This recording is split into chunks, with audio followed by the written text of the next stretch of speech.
My name is Susan Ashworth. I live alone in this old 2-bedroom flat. I rarely go outside.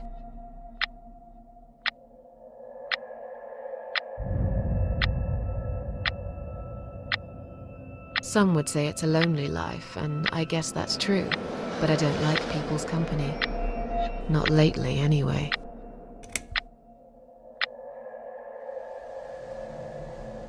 I only trust my cats these days, and I will miss them dearly, but they will understand, like they always have. Teacup stays with me till the end. He watches me, as if he knew.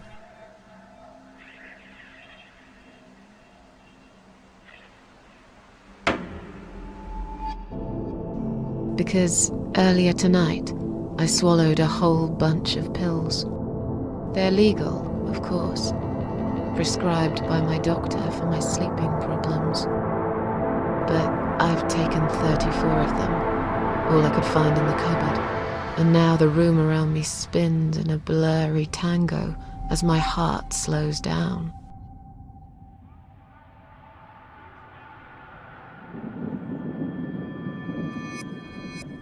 Any second now, I will be dead. I feel calm. I'm ready for it.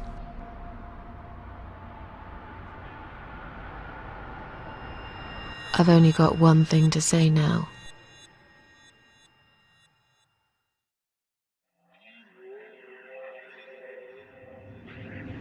Thanks for nothing. Goodbye.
Huh? What's making that noise? Hello? Who's there? Answer me!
I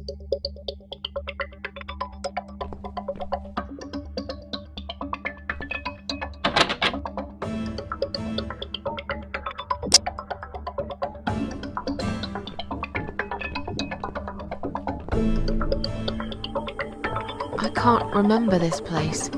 Am I lost?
Welcome to my house, Susan Ashworth. I have been waiting for you, my dear. I knew you would turn up one fine day like this. Who are you? I have so many names, it's hard to pick one. But I'm curious, who do you think I am?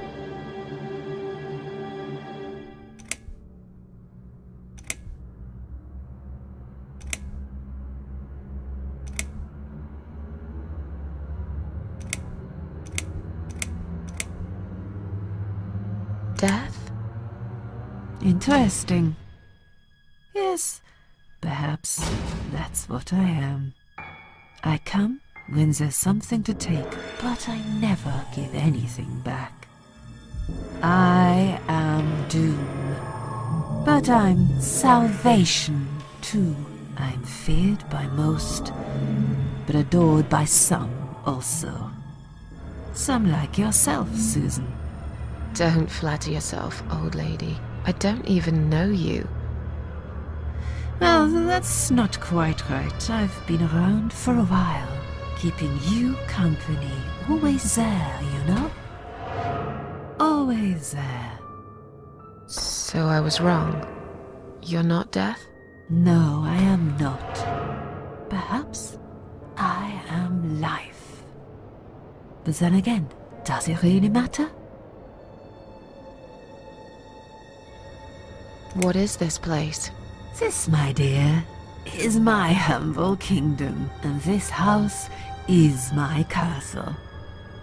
I rarely invite people in, just like you. I like my solitude. But you are a special guest, and I'm going to make an exception. Me? Special? I can tell you now that there's nothing special about me, lady. Don't bring yourself down, Susan Ashworth. Today, you are my guest of honor.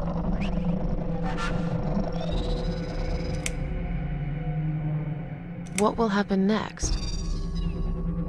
Depends on you, Susan. Inside my house, there are dark hallways that lead to places you don't want to see. But there is also something that will make you want to return to where you came from and cherish every single little breath you take. I'm going to make you an offer, Susan. It's a chance only a fool would refuse. Okay. An offer? What can you offer me? Let's come inside. It's getting cold out here.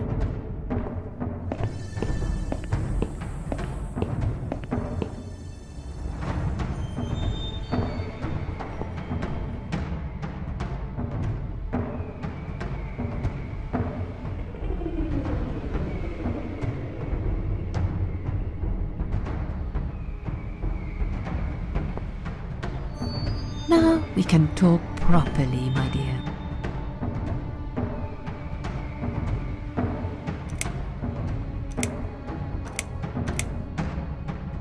I still don't really know who you are.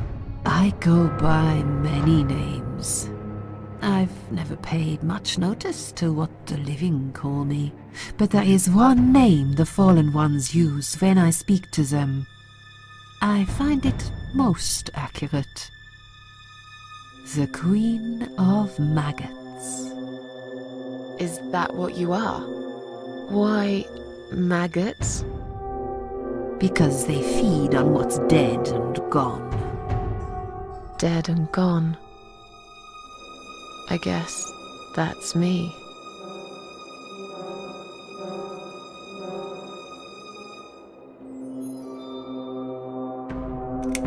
Will I be punished for taking my own life?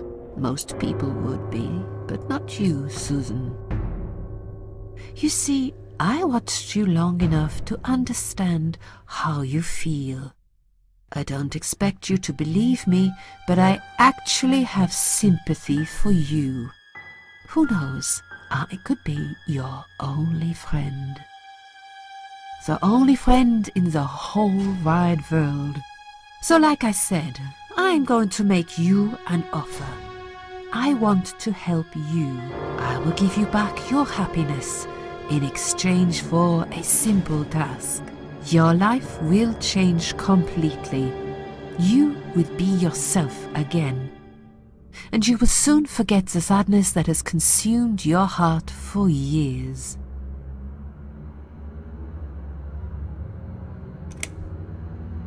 Is there anyone else here?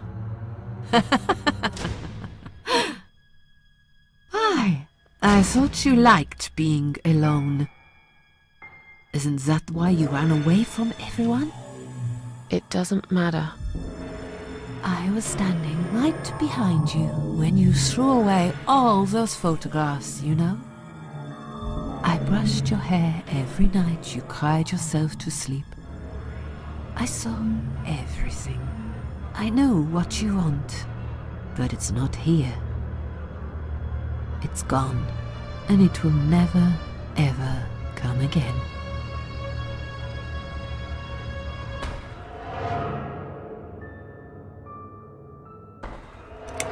I have no reason to live. Please, just let me go. I tried. I really did. But it's never going to be okay. Who knows, maybe, but one way or the other. This isn't the end of your story. It's only the beginning, my dear, and there are great things waiting for you. Believe me.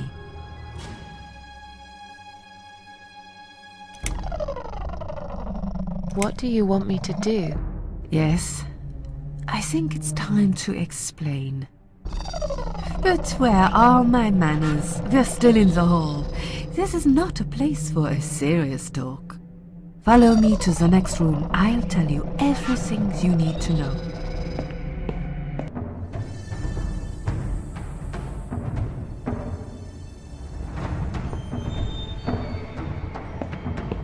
What's your offer then? What can you fix that life has destroyed? Susan, death can fix nothing. But though we are both dead, I am not death. I might seem just like a strange old woman to you, but I'm just as powerful as gods. And I chose you, Susan Ashworth. I'll need you to go back and face 5 people. They're not ordinary people. They're very special. Just like you, only in a slightly different way.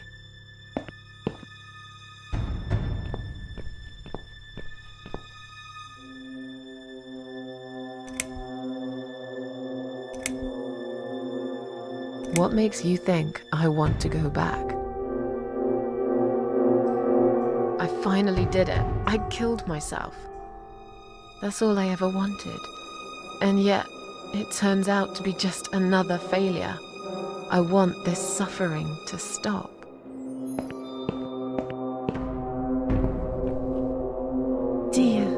Dear Susan, you don't realize that the suffering never stops, do you?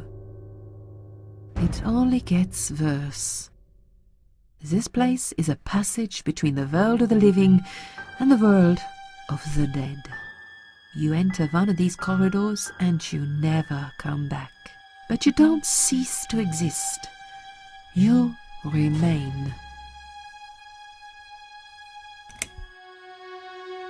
I'm a failure. Why did you choose me? Aren't you afraid I will let you down, whatever it is I have to do? Most days, it's enough of a struggle to crawl out of bed. I don't see the point in anything. I just want to disappear. And I hate everyone else because they know how to be happy. Everywhere I turn, there are people filled with hope and will to live. Or people so pitiful, they make me ashamed to be alive. I don't want them. There's nobody there for me. I am alone. I just want to vanish. This is the very reason I chose you, Susan Ashworth.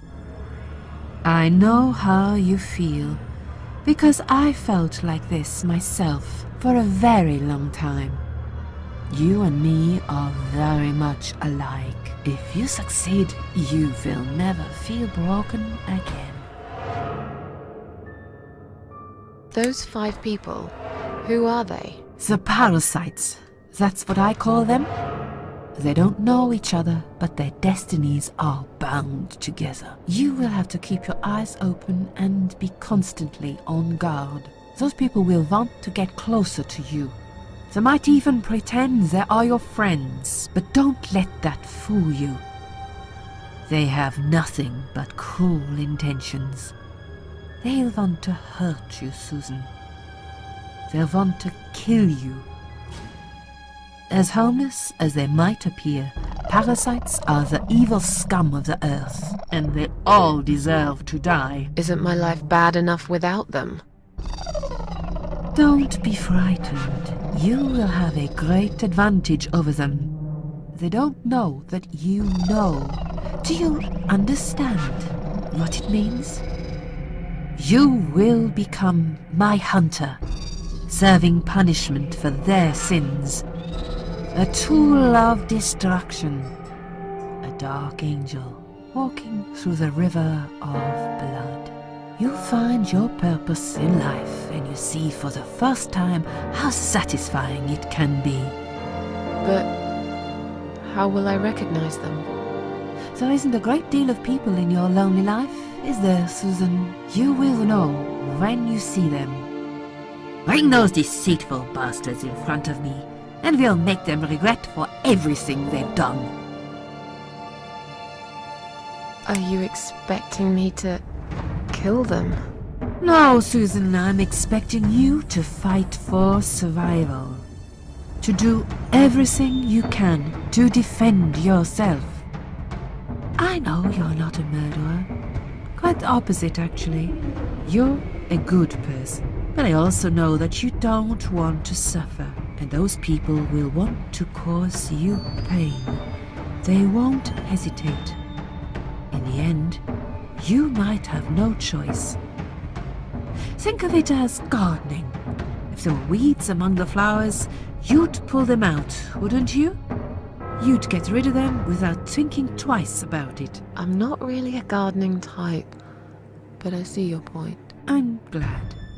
And remember this, you are not the only victim. If you don't stop them, the killing will continue.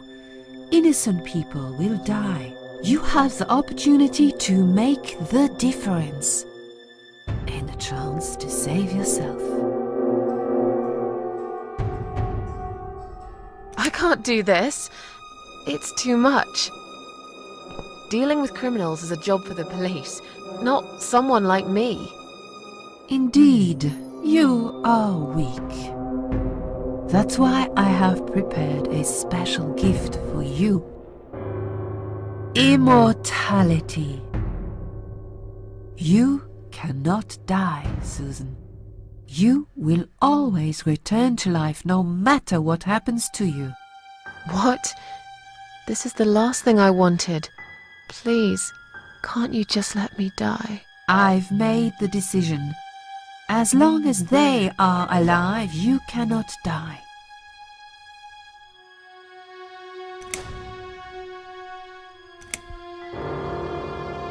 It's blackmail. You can't do that. I'm doing it for your own good.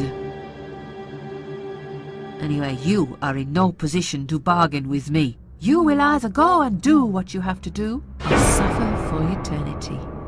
Forever unable to find your peace.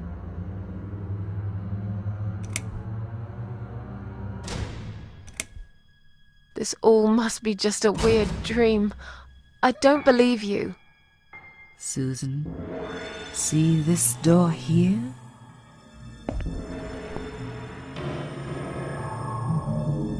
Let's go inside. I want to show you something that will help you make up your mind. Follow me.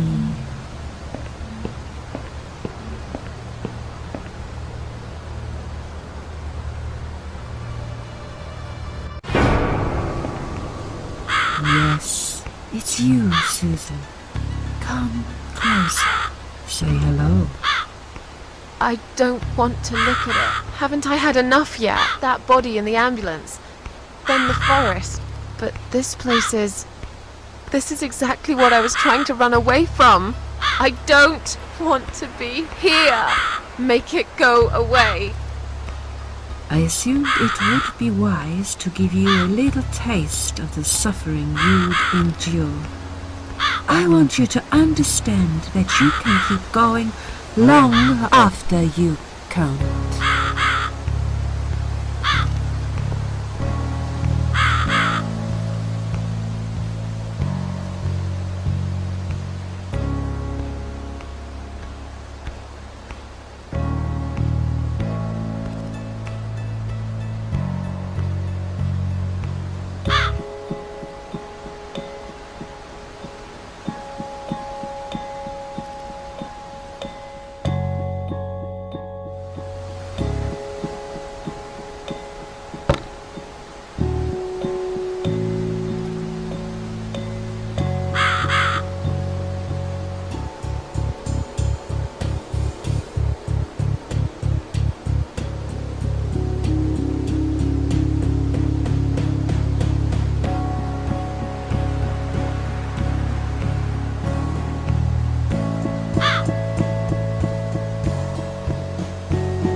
It's time to make a decision.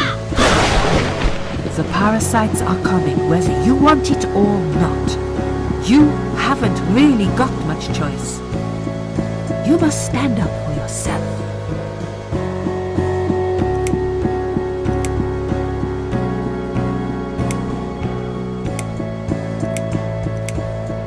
Can you tell me again about the parasites? Did you not listen, Susan? I'm sorry. It's a lot to take in, you know? Pay attention, Susan. Those people I call the parasites will want to get closer to you. They might even pretend they are your friends. But don't let that fool you. They have nothing but cruel intentions. They'll want to hurt you, Susan. They'll want to kill you. As harmless as they might appear, parasites are the evil scum of the earth, and they all deserve to die. That's why I've prepared a special gift for you. You cannot die, Susan. You will always return to life, no matter what happens. Bring those deceitful bastards in front of me, and we'll make them regret for everything they've done.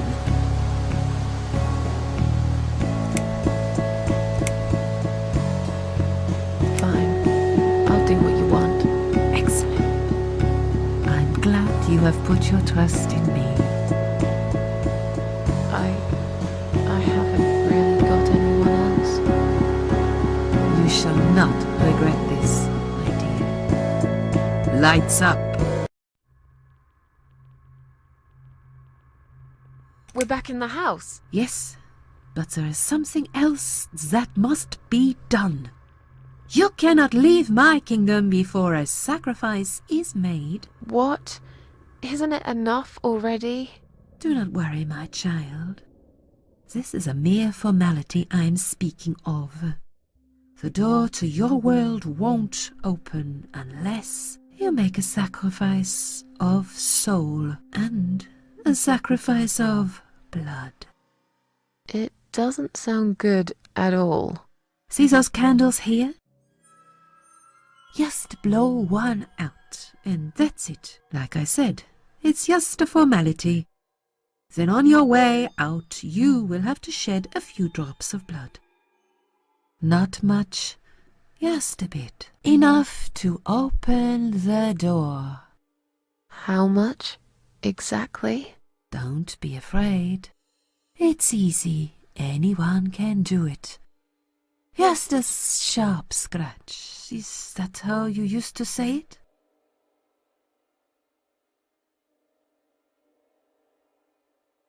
Tell me about the sacrifice of soul. Like I said, it's just a formality. See those candles here? Just blow one out, and that's it. But which one? You can choose. It doesn't matter as long as you do it. Tell me about the sacrifice of blood. Like I said, it's just a formality. On your way out, you will have to shed a few drops of blood. Not much, just a bit. Enough to open the door. How much exactly? Don't be afraid. It's easy. Anyone can do it. Just a sharp scratch. Is that how you used to say it? Fine. I'll do that. Wish me luck, strange lady. I do. When you leave my house, head to the field. That's where you should be. Goodbye, my child. I'm not going to be far. I've never been.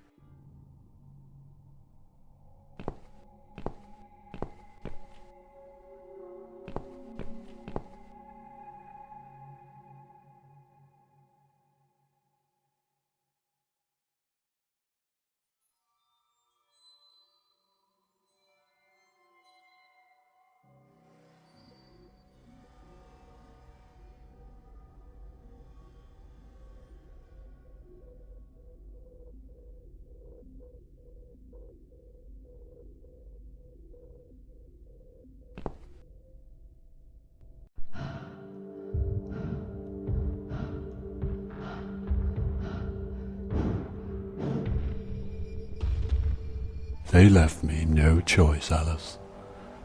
Maybe one day you'll forgive me.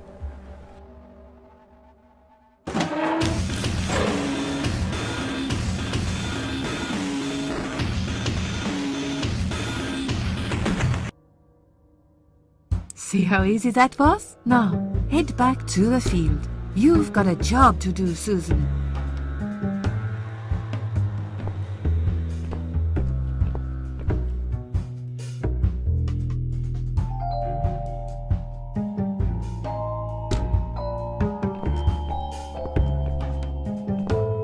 What the?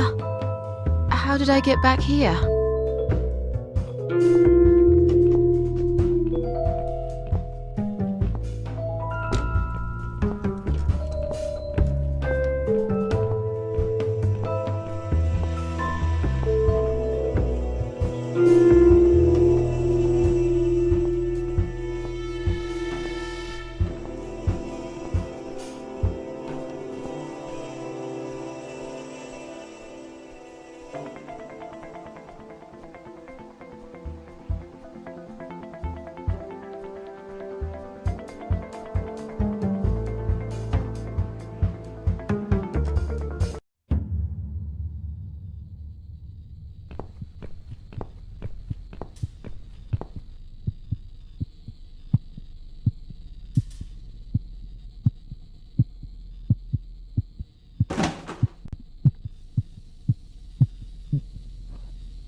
Yes, I do enjoy fine art. Thank you for noticing. There's a certain raw beauty to it that modern painters often fail to recreate. I always wanted to be an artist myself, but it'll be a long time before I can call myself that. I often say that patients are my canvas, but my job is more about restoration. Obviously, I look at the damaged human minds and bring them back to their former beauty. I'm sorry, I'm probably boring you. No, it's not that. It's just... It's been a difficult couple of days. I'd really like to go home. Of course, and go home you will. As soon as we've done this little assessment, okay, you probably know how it works. I've read in your file you used to be a nurse. Yes, I know very well how it works. You want to check if I'm nuts. Well, I wouldn't use that expression, obviously. But yes, we have to make sure you're safe and figure out how to help you. Also, as a nurse yourself, you know there's always paperwork involved. These forms won't fill themselves. Honestly, Susan, you have nothing to worry about. This is just a formality. I could tell straight away that you are not nuts. Fine. What would you like to know? I will answer all your questions. Then I'll go home, take a long shower, and catch up on sleep. Wonderful. Let's see then. Where do we begin?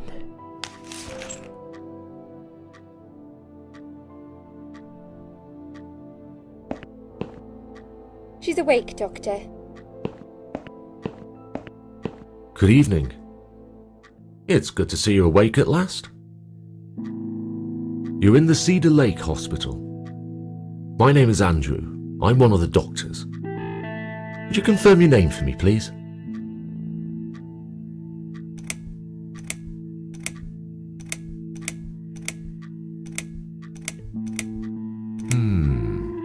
I can see you're very tired and sleepy.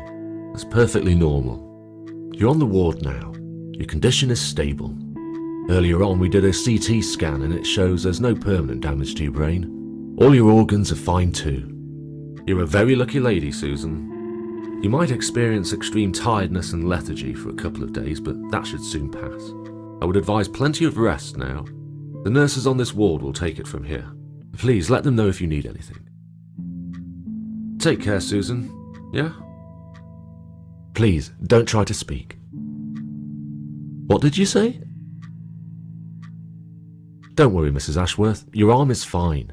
No. There was nothing wrong with your arm, darling. Now calm down. Would you like me to get you some water? Let me get you a drink. I'll be back in a second.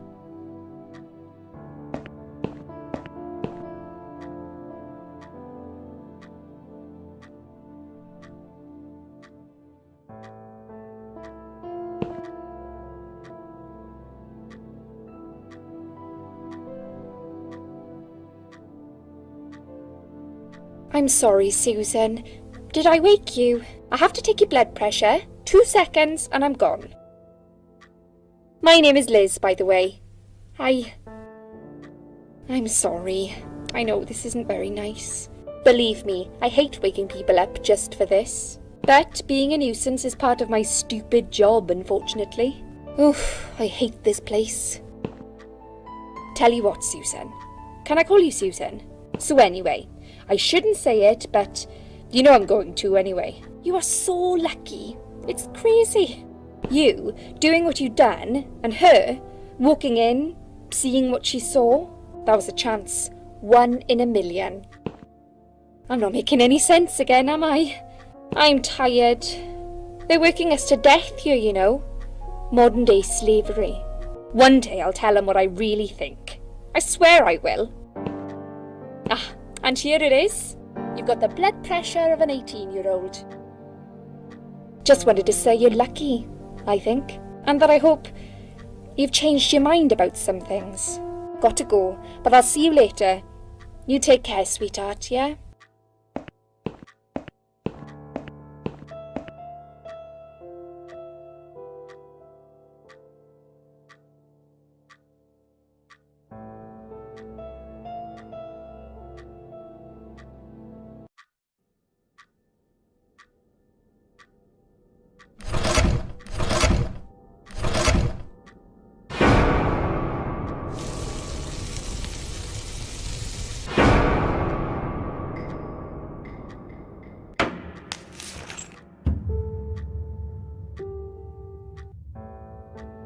Bad dream?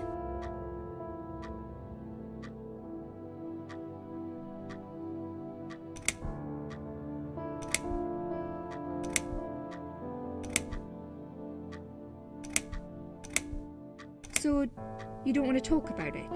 Don't worry, I understand. Sometimes it's easier not to talk. To keep it to yourself. I feel like that here sometimes. A lot, actually. As soon as you open your mouth, you realise that nobody listens. They might pretend they do, but you can tell by the eyes. Eyes will always give you away. My nan used to say that. The thing is, I don't care anymore. I'm just playing a game now. Like everyone else. Just playing a game.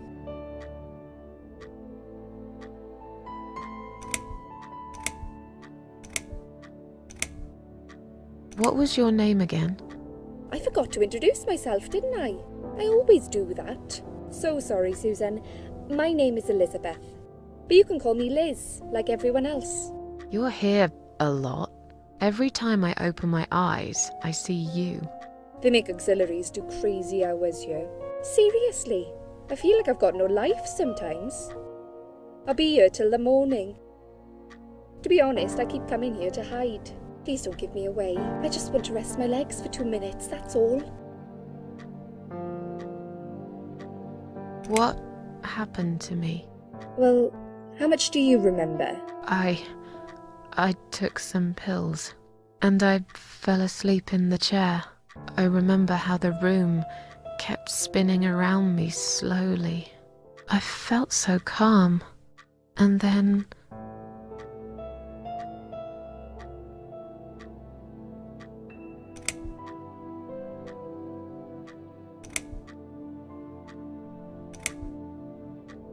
I woke up here, and I saw you. Can you now tell me who found me, and what happened? Well, your body went into a coma. You were lucky she came home and found you. I told you that before. What? Who found me? Your daughter, of course. She called an ambulance. If it wasn't for her, you would sure be dead now, Susan. My daughter? Yes. Why? Why'd you look so pale all of a sudden, Susan? I don't have a daughter. Whoever she is, she lied. But why would she do that? How should I know? I was in a coma, apparently. So she lied. It doesn't change the fact that you owe her your life. I was fine. I didn't ask for any help. Sorry.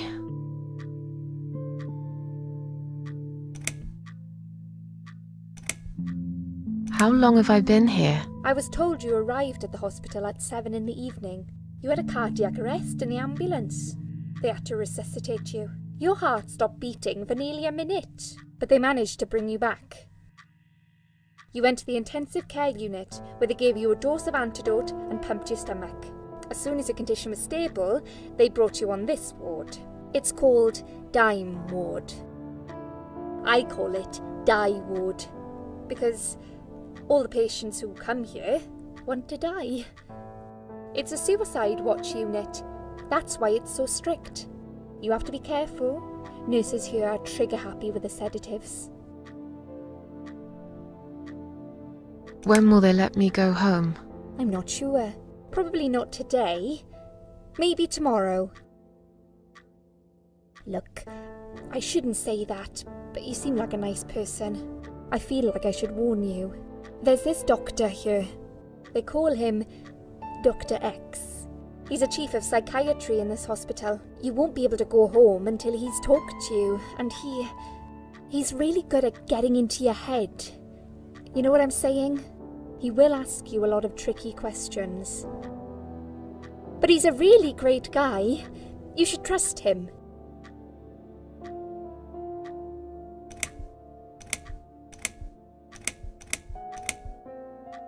Tell me more about this Dr. X. His name is Xavier Zellman, but everyone just calls him Dr. X. He comes on the ward often, usually late in the afternoon or in the evening. I personally really like him, but you hear all sorts of stories in a place like this, you know. I don't know what to believe anymore. All I know is he's been very friendly and supportive. Some doctors won't even say hello to you, but Dr. X usually stops and asks how I am. He knows I have some problems. He can see I'm not happy here. He actually offered me some free weekly sessions. I think I might take him up on his offer. What are they saying about him? Oh yeah, they say he's a big flirt. Nurses, cleaners, patients, he doesn't care, as long as they're wearing a skirt. One girl I knew, Linda, I heard they had an affair. Stupid girl. well, she left, and I never saw her again. Now, why do you think that is? Dr. X got her knocked up. They covered it up and quietly got rid of her. Probably paid her some money. I don't know how these things work, but it must have been enough to shut her up. I bet he'll be more careful now. But I can't really say a bad word about him, personally. Well, one thing. Maybe. Don't laugh, okay? He's got a weird smell. What do you mean? He smells funny. I don't know. Maybe it's just bad aftershave. Or maybe it's something he eats. Oh, thanks for the warning. I'll try not to get too close to him. Now that I think about it, there's something else too. I'll tell you this, Susan. He starts talking to you, and you just open up and tell him everything. It's very odd. I don't exactly hide things from people, but he got some really private stuff out of me. Really private. You know what I mean? Things I wouldn't tell my mother about. And we haven't even started those sessions yet. So, be prepared for that. Sure, but it's a bit too late for me to hide how I feel now anyway. I think I made it very clear when I swallowed those pills.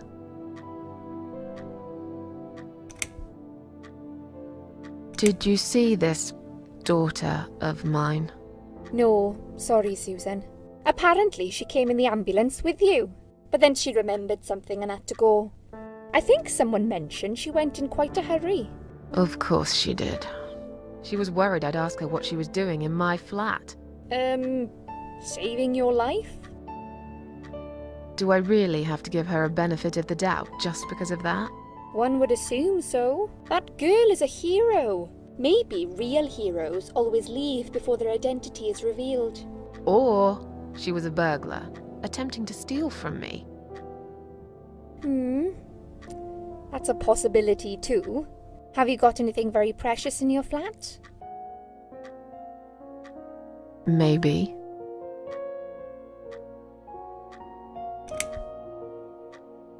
Tell me something more about yourself. Me? I'm a nobody. I'm just a hard-working girl. We all have to pay our bills somehow, right? I rent a room not far from here. There are 2 other girls living in the house. One is an auxiliary nurse, like me. She's always sick. The other one is a stripper. At least I think so. She's never home at night. Maybe she works at night, like you. Yeah, but I don't leave for work wearing red stockings and heels, do I? No, you're right. You're a real nurse, not some man's fantasy of one. I used to do all that for my boyfriend. You know, dress up as a sexy nurse and all. Well, I did it just once, really. He didn't like it that much. He didn't like me that much either. Broke up with me last Valentine's Day. Of all the days, he chose that one, eh? He never told me why, but I don't care anymore. I'm tired. Let me sleep now. Fine. I'll see you again. Be careful who you trust here, Susan. They will be watching you. How do I know you're not one of them? You don't. But do I really look like a bad person to you? I don't know. Maybe not. I'll see you tonight. Remember what I said. Dreams are just dreams. But when they turn into nightmares, it's good to have someone there to pinch your arm and wake you up, right?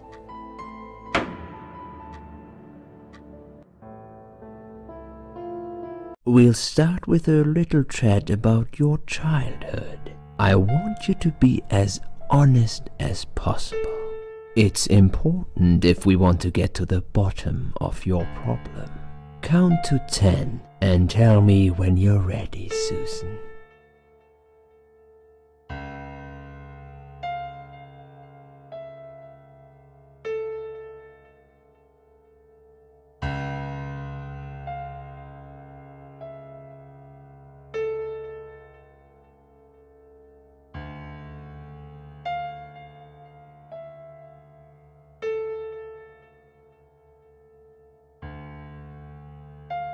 This isn't all about whether you're nuts or not, like we said before. It's about finding what has caused how you're feeling now and creating a working solution. In order to achieve that, I need to get to know you better. Can we talk about your childhood first? Your parents. When you're a child, your life revolves around them. What was your father like? Did you have a good relationship with him?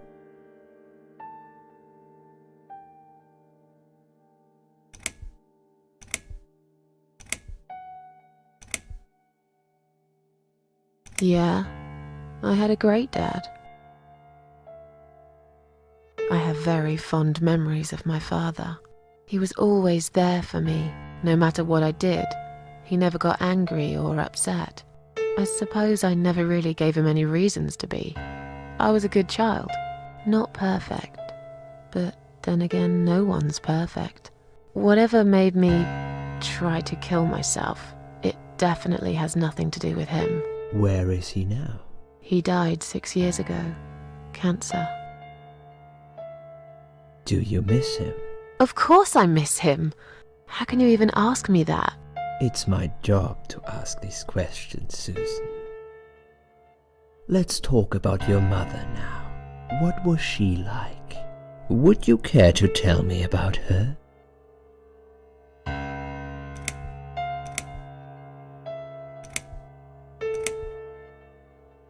I can't complain. My mum was great. She brought me up well. Me and her, we were like best friends, like soulmates. We did everything together. She passed away 7 years ago. When Dad first got diagnosed with cancer, it was too much for her. He kept pretending he was fine, but she just couldn't take it. Her heart gave up. She died quickly. My father kept fighting it. Another 8 months of illness and intensive chemo finally beat him, though. He thought he was unbeatable, but he wasn't. Okay, I'm beginning to get a better picture. That's enough about your parents for now. Let's take 2 minutes and we will talk about something else. I need to get out of this place. I hate hospitals. Besides, I really want to go home and forget all about this.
Hello?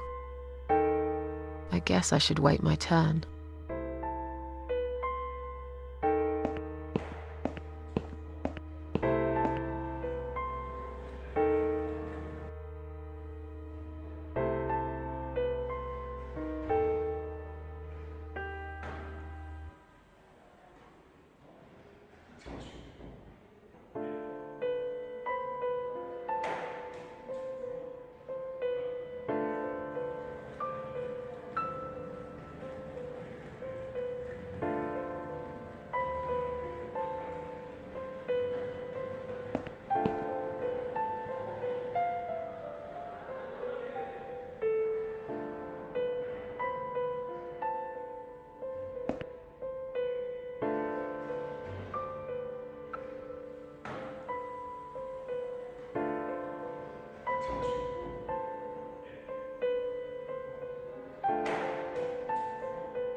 I'd like to go home now.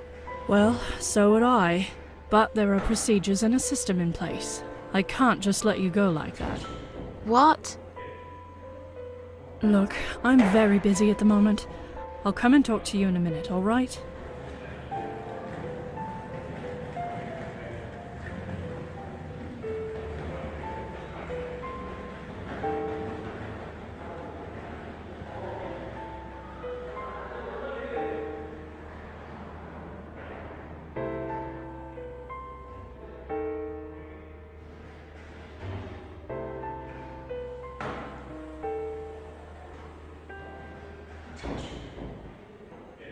Please do not touch these.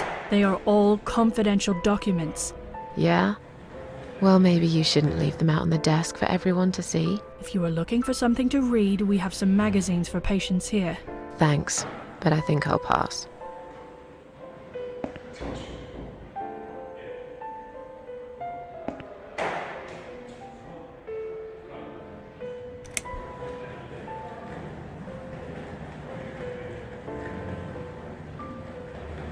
I feel much better now. Can you please discharge me? I'm glad to hear that.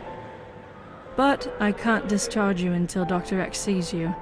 He should be doing his round very soon. Please return to your bed and wait for him, all right?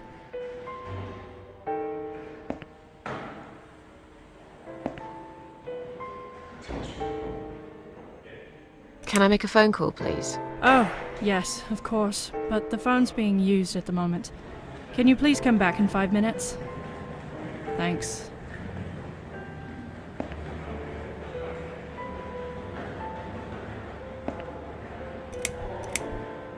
Is Liz here?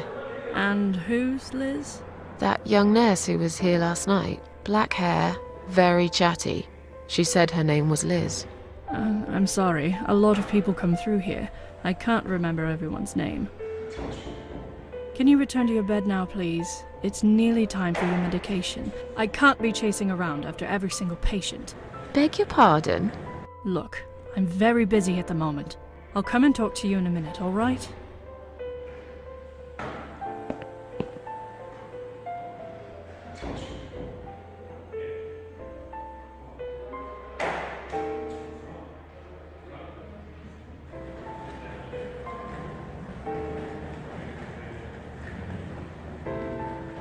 Please do not touch these. They are all confidential documents.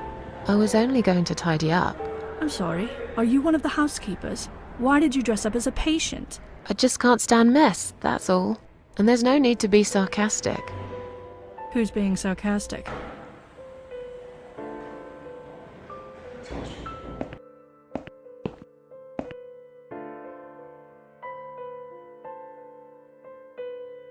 Excuse me, where's the exit? It's just down the corridor, ma'am. Thanks. I'll be on my way then. Can I see the discharge letter first? A discharge letter? What for? Some of our patients are under observation and aren't allowed out of the ward. For their own safety, of course. It sounds like we're prisoners here. It's for the patient's safety, ma'am. If you haven't been discharged by the doctors, I'm afraid I can't let you through. May I ask what your name is?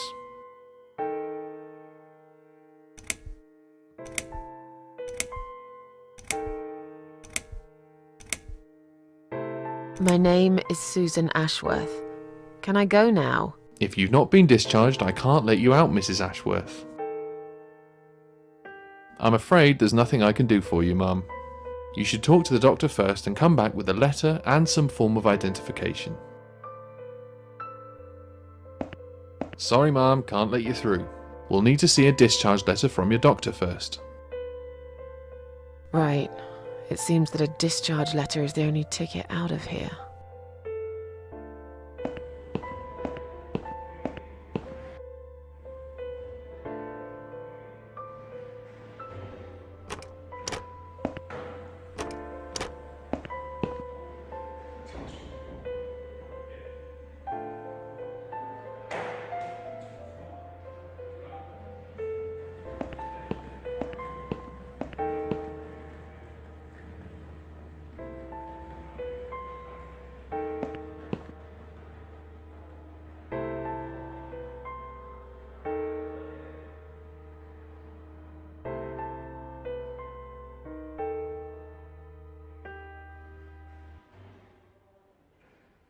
Hi.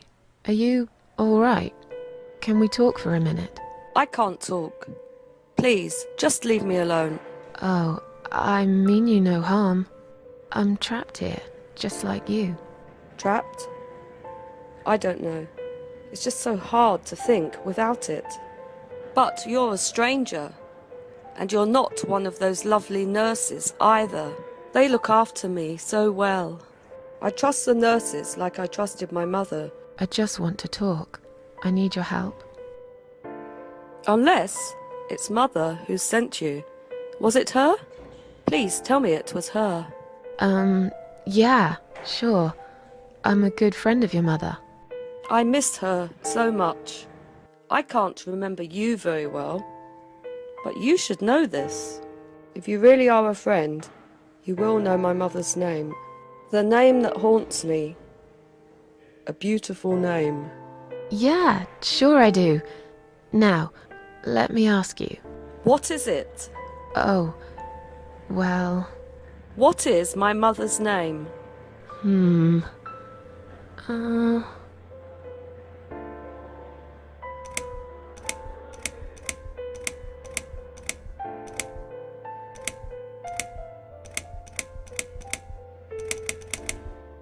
Alice. No, you're wrong. Leave me alone. Please, just leave me alone.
someone is coming.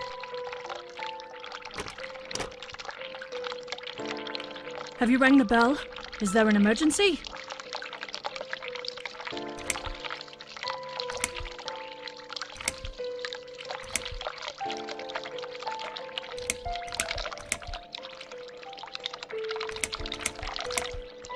I'm feeling a bit woozy.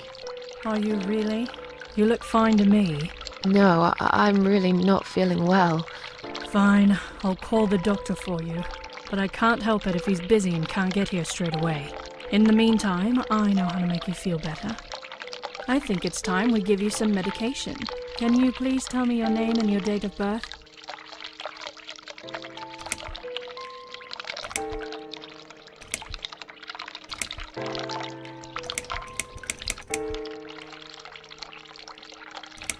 Are you kidding me? I'm not taking any medication. I'm not ill. Oh, you should know we are only following the doctor's orders here. You do want to get better, don't you? Now, let me have a quick look at your name band. Miss Ashworth, I strongly suggest you take this, alright? Are you insane? I'm not taking any medication. I'm not ill. Okay, we are prepared for this. Jim, can you come in, please? You must be kidding me. Unfortunately, I'm not. I'm going to give you an injection. You'll feel a sharp scratch. Hold it for me, would you?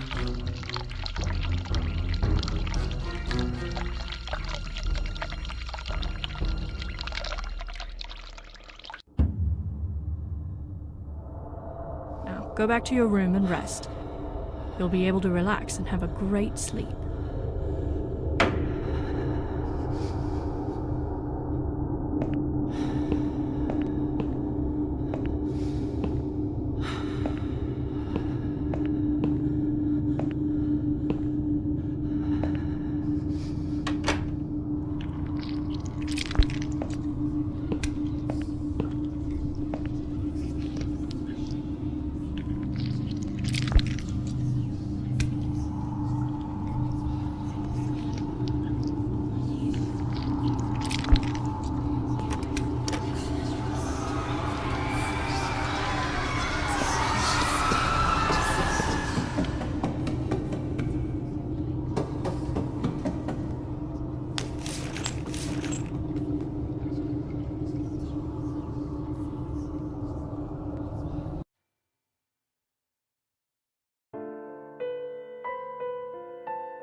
The drugs have worn off and I feel better now. But I can't let them do that to me again.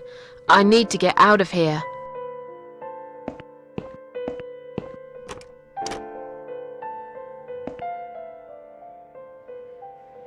If you really are a friend, you will know my mother's name. The name that haunts me. A beautiful name. But I know it. Let me just think for a second. Sheila. Yes, it was my mother who sent you after all. I'm sorry I didn't believe you, but my head's all messed up. So, let's have a little chat, sweetheart.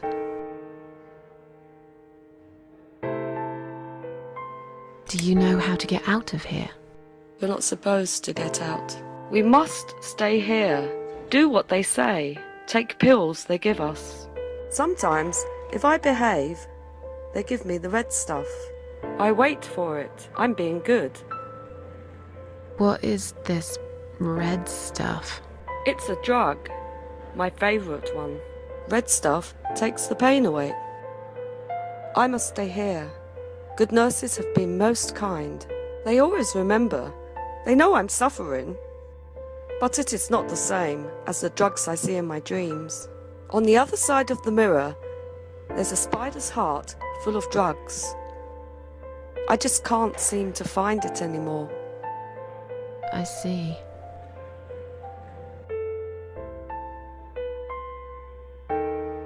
What exactly is this little treat you mentioned? It's the red teardrop of pure happiness. They bring it I drink it down, and my pain goes away. Without it, I just feel so angry. It's like I'm going crazy. It's funny, but I just get so fucking angry sometimes. I'm dying, I think. We're all dying, I heard. She said I'd go to hell for it, but I didn't do anything. I didn't know. Does he know? Who? Him! Right. Okay. No, probably not. I need the red medicine. I need it now. I must be a good girl. I must be a nice girl. Maybe I could get you some of that stuff. Do you know where they keep it? Oh, they have it hidden well. You can't get there. Or maybe you can. I see it in my dreams sometimes. It's where the nurses are. But in my dream, there are no nurses there. I see it, but I can't get it. It's so near, and yet so far. I can still hear the broken heartbeat of the spider's heart.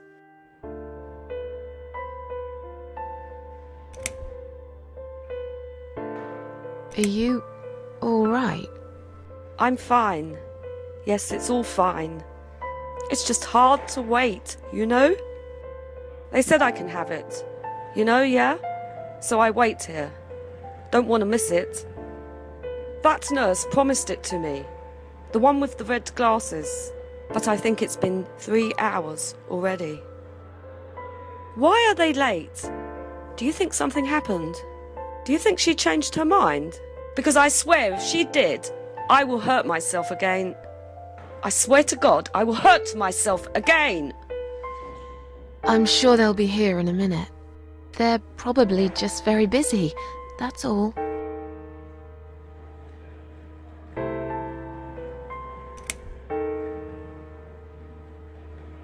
Feel like sharing? What's your name? There is nothing to share. Everyone died. Everyone. And my treat, my red stuff, it's not the same. I keep lying to myself. I'm a mean little liar. Always have been. This vein, you see, it goes straight to my heart. That's why it hurts so much. I wish I could, just one more time. But it's all lost now. Everything. I was always happy to settle for a consolation prize, you know?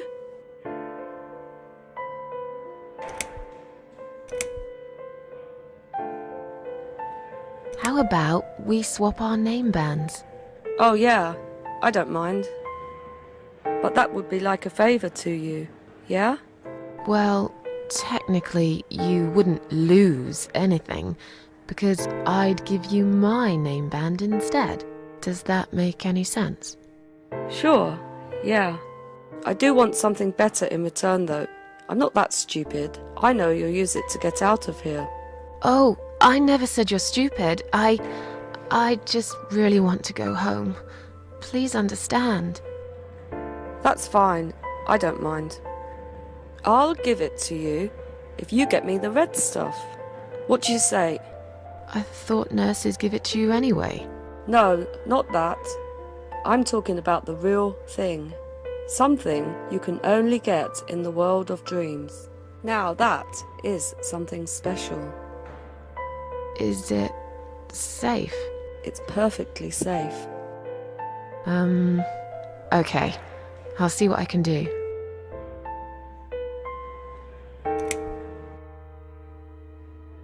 I'll talk to you later, yeah? Yes, go. Be careful. They're watching us. And remember, we must be nice to earn the red stuff. Always be nice. Poor woman.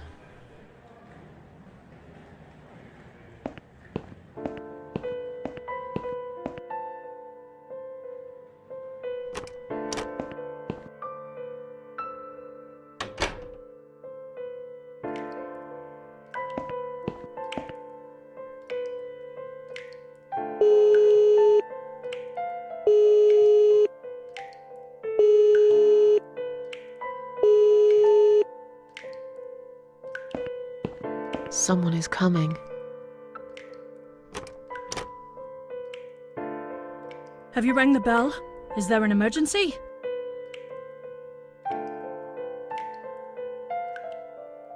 I just wanted to remind you that I'm ready to go home. Oh, is that so? Well, guess what? I haven't forgotten. It takes time. I could lose my job if I don't follow the correct procedures. Why do I bother? I think it's time we give you some medication. Can you please tell me your name and your date of birth?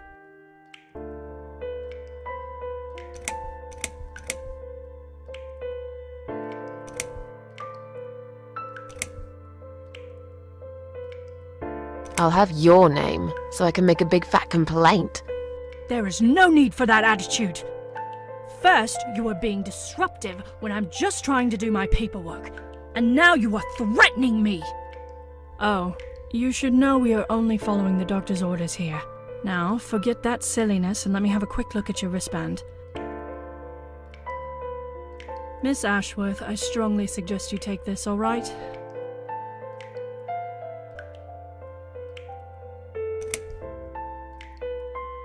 That's a good girl. Now, drink it down.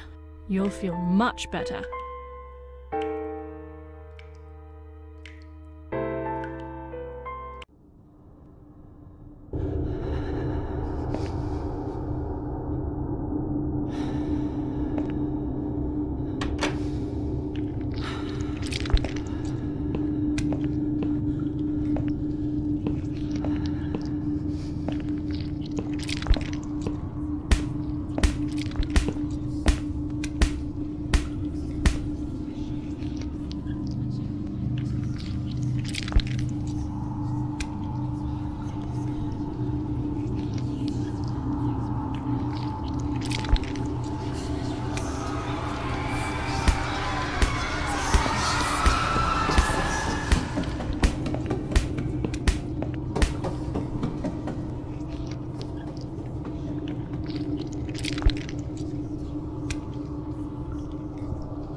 The drugs have worn off and I feel better now.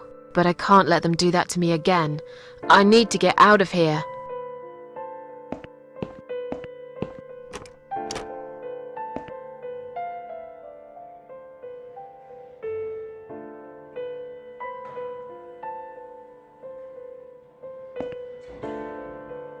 I've found the thing you asked me for, but are you absolutely certain it won't harm you?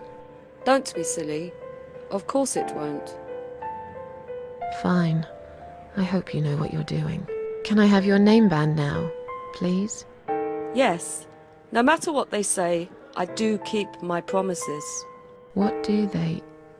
You know what? It doesn't matter.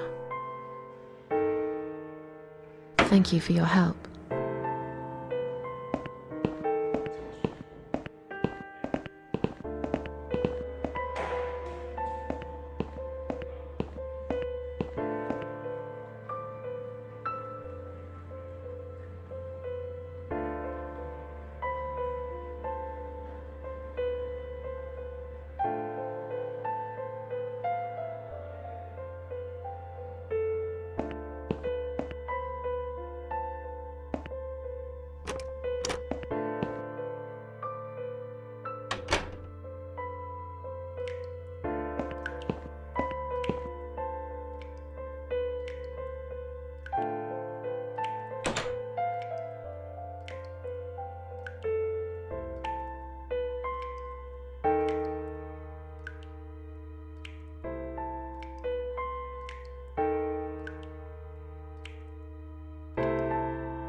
Someone is coming. Have you rang the bell? Is there an emergency? The toilet's blocked. What? Well, that's hardly an emergency. It is when you need to use it urgently, like I do. I see. Fine, I'll sort it out. Just give me a minute. It's the gloves. Again! I guess I'll have to get my hands dirty since the cleaner's called in sick.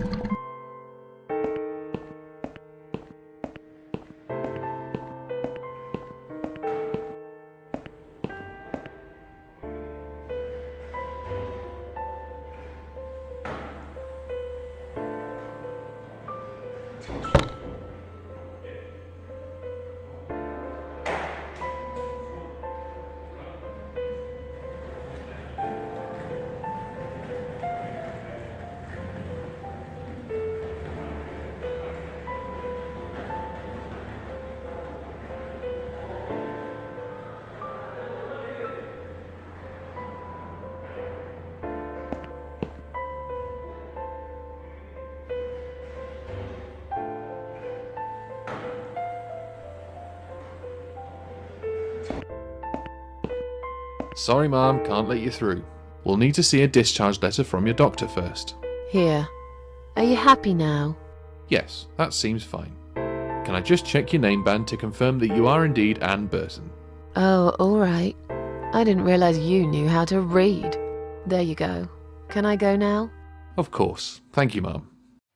We'll see you soon. No, you won't.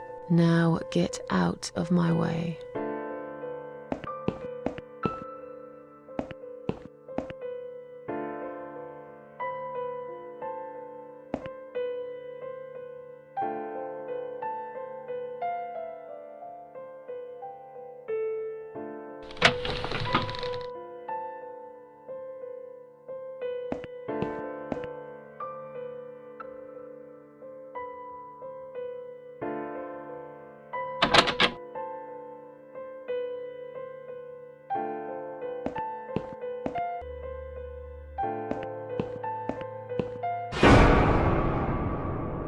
And you must be Susan Ashworth. Well, perhaps I am. Do you mind if I ask you where you're heading to? I was just going for a little walk, stretch my legs, get some fresh air.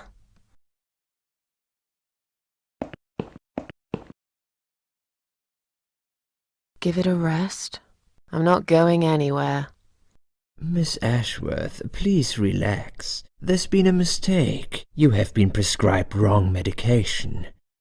I apologize sincerely on behalf of my team and the hospital, but luckily we managed to spot it on time. On time? You have no idea what I've been through? Once again, I'm truly sorry. I promise no more drugs will be given to you. I personally guarantee you will have a good, peaceful sleep tonight, and you can be discharged in the morning. Why can't I go tonight? I want to go now. I'm really sorry, but we can't legally discharge suicidal patients without a full psychiatric assessment. It's too late for it now, but I promise we'll have a chat in my office first thing in the morning, okay? And then you can go home. Is that all right?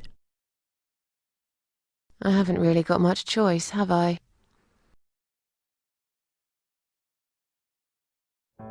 Now I'd like to ask you some questions about your life, Susan. You might find them very personal, but it's important that you answer me as honestly as possible. Fine. Let's get it over with then, shall we? I'd like to go home at last. Of course, I understand. So, Susan, let's see. Are you living alone at the moment?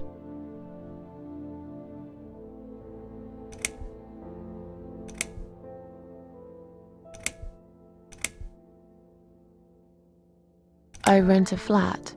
It's quite lonely most of the time.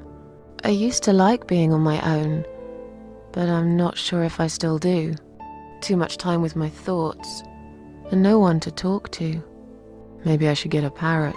We'd have a little chat each time I feel like opening up. Or maybe you could consider finding friends through our Suicide Watch service. They're very good. Helped a lot of people. Okay. Maybe I will.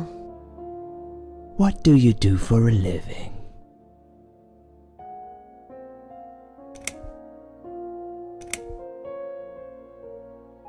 I'm between jobs at the moment. I'll find something soon. But it's been difficult. I didn't feel that great.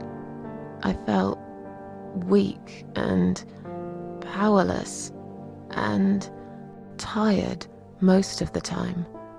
I felt really awfully tired. Typical depression symptoms. We can give you something for that. You'll feel stronger and motivated. I admire your faith in modern medication, Doctor.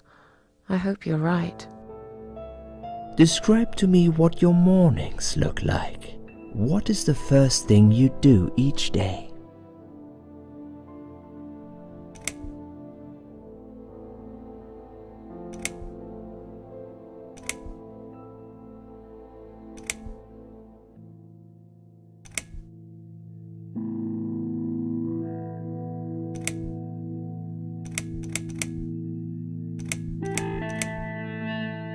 I drink strong coffee and smoke on the balcony. I know it's not a great start for the day, but it's one of my little pleasures in life that I find very hard to say no to. Would you say that you feel safer at home than outside?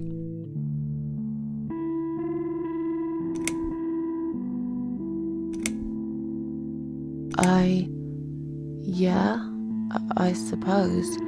It's not really about safety. I've just felt sad for a long time now.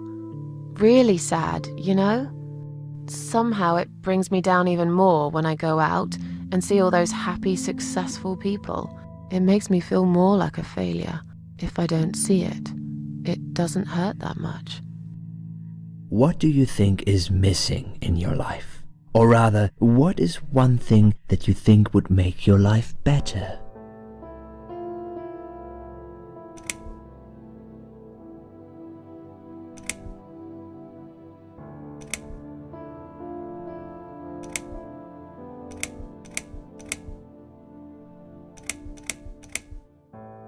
Something to fight for, you know? A reason to go on. There's always a reason to live. Sometimes we just don't see it that clearly. Well, Doctor, I must have gone all blind then, because I can't see any. Have you ever attended group therapy for depression or some other form of counseling?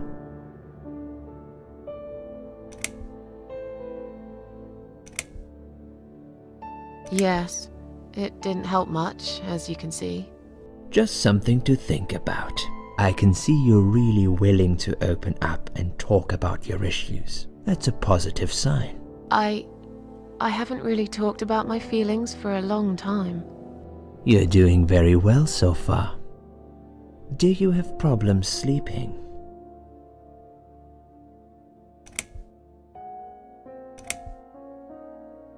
Every night. I take pills for that. There aren't any left now, though. In the light of recent events, I think you should stay off those pills for a while. I suggest you drink some hot milk before bed instead. Would you describe for me how you feel at the moment?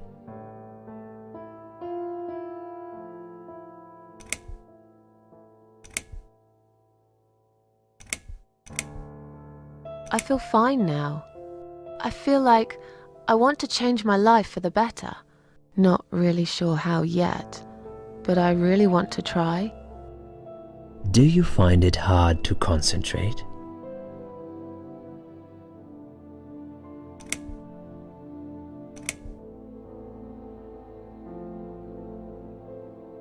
No, not really. Do you drink alcohol, Susan?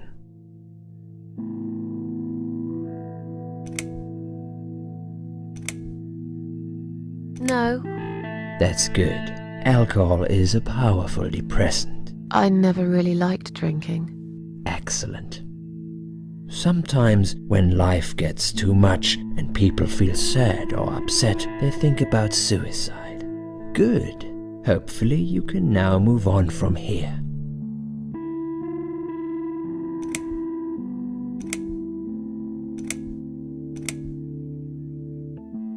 No, of course not. I don't know what got into me. It's hard to explain why I did it. I must have thought there was no other options left. But I never used to think about it or plan it. It just happened. As if I'd suddenly lost control. I knew what I was doing was wrong, and yet I was unable to stop it. Strange, isn't it? Please, in your own words, try to explain to me, why did you really try to take your own life, Susan?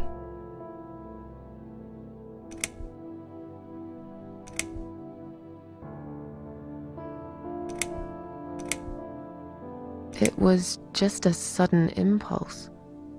I'm ashamed of it now. I had a really rotten day, you know?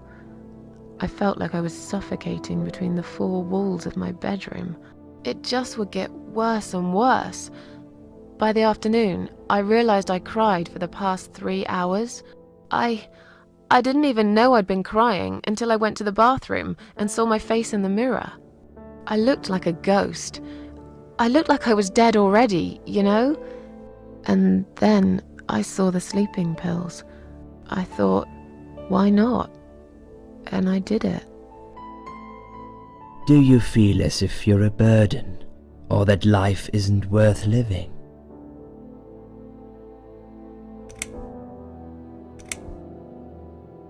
Not anymore. It's strange. But I feel lighter. I feel stronger. Besides, I live alone. Who could I be a burden to? What makes you feel better?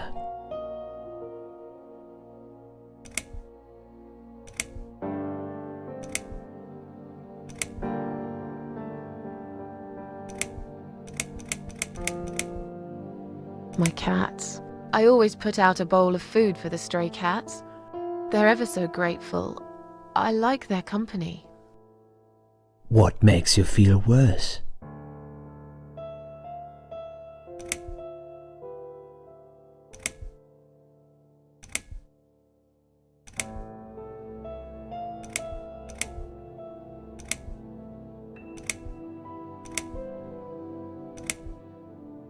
People. They've let me down too many times. I don't know who to trust anymore.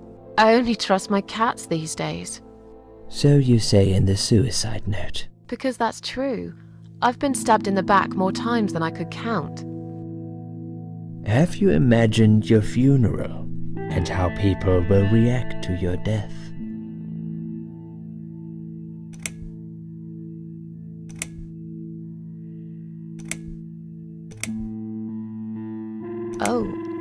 I never really thought about that.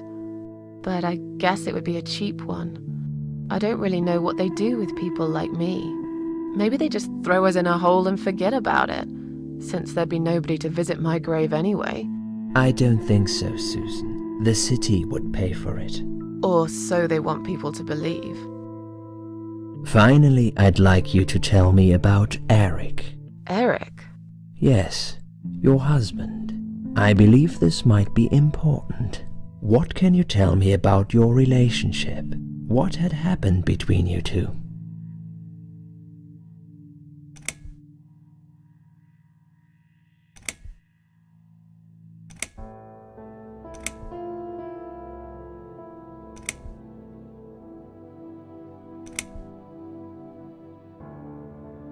This has nothing to do with him. Can I go home now, please? Fine. I suppose you've opened enough for one day. Okay, one more question. This is just a formality, but I have to ask, are you going to do it again? That's a hard one. I don't know. But hey, I've got it. The answer is no, I'm not. Thank you very much. Excellent. We're nearly done here. There's just one more thing I must clear with you. What exactly happened last night?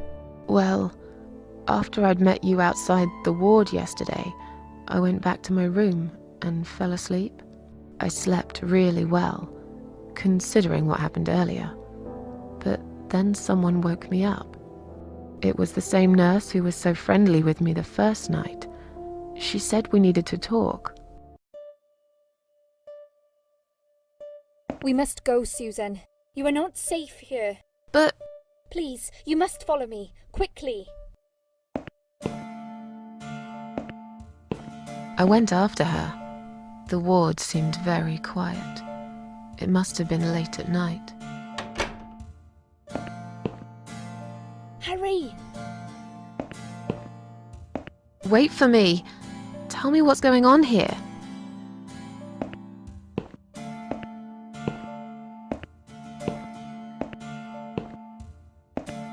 The security guys were gone. She pointed at the corridor and said, You go first. I'll explain everything in a minute.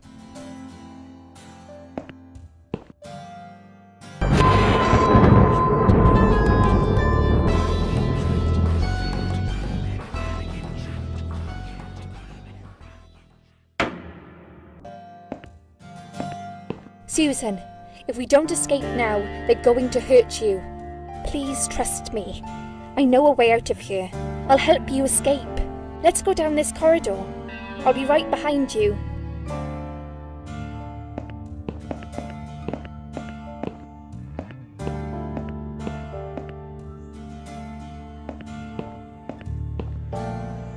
I think I can hear someone coming.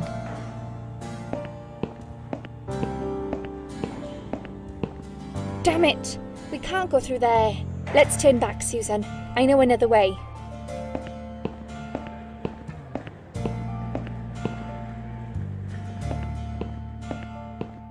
Turn left here. We can use the maintenance lift to get us out of this place.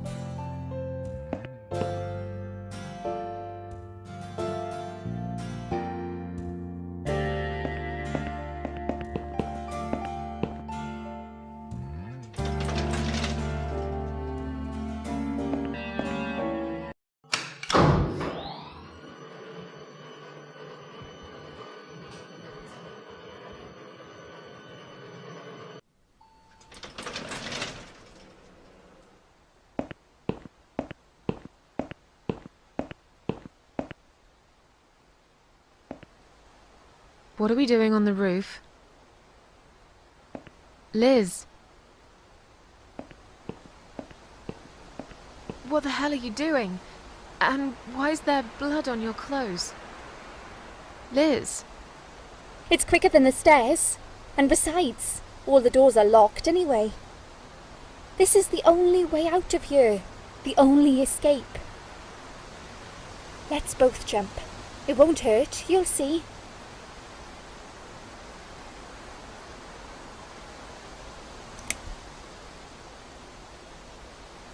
this is a bad idea.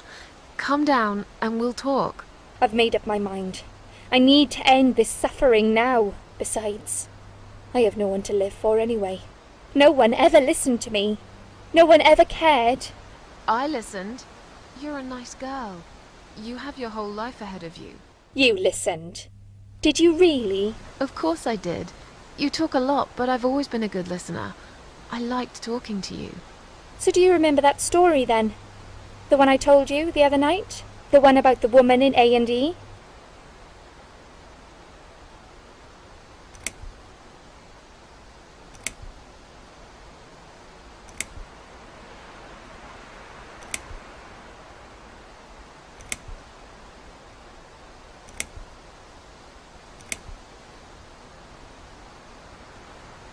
Yeah, she smoked a cigarette and burned in bed. Okay, you have listened. Maybe you're right. Or maybe it was just a blind guess. But I must jump anyway. I have no choice. Wait! Please stop and think for a second. Did you not hear what I said? I have no choice. Yes, you do! You can choose to come back inside with me, and we'll just forget this like it never happened, okay? Do you remember that other thing I told you? I'm sure I told you about my flatmates. Did I tell you what one of them does for a living? I bet you don't remember that.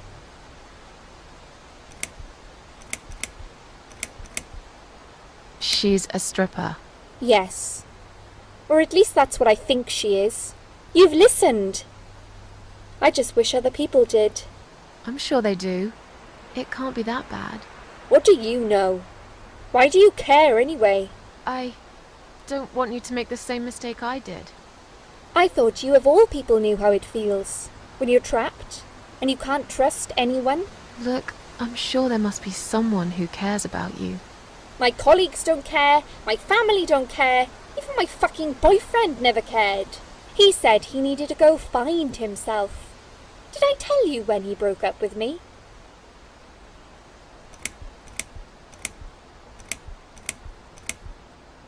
On Valentine's Day. Yes. Valentine's Day. You and I could have been good friends, you know. You really listened to everything I said after all. I'll be back. When you need help, I'll be there, Susan. But right now, it's time for me to let go. No!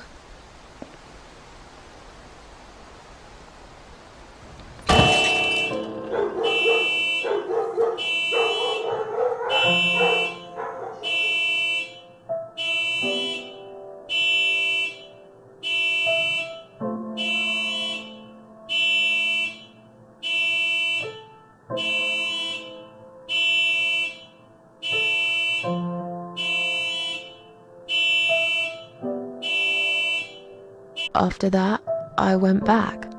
I tried telling people about Liz, but they all thought I was crazy again and didn't believe me. And you were absolutely sure you saw Liz jump off this building? You know, it doesn't matter. I just want to finish this and get some fresh air. Susan, I know Liz well. She wouldn't do something like that. As a matter of fact, I saw her this morning. She's fine. I'd like you to come with me and see her. Say hi. Make sure she's alright.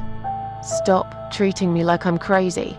Fine, I'll go. I don't even care that much anyway. The door is locked? I plan ahead, Susan. I had a feeling in my gut, and my gut's never wrong. I feel like I really got to know you, though.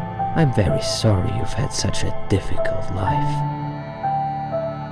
I like your green eyes and your sleek cheekbones. You're a clever girl, Susan, but the sadness has poisoned you for too long. There is no coming back from it. For what it's worth, I would have let you go if it wasn't for Liz.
want to say.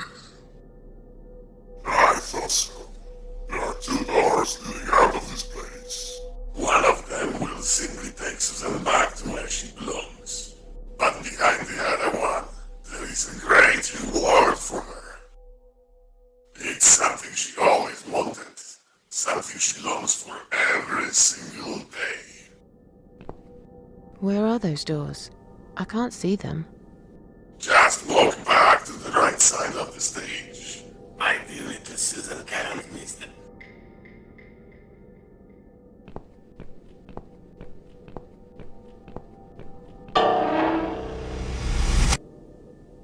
Does Susan like my girls? I knew she would.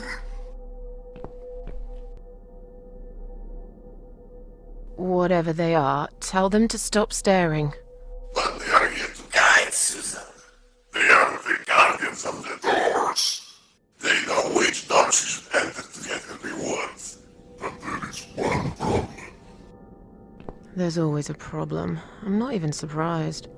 Which door should I go through? I will leave that to Susan's own best judgment. But this might be her only chance to find what she had lost. Waste it. And Susan will never get it back.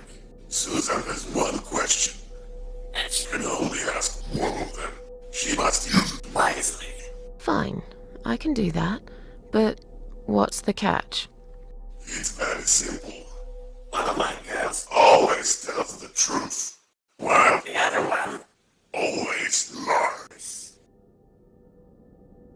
And I'm guessing you can't tell me which is which? It's something I've forgotten myself a long time ago, Susan. But does it really matter?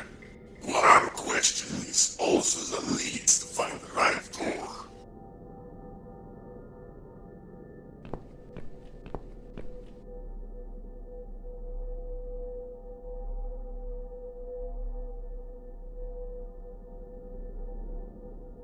You're just an ugly, disgusting, disfigured, foul, hideous thing.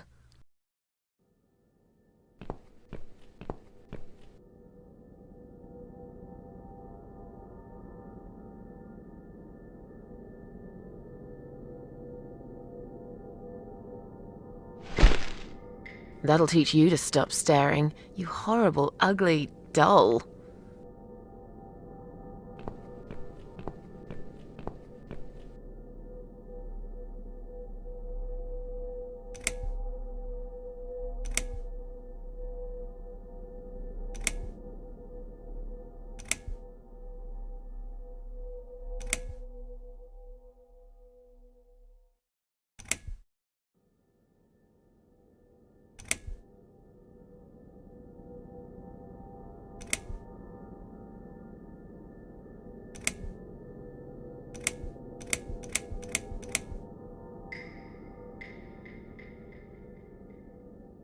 Which door would the other doll point me to?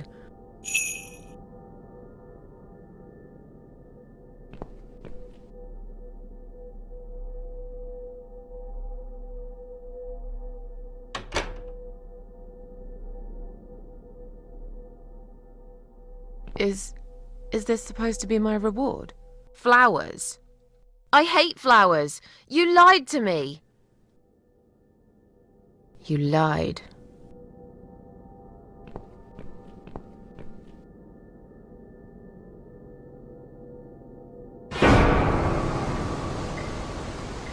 Did you really think there would be anything precious waiting for you here? Look at the lovely roses. Just like everything else in you. They just turn into ash.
You treacherous, dirty bastard. I opened my heart to you, and you stabbed me to death in cold blood. You'll pay for this. I swear you will. But this means the old woman was right. I can't die. I'm immortal. I think it's time to find out how very mortal you are, Doctor.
You're gonna pay for this, you bastard.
I don't need eyes to enjoy your fear.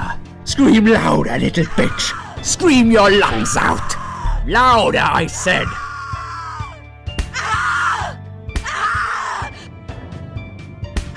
Yes, this is by far my favorite of songs. Would you like me to dance for you? Unlike you, I know all art needs to be appreciated. Your scream is like a poem without words.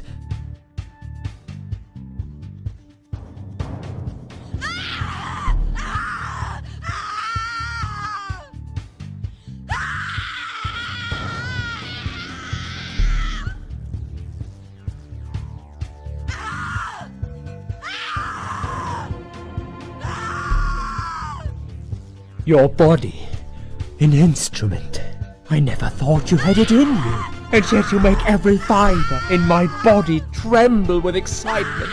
Your body will forever be admired by those like me who understand the only pure and true form of art.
I can leave now and forever forget about this place and Dr. X.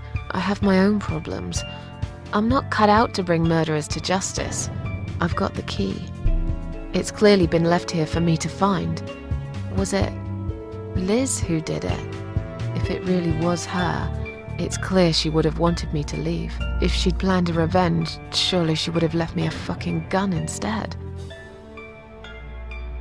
On the other hand, this man is a serial killer.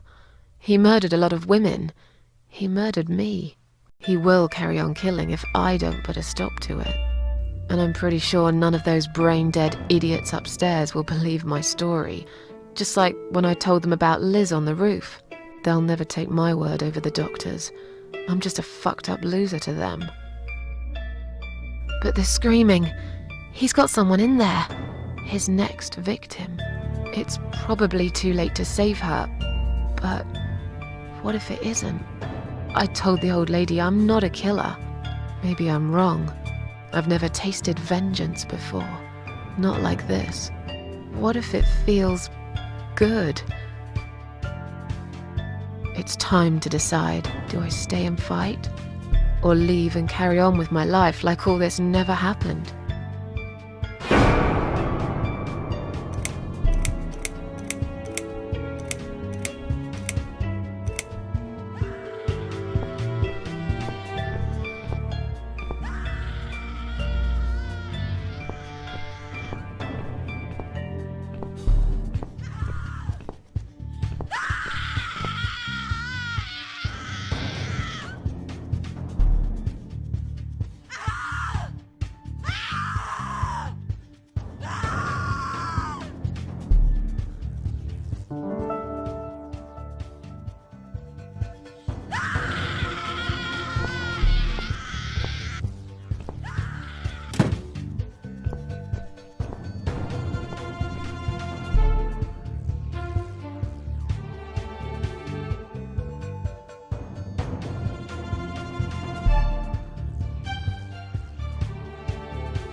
See you in hell.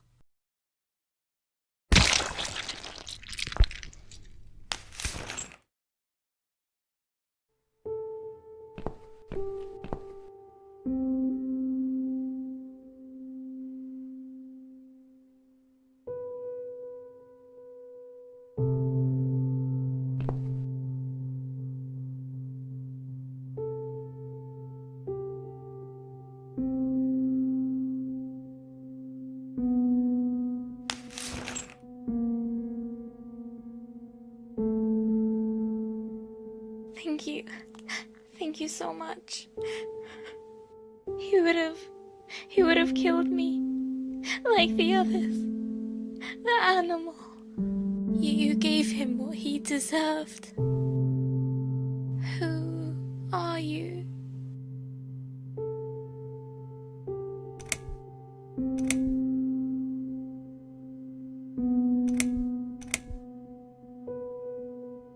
My name is Susan Ashworth. Now get out of here. Call the police. I'm going home.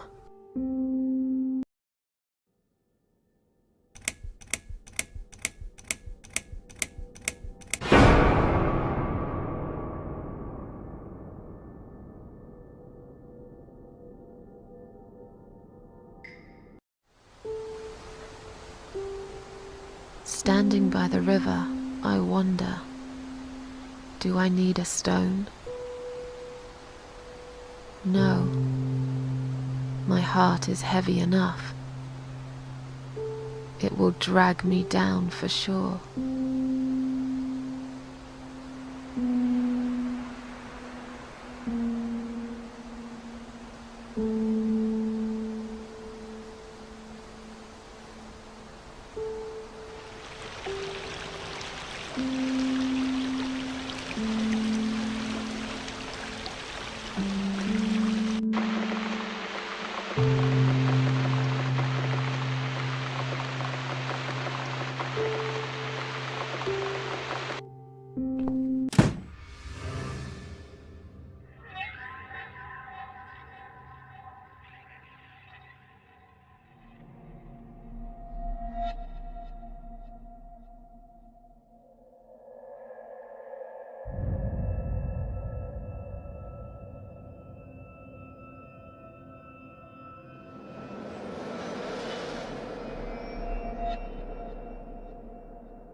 What's this? Bills, bills, bills, and more bills. How can I afford to pay these? I wish I'd never got out of that hospital alive.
Standing by the river, I smile. Will I miss it all? No. I'll be glad to leave it behind and never come back.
I need a mug of coffee first.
Oh, for God's sake.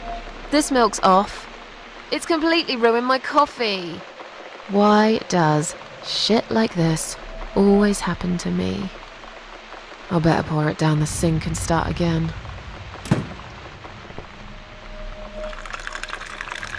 I think I had some coffee whitener somewhere.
Now it's a perfect mug of coffee.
This damn bird again.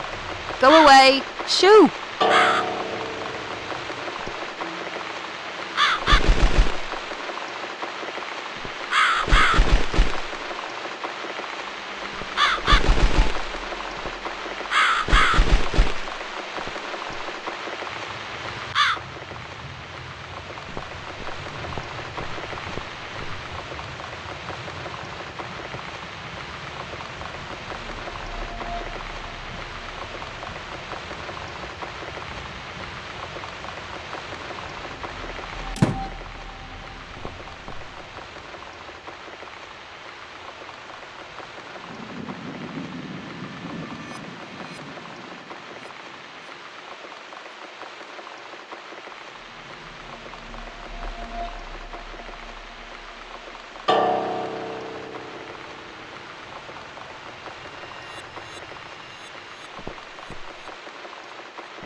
Something is still missing.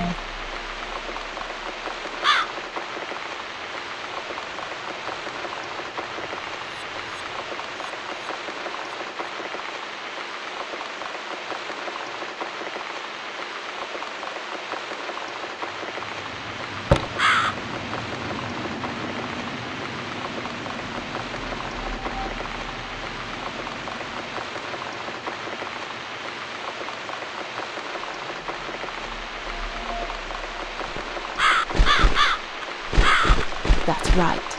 And don't ever come back, you horrible creature. Miss Scarecrow here is going to guard this home from the likes of you.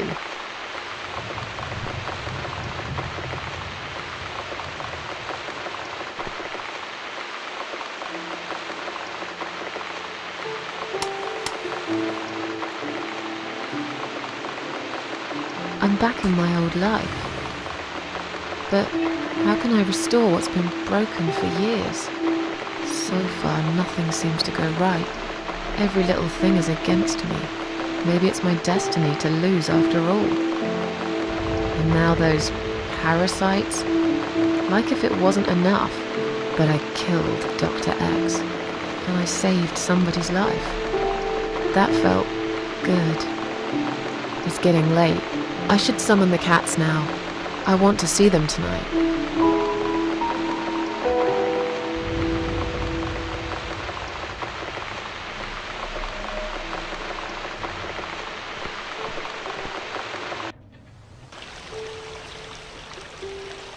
Standing by the river, I close my eyes. One jump and I'm there.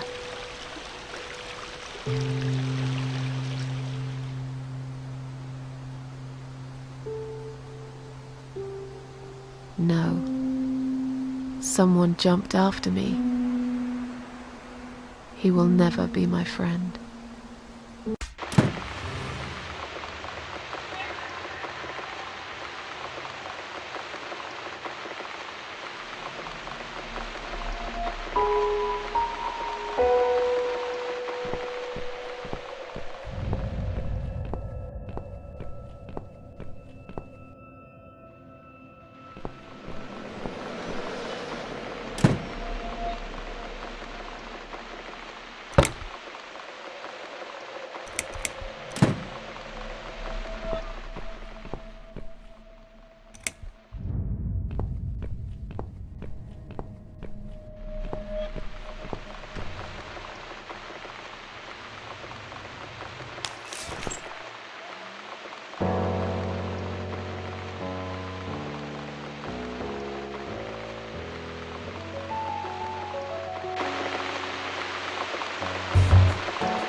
Inside, my darlings. I've missed you.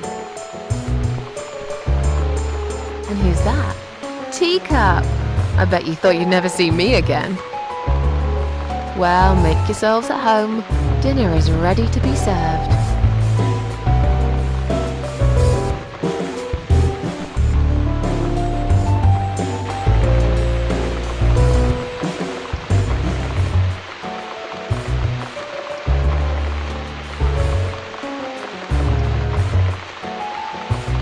Come on, everybody. Gather around. It's time for dinner.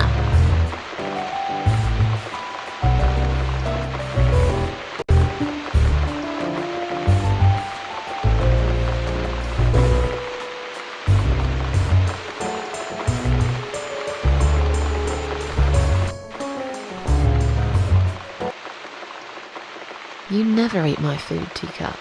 Already had your dinner, have you? No, I get it. I know. You're a good friend. The best friend I have, really.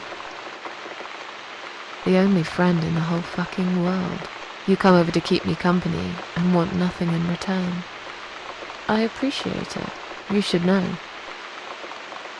If you could know what I've been through lately. I've been to hell and back, my boy. But I'm here now, in my flat, alive, and it's still the same mess that it's always been. I'm not sure how to deal with all this anymore. Don't know if I can. I wish I could be like you, at peace with the world, always smiling. Someone's at the door. But who could it be so late at night?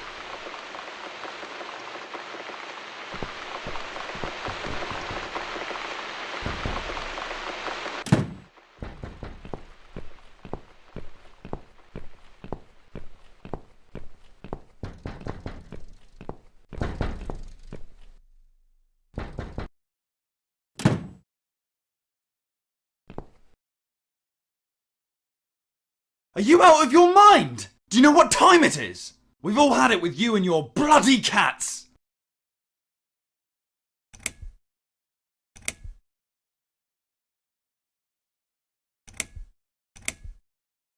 What are you talking about? Oh, don't pretend you don't know! Some of us have to get up early for work. You think it's okay to make noise at this time of the night? Oh, come on. Don't exaggerate. I did play the piano, but only for a minute or two. Enough to wake me up! And this is not the first time either! I swear to God, you ever do this again and I'm calling the police!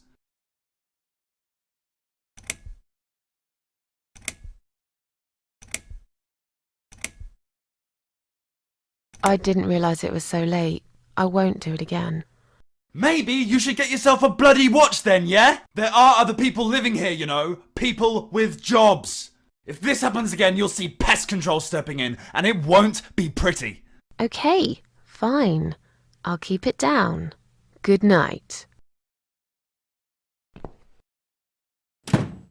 Damn cat lady. They should lock her up somewhere. Fucking nutcase.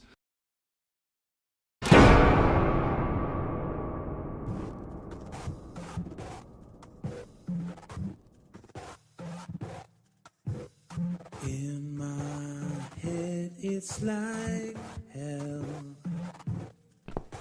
and I don't feel I've got the will. In my head it's so bad. God, please wash me with your rain. In my head it's so strange. I can't remember any names. In my head it's like hell, and yet you want me still.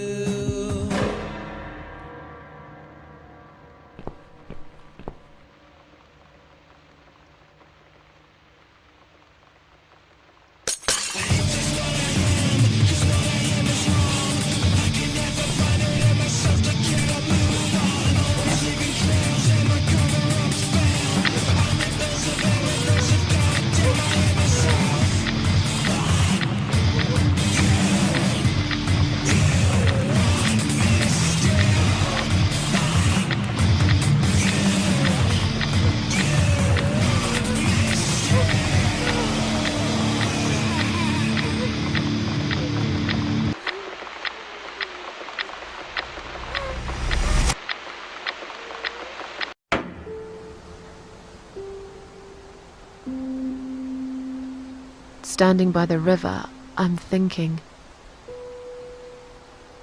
will I jump again? No. Behind the closed doors, I have fallen in love with the razor.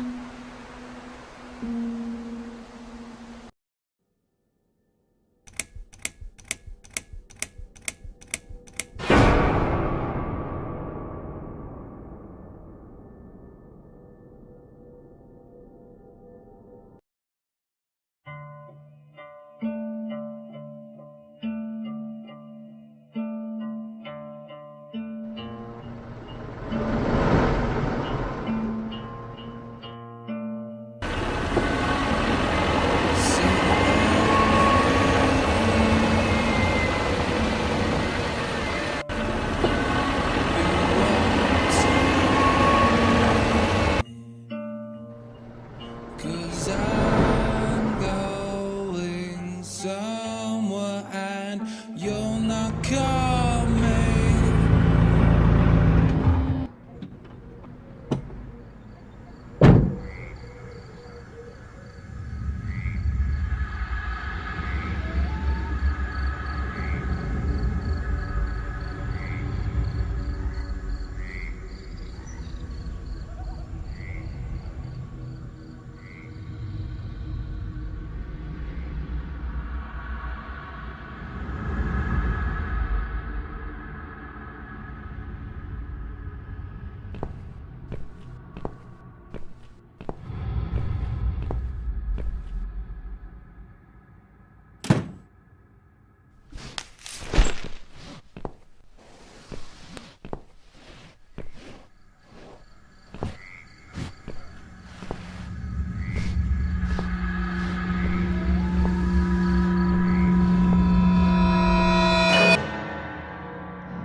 I've slept all night and most of the day. Why am I still feeling tired? Someone's at the door. I really hope it's not him again.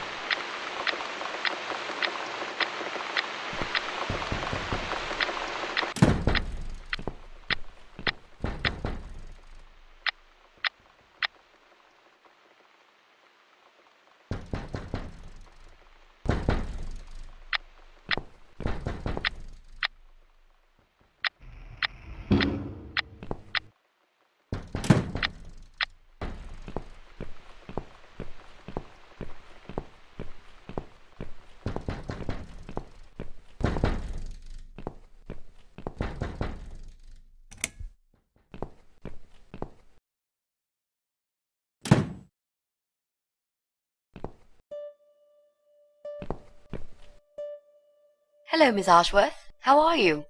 Are you feeling better? Do I know you? Of course. You don't remember me. My name is MItzi Hunt.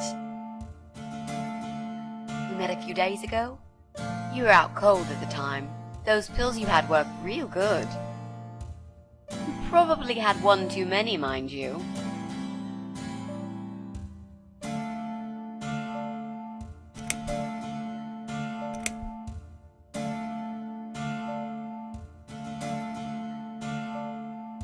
So it's you.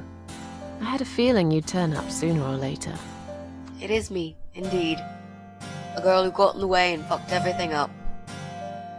I'll understand if you're angry at me. It wouldn't surprise me if you blame me for calling the ambulance and saving your life, but I had other reasons for it too.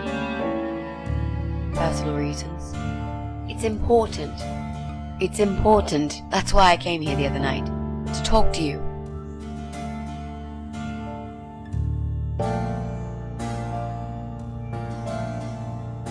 I'm very busy. Please, just leave me alone. I understand that, Miss Ashworth. These are busy times for us all. Crazy times. This constant pressure, this never-ending need to succeed. We're all running after something, aren't we? It gets to that point sometimes when it's just too much.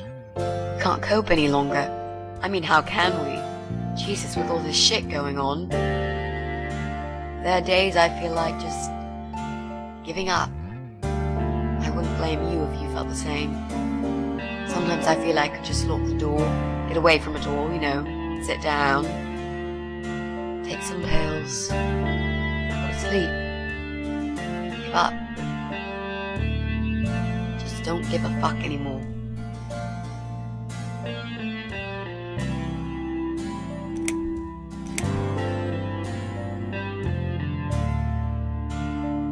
If you want me to thank you, I will have to disappoint you. I don't give a rat's ass whether you do, to be honest. I did a decent thing there. You would have done the same, I bet. Now it's up to you what you'll do with it.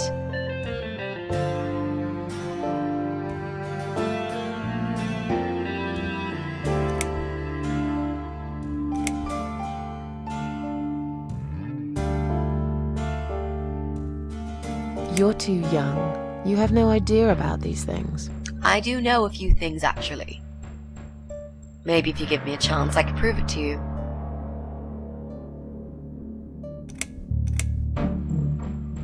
What are you suggesting? And how dare you? I'm sorry, Miss Ashworth. There's no denying that we met in some unusual circumstances. But I thought it would be best to get it out of the way first. I know that you tried to kill yourself, okay? It wouldn't surprise me if you blame me for calling the ambulance and saving your life, but I had other reasons for it too. Personal reasons. It's important. That's why I came here the other night. To talk to you. Why would you want to talk to me? It makes no sense. I saw the ad you'd put in the paper. It seems you have a room to rent. They still print that? It was months ago. Nobody ever called. I forgot all about it. I gave up on it, actually. Well, I'd like to be your lodger, Miss Ashworth. But... You've got the room and I've got the money. Won't that work for both of us? I'm very tidy. I don't make much noise, and I promise not to spend too long in the bathroom in the morning. I don't really... I read your suicide note, you know. I'm sorry, but I did. I understand that you like your loneliness. You stray from people. I get it. But I won't get in the way. I promise I will give you your space. You won't even know that I'm here half the time. What do you think? Do we have a deal? Well, I guess I could do with some extra money, but... Great! Can I come in?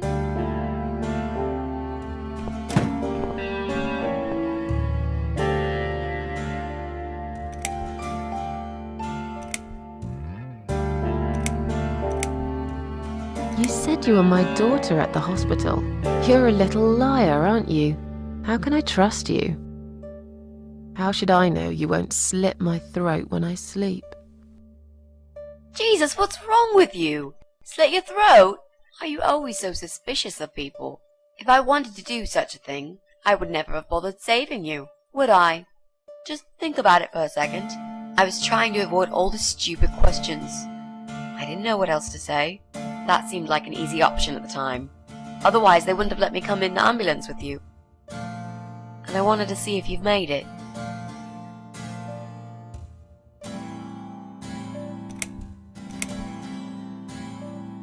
Well, I died in that hospital, if you must know.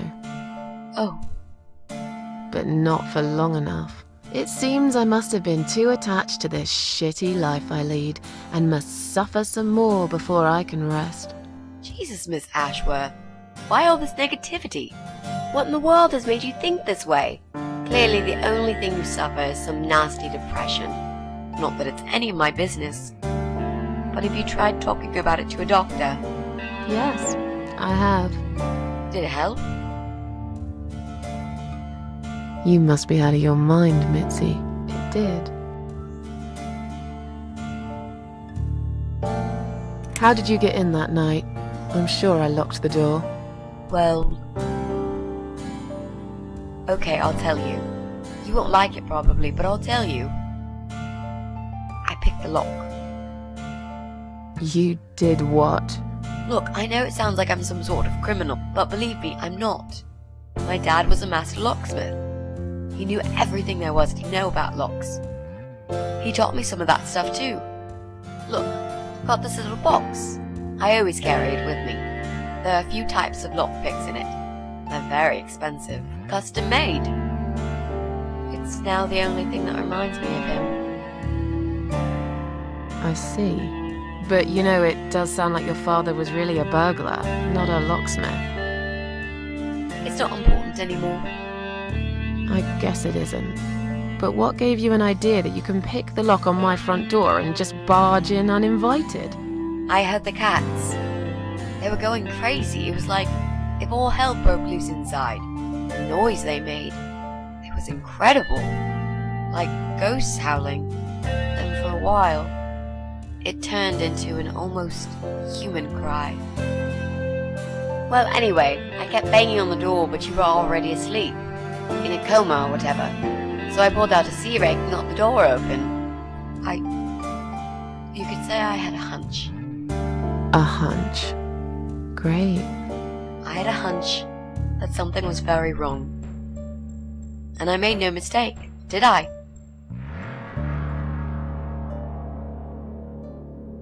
This spare room I have is pretty bad, you should know. I'm not fussy. It's not for long anyway. Just a few weeks, maybe. Anything is better than what I've got at the moment. Which is? I slept at the train station last night. There's a guy there who talks to rats. You should see him. Wait, can you even afford rent for the room? Sure. I'll pay you for 2 months in advance. Money's not an issue. Why not go to a hotel then? I hate hotels. More than train stations, with homeless weirdos and rats. Robbie? Oh no, he's cool. He's alright. And he kept the rats away. Why do you want this room so much? Let's face it, this flat's falling apart. It's cold, it's dark, it's a bit mouldy. This is the old part of town where nothing ever happens. It's far from the city centre, and there are only 2 buses going through here, and that's if you're lucky. And I'm known around here as a fucked up, wicked cat lady. They'd burn me at the stake if they could. They'd put me in a bag and drown me in the river like a litter of kittens. I'm not exactly great company for a young girl like yourself. Who are they? People, just people. I don't give a fuck about people, Miss Ashworth. But I do like cats. You think they'll smell the rats on me? Really use a shower.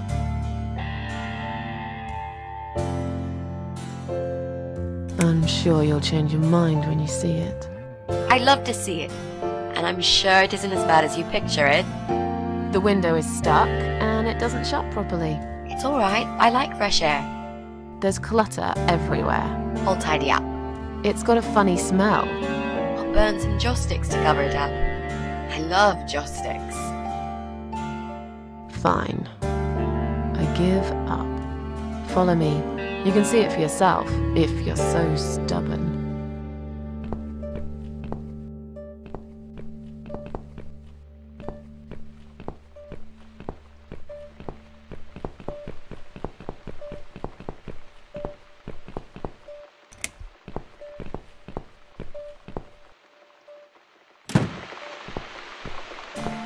This room is perfect. Really? What about all this clutter? I'll move some stuff to the side if that's okay with you. But most of it I can use. All I really need is a bed to sleep and a roof over my head to cover me from that rain. And a power outlet so I can charge my laptop. Oh, and somewhere to watch too. You got a shower, right?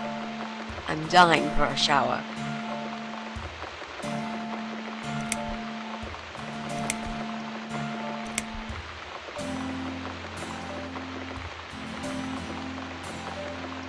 Are you a part of that emo subculture? Please don't say that word ever again. No, this is just how I dress. I grew up listening to real rock and roll, not that emo crap. I'd hate to be a part of that generic bandwagon. Okay. Clearly a sensitive subject for you. You know, people seem to think that just because someone dresses in black, they're called emo. You can't generalize like that. It's more complicated. I dress in black too. Of course. That's because black is the best color. Period.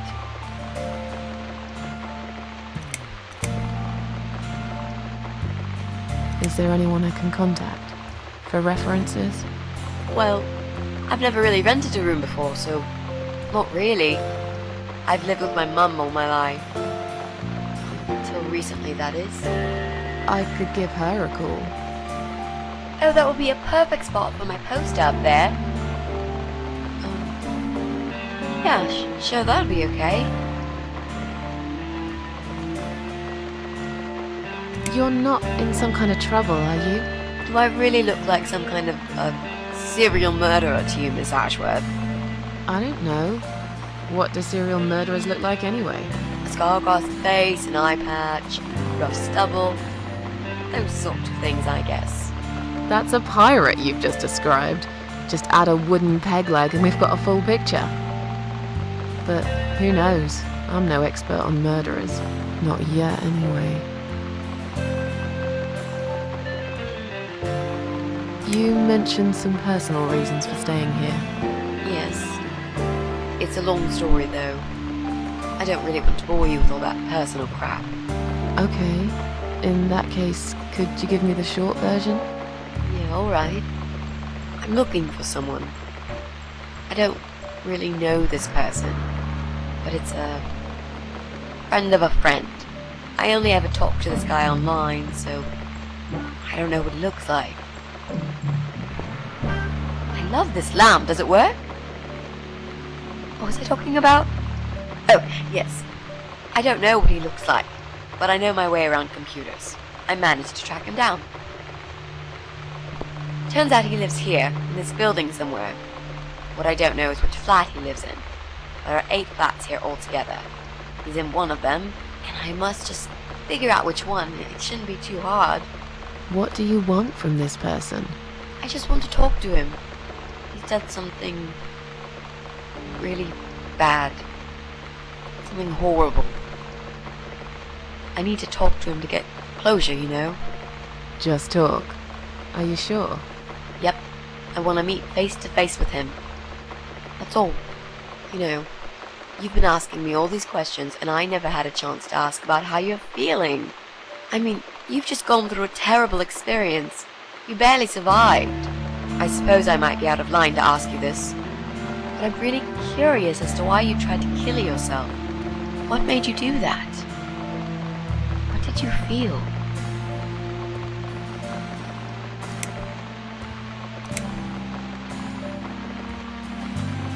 Long story. Won't bore you with this personal crap. Ha ha ha. Right back at me, I guess. I did give you a short version, though. Yes, but somehow I can't help the feeling that you've omitted a few important facts. Just some details. Anyway, I suppose your story is the kind that can't be shortened. Still, if you feel like talking about it sometimes, I'd love to listen. I'll bear that in mind, MItzi. Let's go back to the living room.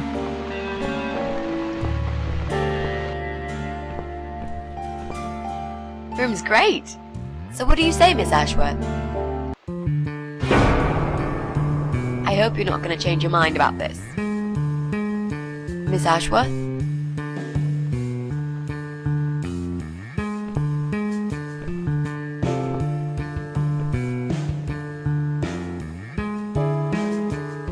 What happened? Are you alright?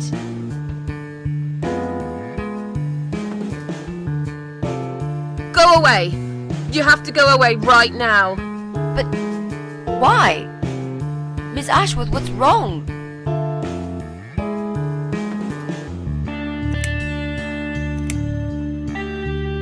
I knew you were one of them. I knew it!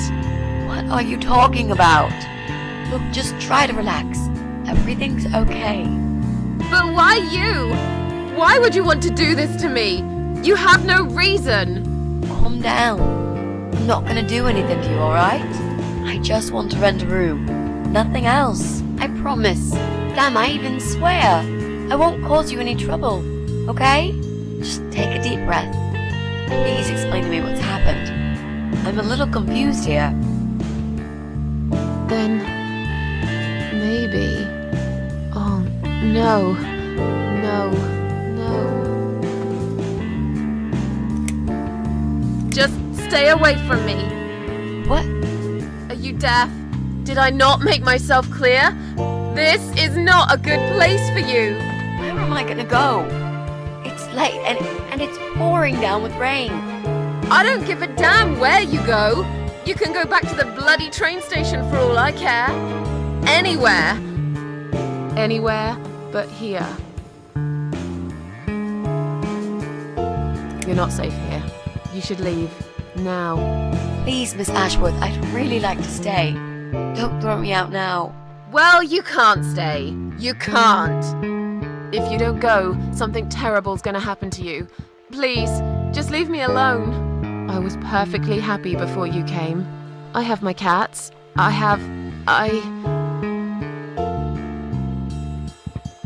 You're going to die.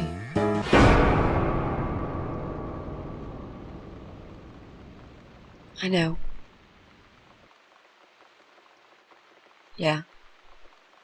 I know. But how did you know, Miss Ashworth? Are you some sort of a psychic? Do you possess some kind of supernatural mind-reading abilities? Or is it just so fucking obvious? What do you mean?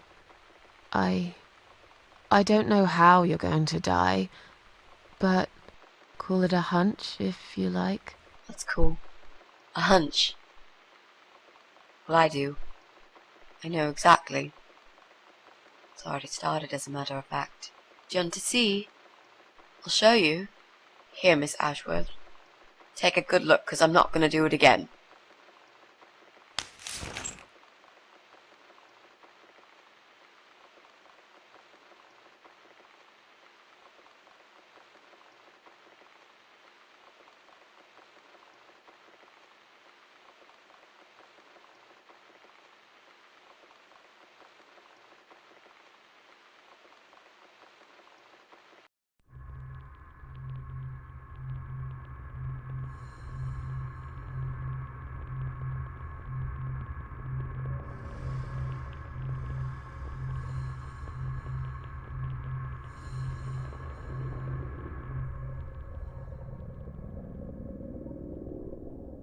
It's time to wake up, my little pussycat.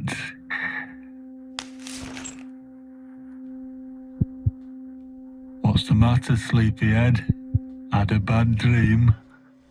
Do you want me to give you a cuddle and a kiss?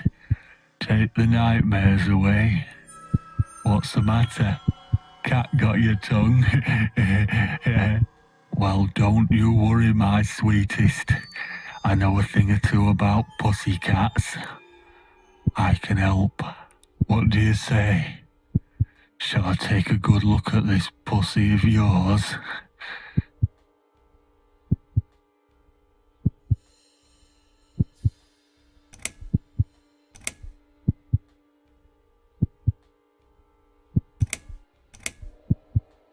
Touch me and I'll kill you, you sick bastard. I fucking mean it. You have no idea who I am. You're just a crazy cat lady. That's all you are. Soon I'll be the crazy cat lady who blew your brains out all over these fucking walls, pal. So laugh while you can. It's not long now.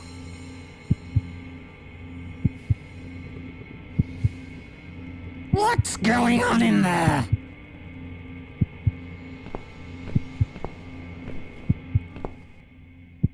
Who's this? Did you play with this little bitch behind my back?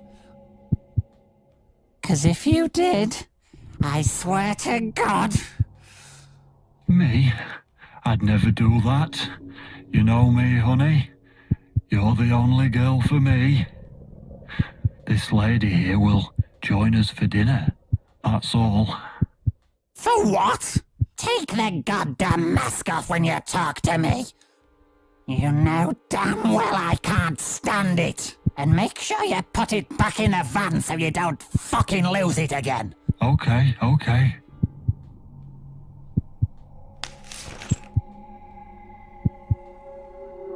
I was just saying, she's here for dinner. Good. Dinner. I'm starving. And I'm sick to death of them bloody cats!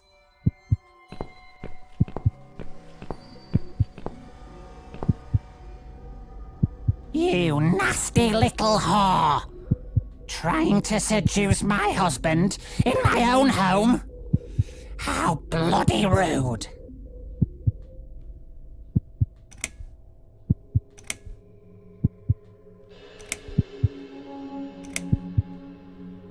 Get away from me! Shut up, you stupid bitch! I know what you're up to. You kept staring at him with these big green eyes. You want him, don't you? You think you can take him from me? Well, I've got just the thing. I always keep this bottle handy. It's bleach, the strongest you can get. You give me no choice. I can't risk losing him. I have to make sure he won't be attracted to you anymore. You won't need these eyes and this face much longer anyway.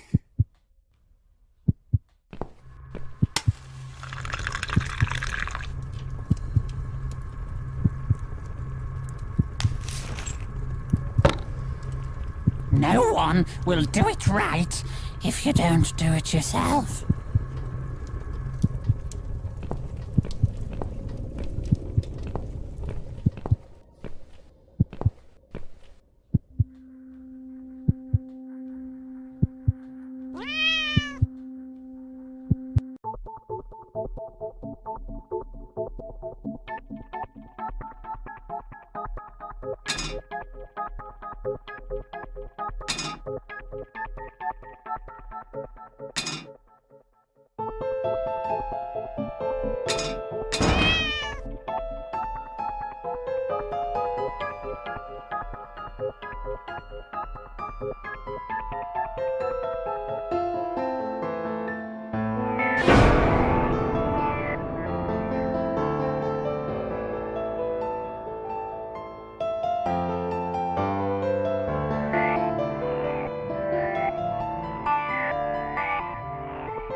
Hey there, gorgeous. I see my old lady brought the bleach again. What a shame. I really liked your eyes. It could have been a start of something very exciting for us, if you know what I mean. She does that every single time. What do they call it? Trust issues, that's it. Well, never mind. Plenty more fish in the sea. I'm not too fussy, but even I have some standards. Ain't gonna touch a bird like you, I gotta be honest, girl. You look like shit. But I wouldn't want you to think I'm not a kind man. Plenty of time until dinner, and you're in pain, so I've brought something to end your suffering. Think of it as an option. I've got this gun here. It's one of my favourites. There's just one bullet in the chamber. Large caliber. You'd be long dead before you'd feel any pain. Sounds good, doesn't it? I mean, it's just an idea, you know, no pressure. Ah, of course. You can't see it. That bleach turns your eyes to nothing but jelly.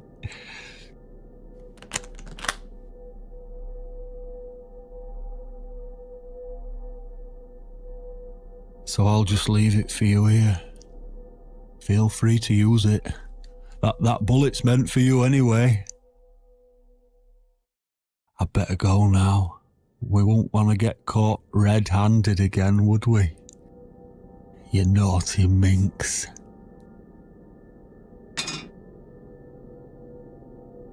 What was that? You can't reach it? Well, what did you expect? Life's a real fucker sometimes.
What? Who's this? My eyes. I can't see a thing. That bitch. A key? Who are you? Say something. Anything. I should be able to unlock the handcuffs now.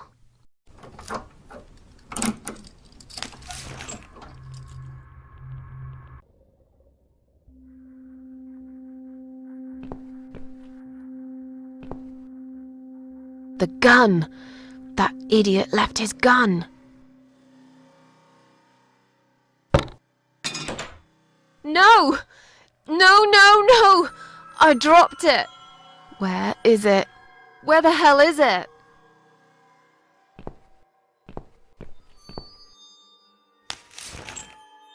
I've got it.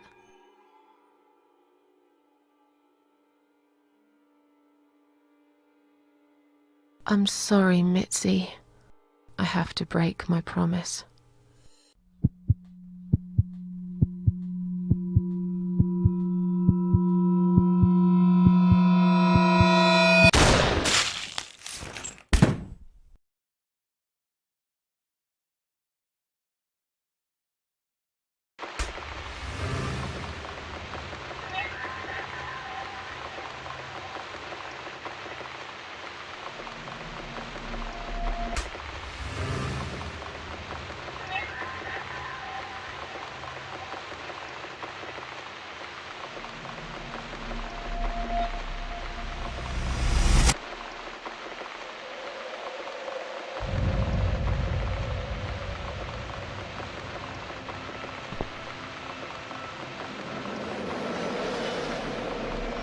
Hope you don't mind creepy posters? It's your room. You can do what you like with it. But I definitely prefer this to fairies, rainbows, and pink unicorns. Did you make these? No. My boyfriend made them. Some of them, anyway. So, Miss Ashworth, I happen to have a bottle of wine in my bag. I was going to leave it to Robert, but I forgot all about it. Robert? The guy with the rats? Oh, yes. Of course. So, shall we have a drink, then? We could get to know each other a bit more. I know, I promise I won't get in the way. And, I mean, you don't have to if you don't feel like it. But since we're going to live together for a little while, it won't hurt if we talk to each other, will it?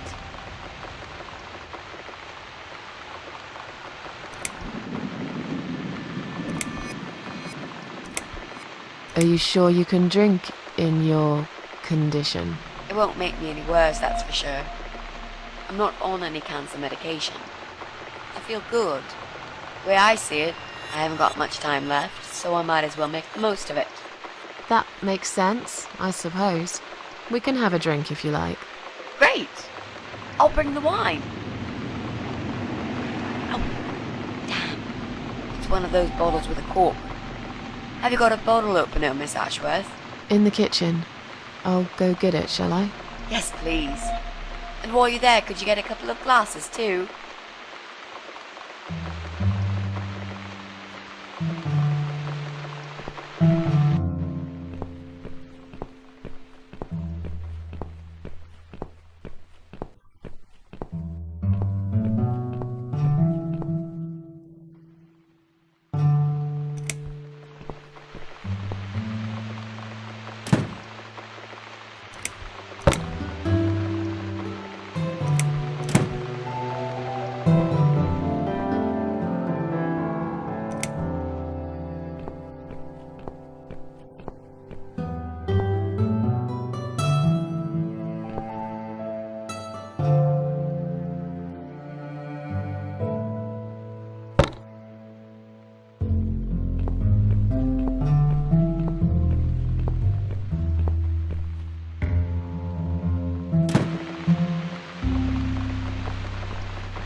you go. Let's get that bottle open. Yeah, but we'll need glasses too. See if you can find some. I found some wine glasses. All right, that's all we need. Oh, Miss Ashworth, I really must say this before we start. Yeah? I promise I won't cut your throat when you're asleep. Very funny, Mitzi. Oh no, I mean it. That's fine. But just so you know, I always sleep with my eyes open.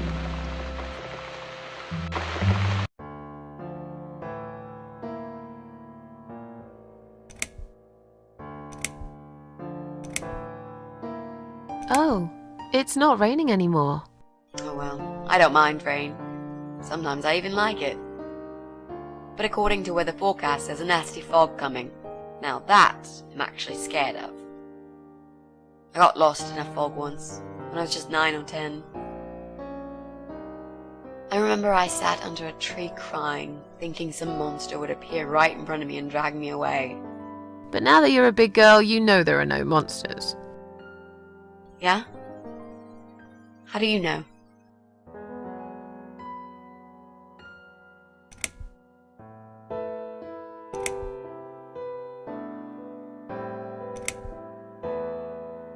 The only monsters are us.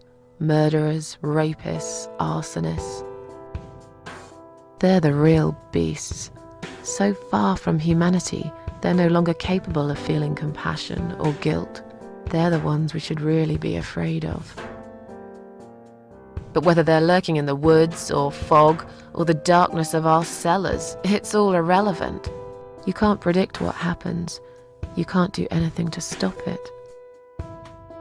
There is only one way. You turn into a beast yourself, and like them, you show no mercy. Whoa! Where did that come from, Miss Ashworth? I just don't like murderers. They're nothing but parasites. So, the big C. Want to talk about it? Well, to be honest, I didn't really want to tell you about it like that. I put you in a very difficult position, I know. It's just that I was really desperate to get this room. I hope you can understand. This is the last and most important thing I must do before my time is up. It's fine. You seem alright. It's just... I find it hard to trust people these days. Maybe it's time I opened my eyes to see others have problems too. Some, like yourself, even bigger than mine. What kind of cancer is it? Do you mind me asking? Brain tumor. Her name is glioblastoma. Huh. Yep, they're all girls, the way I imagine it. Just look at their names. Lymphoma, melanoma, myeloma, leukemia, sarcoma. Each of them a fucking goddess of death, beautiful and ruthless. You might just be right about that, Mitzi. I used to be a nurse. I know a few things about cancer. And I know glioblastoma. She's a real bitch. Yeah, and yet she gets to be the prom queen before night ends, while I disappear down the back exit. How long? They said I had a year. But that was 6 months ago, so... yeah. Not awfully long. Is there anything... They've tried. I'm sorry. Yeah. So am I. Do you want to talk about something else? How are you planning to find this guy? I don't know yet. A bit of detective work, perhaps. It shouldn't be that hard, really. There are only 8 apartments here. One is yours. That leaves us with 7. I was hoping that you could give me a hand, actually. You know some of your neighbors, don't you? Not many. I never really cared about them. They changed over the years, too. You probably also figured by now that this is not the sort of place where new neighbors are greeted with a freshly baked cake. You see a new face, you give them a blank stare as you pass them in the hall, and you forget about them a minute later. That bad, eh? Well, there's that bald guy who lives above me in flat 5. He came here recently to shout in my face. He's a nasty piece of work, but I really don't think he's the person you're looking for. What does he do for a living? I think he's a train driver. I can't imagine somehow that my guy would be a train driver. Okay, that's good. Leaves us with just 6. Anyone else you know? I'd have to think. You know, maybe not tonight. Let's just talk about something else, okay? I have plenty of time. There's no need to rush this. Maybe tomorrow we could sit down together and make a plan. I could draw a simple map of the building, and with your help, mark down who lives where. Sounds good to me, MItzi. You mentioned a boyfriend. Tell me something about him. Yeah, okay. Let's talk about him. His name is Jack. He's dead. Oh. Miss Ashworth, are you sure you want to listen about my miserable life? I don't want to bring you down. These aren't happy stories. And I'm not a happy stories kind of person. I'm sure you've noticed by now. I guess so. Anyway, I suppose I would have had to tell you about Jack sooner or later. After all, he is the main reason I'm here. I just don't know where to start.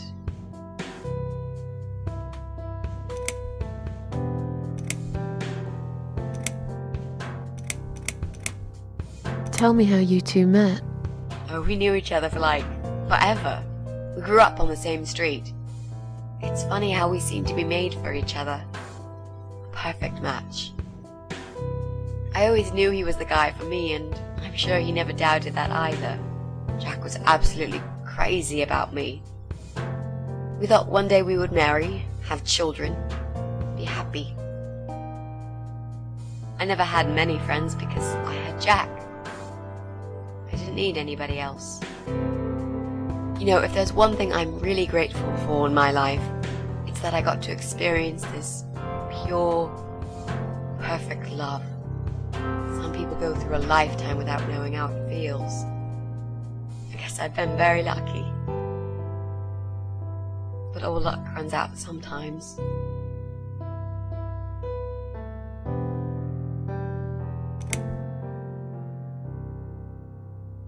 Jack made those pictures on your wall.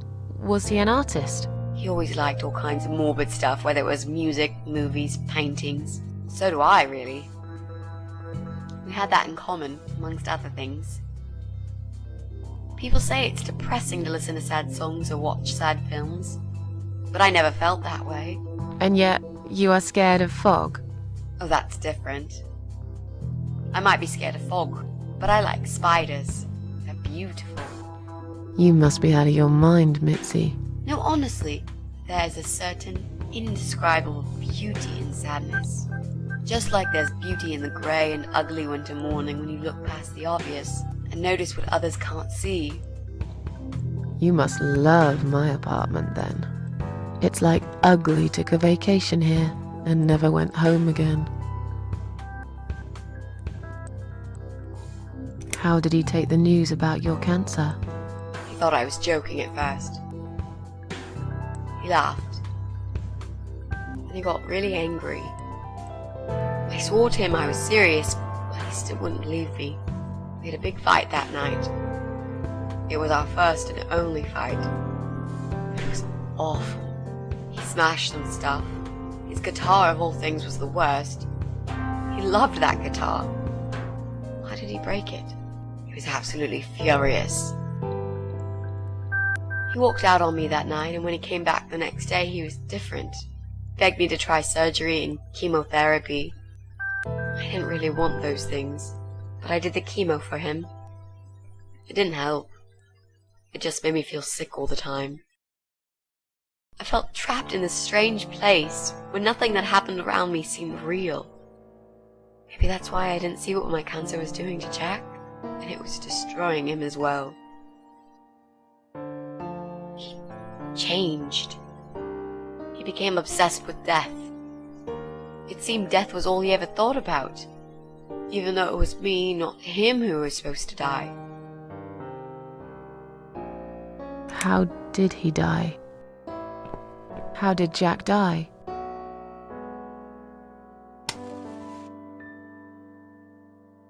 It was so distant in the last few weeks before he died. What I didn't know was that he kept looking for something. I don't think he even knew what exactly. But it eventually found him. Or rather, he found him.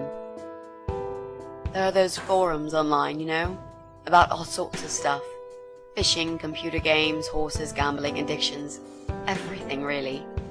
Accidentally, Jack stumbled upon one about suicide. There's a guy there. Calls himself the Eye of Adam. He's a fucking god on that forum. It's like a failed suicide club. People mostly try to help each other and offer support. Sometimes it just helps to know there are others like you. To listen to their stories and how they cope with their lives. But the Eye of Adam is an advocate of death. He dwells on human weakness. His job is to plant an idea, to give them a reason to die and tell them how to do it, once and for good. Jack took the bait. Before he knew, he was completely brainwashed. One day he sat down with me and tried to explain his perfect solution. It was the Romeo and Juliet kind of scenario. We were both to die together in each other's arms.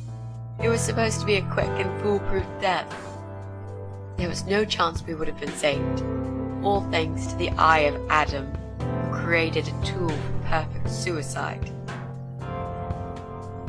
He told me it was very simple. All we needed were 2 easily accessible household chemicals, which combined together create a gas called hydrogen sulfide that kills you within a couple of minutes.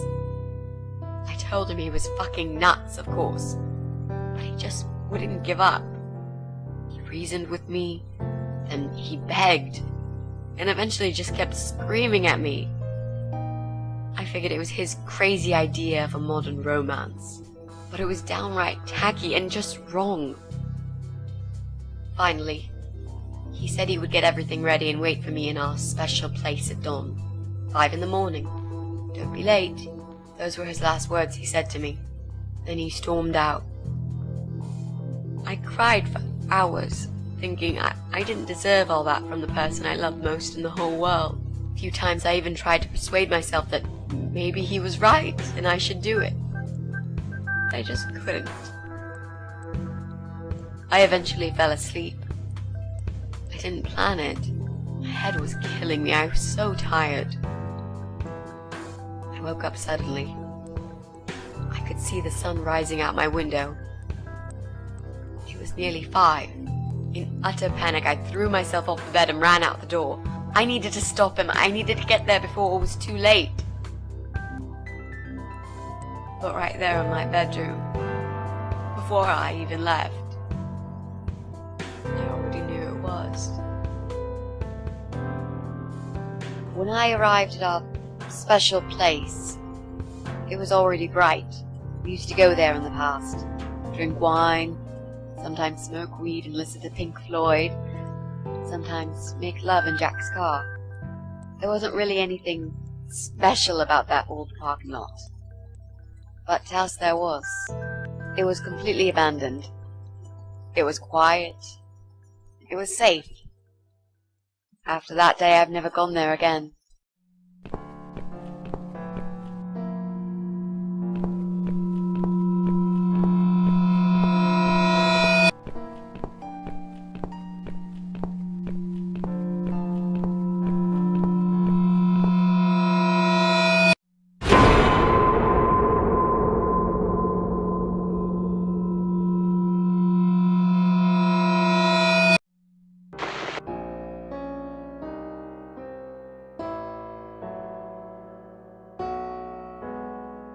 I'm so sorry.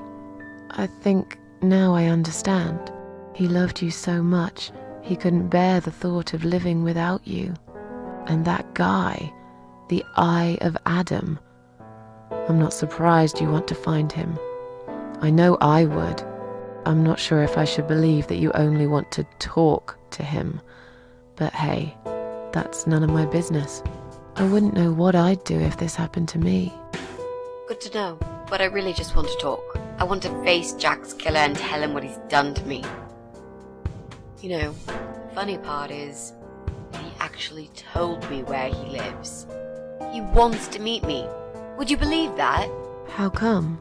Well, this kind of thing he does is called trolling on the internet. It's usually a form of extreme bullying and psychological cruelty. Those who are clever enough say, don't feed the troll. Don't talk to them. It only makes it worse if you show any interest in them at all. And I of Adam is no exception. He craves attention. He's a hungry troll who wants to devour as many hearts as he can get a hold of. I emailed him and told him I was a massive fan who loves his work. He wouldn't believe me at first. But trolls are always hungry, and I was prepared to serve him a meal fit for a king. What do you mean? I fed him so much bullshit that he really believed I'm a suicide preacher just like him. Great. I wish he'd given you his door number, though. It's all a part of some sick game he's playing. Sooner or later, I'll find him. There were signs on the car windows. Warning signs, yeah. I found on that forum that the Eye of Adam doesn't want any accidental deaths. So we posted this poster design for people to print. It turns out there's a whole sick ideology behind it. Fumes from the car could hurt anyone who opens the door, and that's not the point. The idea is to die willingly and with clear mind, to prepare for it, to embrace it. Jesus. You'd think the police would investigate the whole thing. Sounds almost like a sect. This guy knows how to hide. The police can't be bothered to make an effort. It took me 3 months to track him down. Now I'm finally so close. I can almost smell that fucker.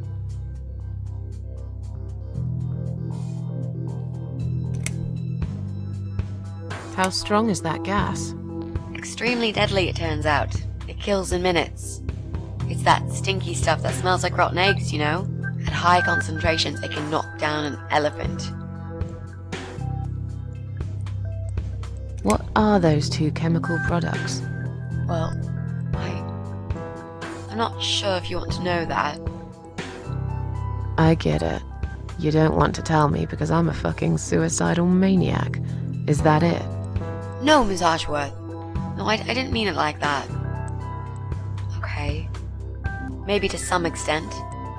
Just replace maniac with victim and fucking with recovering. You've only just come back from the hospital.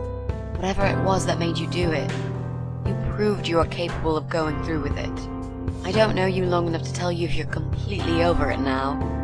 And the last thing I want is to give you stupid ideas. It would be just like what the Eye of Adam does. I would never forgive myself if anything happened to you because of me. I mean, how could I?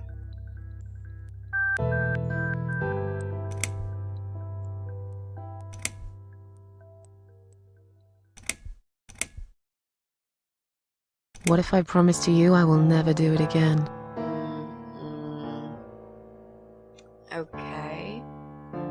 Alright. But if you don't keep your promise, Miss Ashworth, I'll find you in hell and kick your lying ass for breaking my already broken heart. You can't kick my ass when I'm dead. I'll soon be dead too, Miss Ashworth. So, yeah, I swear I will do it. I don't think so. You'll go to heaven, you muppet.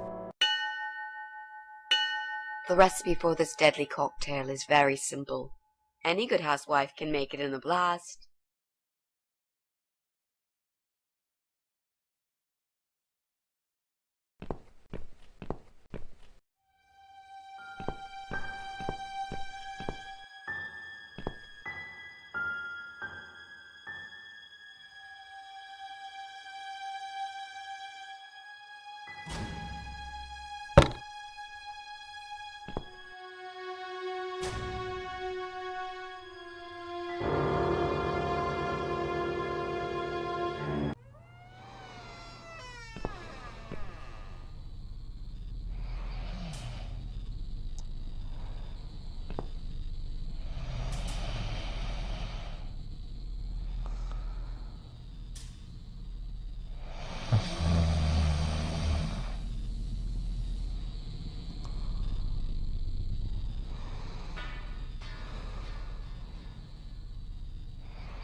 Well, well, boxes full of bleach. I suppose I deserve a bottle. I've worked hard for it. This reminds me of something. The first thing you need is a strong toilet bleach. You know the kind. Not just a regular bleach, but one that makes your eyes all watery and skin itchy.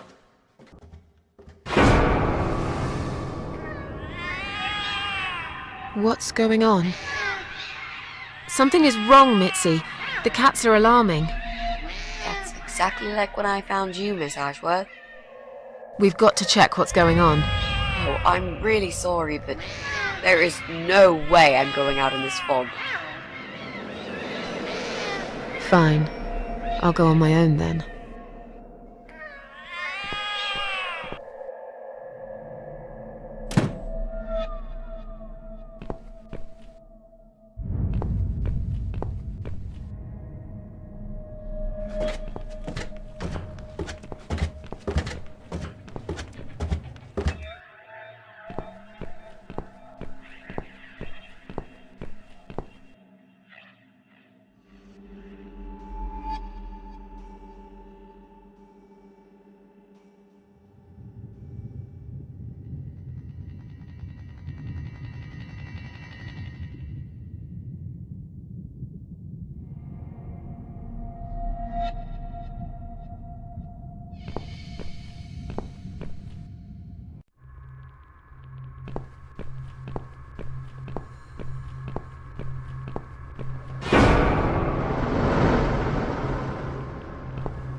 Bloody fog. Can't see a thing.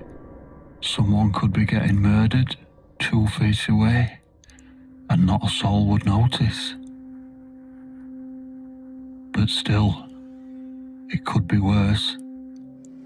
At least it's not raining, eh? Always look on the bright side, they say, and I always do. Not a talkative type, are you? What's your name, sweetheart?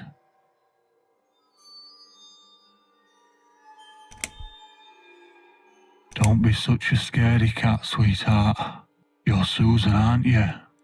A kind man had described to me what you look like. And what can I say? He was spot on. What do you want? I'm just here on a job, sweetheart. Nothing more. I had a call, you see. There's a cat problem. And apparently, some crazy cat lady keeps making it worse for everyone. A crazy cat lady called Susan, I was told. Now, you ain't gonna like it, sweetheart, but I'm taking you for a ride.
Oh, well. Look what the cat dragged in.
emergency line. How can I help you?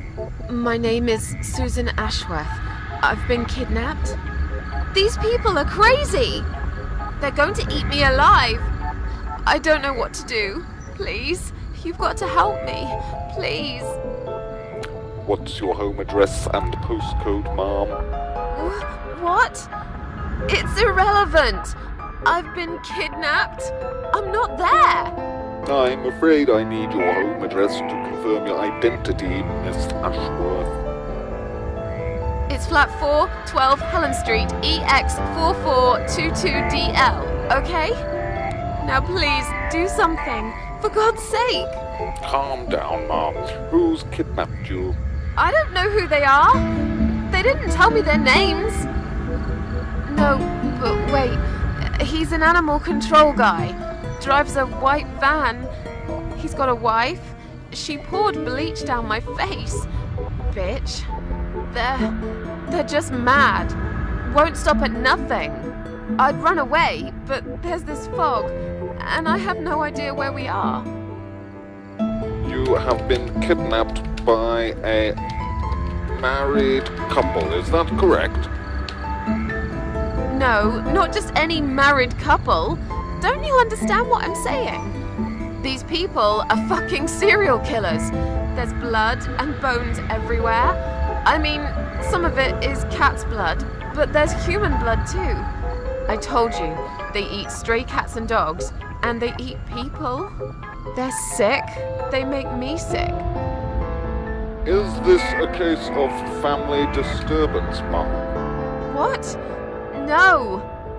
Did you know this married couple prior to the incident? Are you related? Jesus, did I say anything at all that would make you think that? Calm down, please. I'm only trying to help you, Mom. I need to establish some facts first before a police car can be dispatched. Look, just track this number and you'll find where I am. You can do that, yeah? They always do it on films. I bet you've got my number displayed on the screen already. Just do me a favor and send a police car, will you?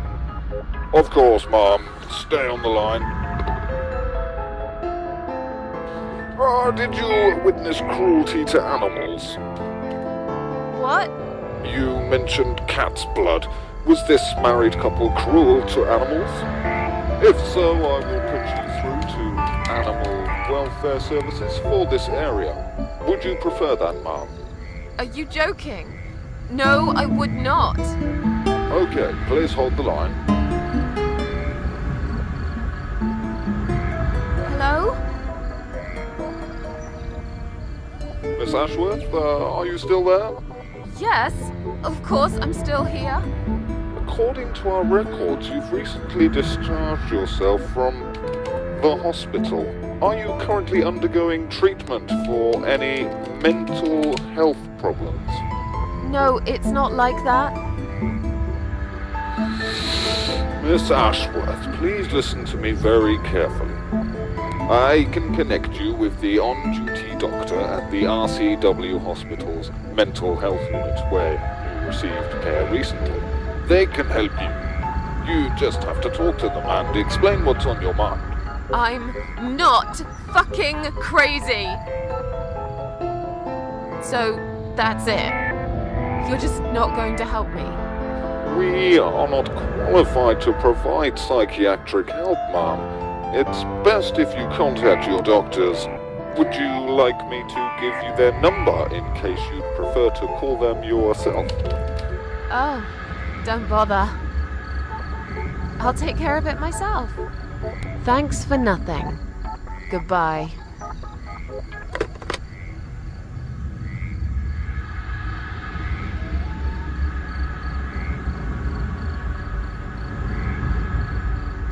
Oh no. No. Damn it. I can't remember my own number. I've got it written down somewhere at home, but I hardly ever use it.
Come on, Mitzi.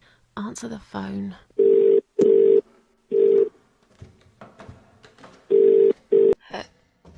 Hello? Oh, thank God. Finally. Mitzi, it's me. I need your help. What's happened? Where are you, Miss Ashworth?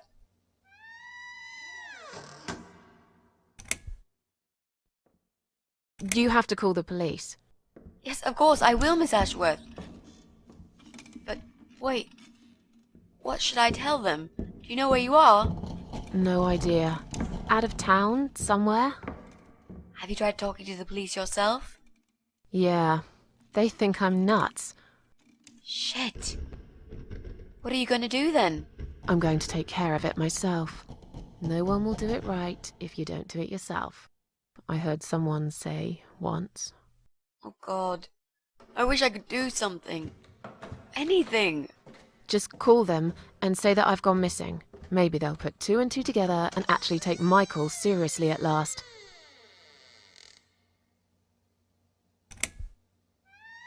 I've been kidnapped by some psychopaths. What? How did that happen? You only went downstairs to check on the cats. Look, it doesn't matter. I'll explain everything later. These people are maniacs. They're killers. It's either me or them. I have no choice. I've found some bleach. It reminded me of this gas you were talking about. I could get rid of one of them with that gas and get a hold of a gun. You said it was fairly easy. Miss Ashworth, no, you can't. Listen to me. This guy is a fucking murderer. He's nothing but a parasite. No one will miss him. Trust me. The police won't be coming to rescue me. And I could really do with a gun here, you know? But...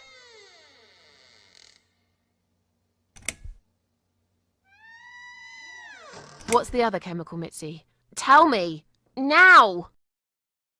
Okay, fine, I'll tell you. It's no rocket science. You just need some pesticide. Pesticide? Didn't you say it is something everyone's got at home? Well, you wouldn't use it. You live in a flat high above the ground. It's for people who own houses. Or like, mansions. You can pick up these things at any supermarket anyway. Fine. What do I do with it? Just mix bleach and the pesticide together. Make sure there isn't much ventilation. And wear some protection. A gas mask or something, yeah? Right. Bleach. Pesticide. Got it. And a gas mask, got it? Yep. Thanks. Okay. Thanks. Wish me luck. Be careful, Miss Ashworth. I'll be fine. I'm a tough old girl. This'll be like a walk in the park.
been?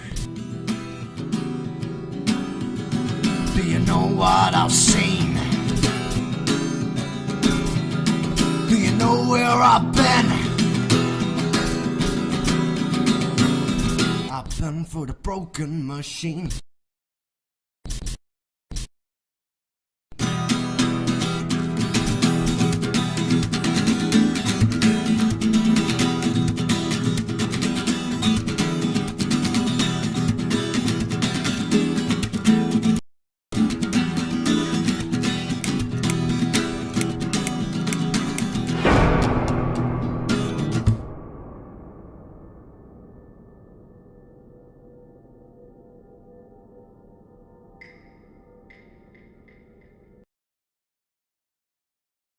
Miss Ashworth, I was worried sick about you. Are you alright? How did you get back? I walked. You saw something terrible in that fog, didn't you? I saw a monster.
Miss Ashworth, I need to ask you something.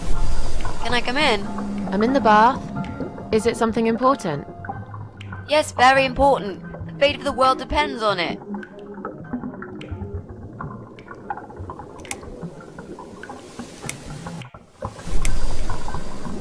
You can come in, if you promise you're not a lesbian. A lesbian? I told you I had a boyfriend, Miss A. Both girls shouldn't get embarrassed of each other. Where do you get ideas like that? I don't know. It seems everyone is gay these days. Now, that's okay with me, don't get me wrong. But I don't necessarily want a lesbian to stare at my boobs, if you know what I mean. Miss A, if I want to stare at some boobs, I'll take my top off and look in the mirror. Right. Come in then. I'm cooking up some pancakes. What do you like on yours? We've got strawberry jam, maple syrup, and chocolate spread.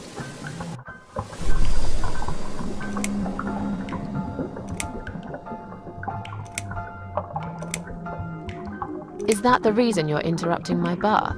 But of course. The world will just cease to exist if you don't let me know this. Well, that'd be fine by me. I don't really care about the world. And I want blueberries on mine. Blueberries? Where am I going to take blueberries from? Don't know. You asked me. And I just really like blueberry pancakes.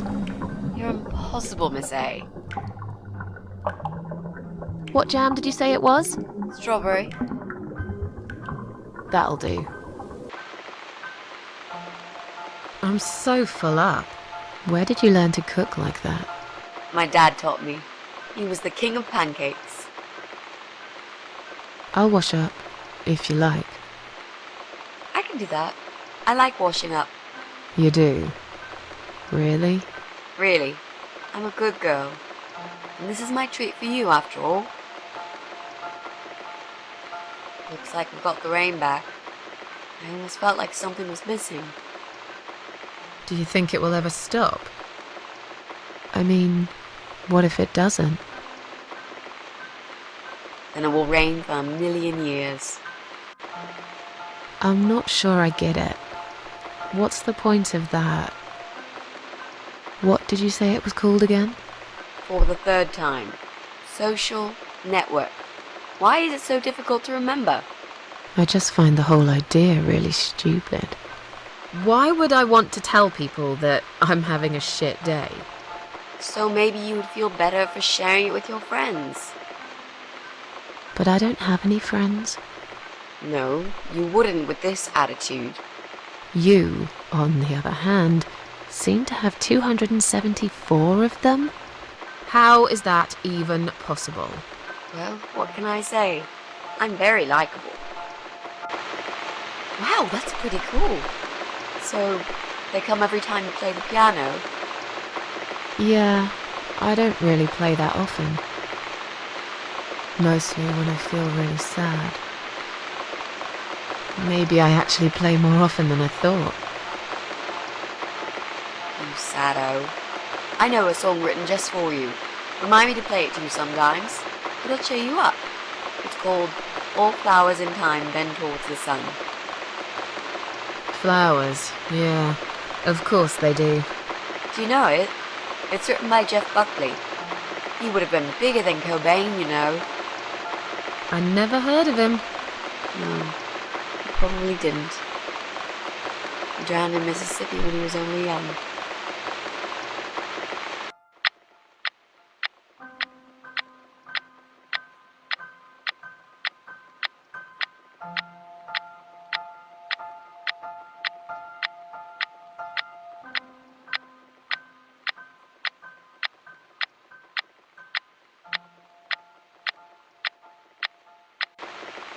I've created a profile for you. Maybe now you'll learn how to use it.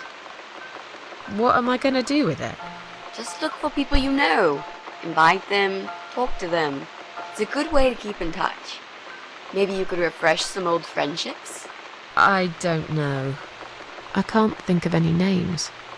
I probably never really cared enough about anybody. How about people you went to school with? Your old colleagues from work? Nope. Friends. 0. At least they're right about one thing. I'll add you later. That'll be a start.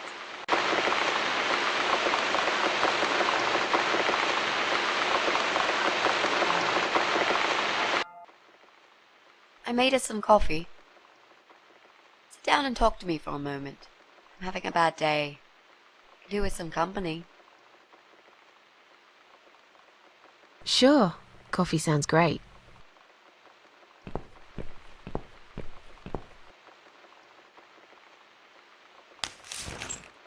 What's wrong, MItzi? Well, I'm not sure how to get started with this thing. I've been thinking about it the last few days and I just don't seem to get any good ideas. Maybe I've been a fool all along, deluding myself that I could find where that sick bastard is hiding. Maybe I can help you. I have lots of free time, you know? Last night, I made this, well, map. I made a map. This is our building, all 4 floors. There are 2 flats on each floor. You really want to help me? That's so great, Miss A. How will I ever pay you back for this? I'll think about it later. But we haven't found him yet, have we? No, but I feel that together we stand a chance. So, let's talk about it. What do we know already?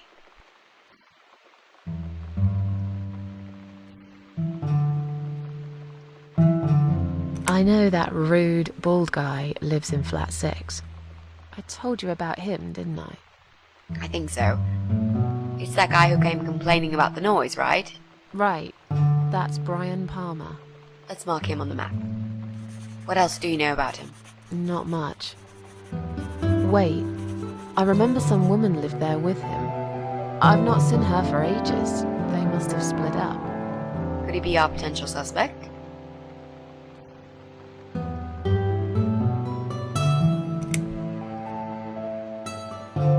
No. That jerk? Never. Fine, I'll trust you on that. I guess we can count him out.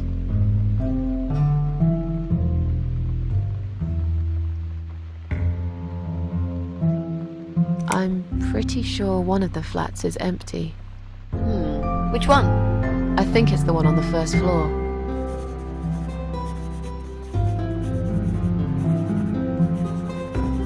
There's an odd married couple that lives next door. Yeah? What do you know about them? Well, the man is called Joe Davis. He seems nice, quiet type, but I heard him shouting a couple of times, and he sounded almost like a different person. Like a madman, you know?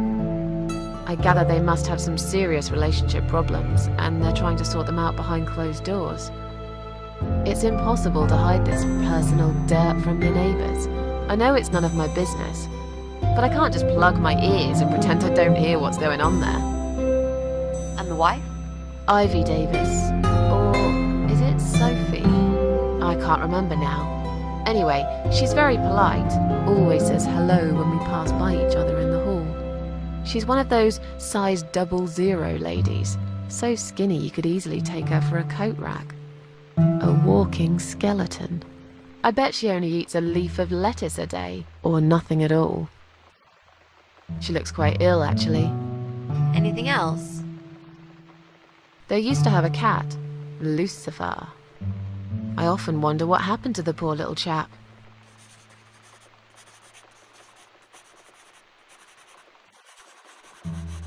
We can cross off our flat, of course. Yep, good. That leaves us with only 7 flats. Also, there's an old man in flat 5, right opposite the Bryans' place.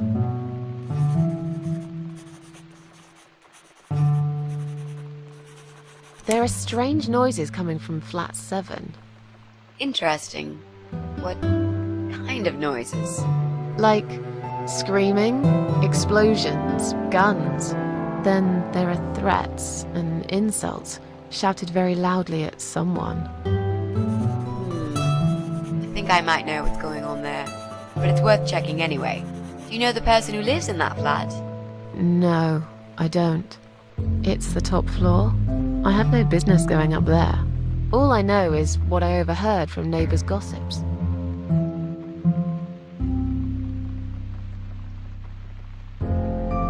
Sometimes I hear a dog barking on floor 1. First floor? Where you said one of the flats was empty? Yes, which means the owner of the other flat keeps a dog. I hate dogs. Tell me about it. Noisy, smelly creatures. Can you imagine the Eye of Adam being a dog lover? Can't see why not. In that case, it might be worth looking into. There's a woman with a baby living upstairs. No husband? I'm not sure. I hardly ever see her. When I do, it's usually in the hall, when she's pushing a pram with a baby inside. She always has tons of shopping hanging from it. I nearly asked her once if she needed help to carry it upstairs. And? I hesitated for a moment, and by the time I offered, she grabbed the baby and the shopping bags and marched off upstairs.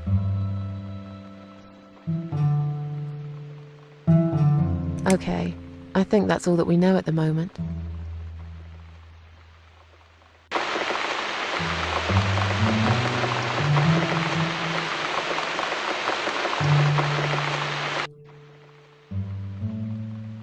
You mentioned a pram.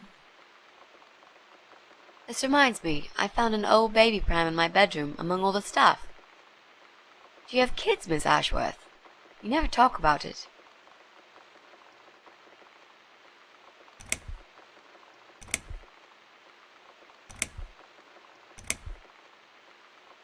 No, I don't have children. But you did, didn't you? Come on, Miss A, it's all right. You can talk to me about it.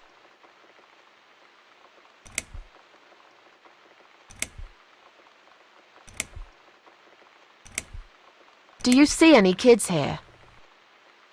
I must have gone blind, because I can't see any myself, and you're acting like this place turned into a fucking preschool. Why don't you just leave it alone? Oh, please, you can't do that.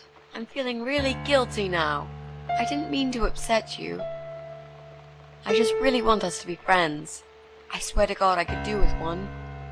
I'm not very good at friendships. I thought that was rather obvious. Friends should trust each other, you know. I told you about Jack and everything else. Why can't you just do the same? You told me about Jack because you wanted to. I didn't force you, did I? My private stuff is nobody else's business. Why does everyone want to remind me of this all of a sudden? Isn't 10 terrible years of suffering enough to let go and never bring it up again? Even for me?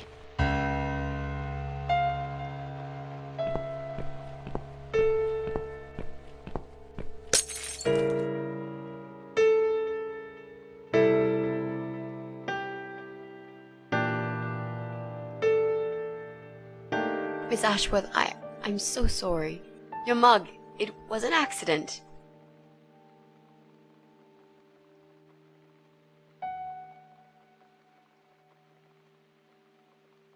You know, just leave it.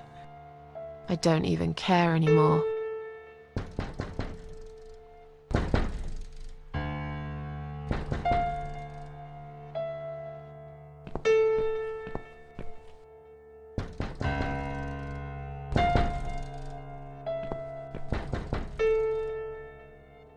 Who is it?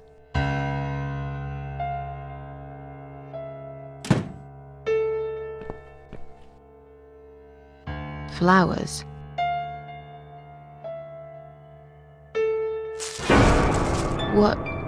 What's that in your other hand? Go away. Leave me alone.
I'm finally here.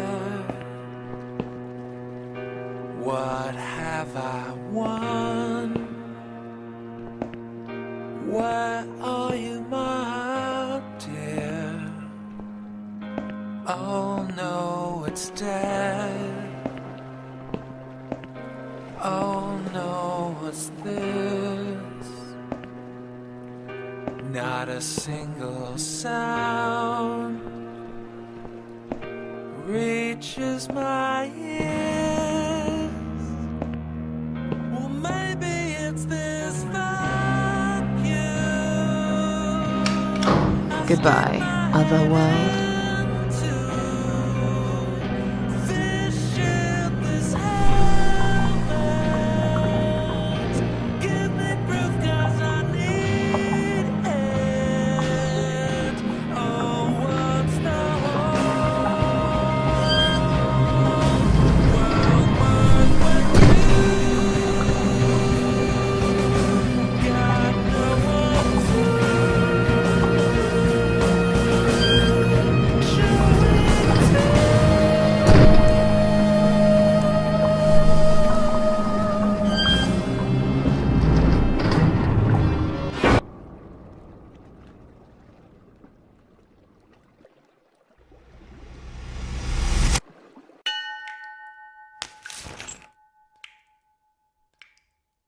Is that you behind my back, MItzi?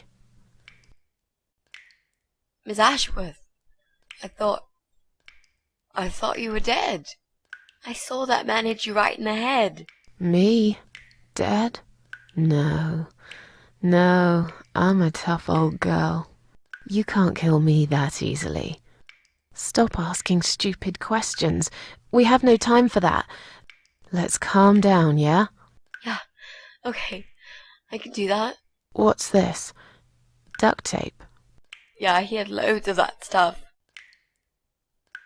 Maybe we can break this tape if we pull really hard? It won't hurt to try.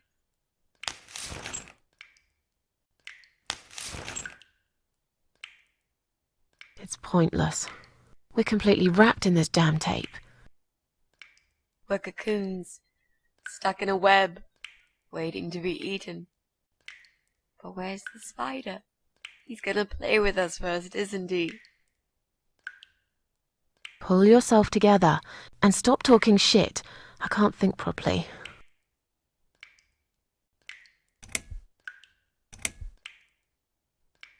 Did he hurt you? That bastard packs a hell of a punch. I've got a bit of a headache, but I think I'm all right. What about you, Mrs. A? Me? Fresh as a daisy. But I'll feel better after we've dealt with this unpleasant guest of ours. Do you think he's going to rape us? No, he is not. Don't worry, I'll figure something out. Let's just wait for him to come back. Sooner or later, they always make a mistake. Miss A, I'm sorry I had upset you. I shouldn't have pushed you so hard. And I'm sorry about the mug, too. It's all right. Water under the bridge.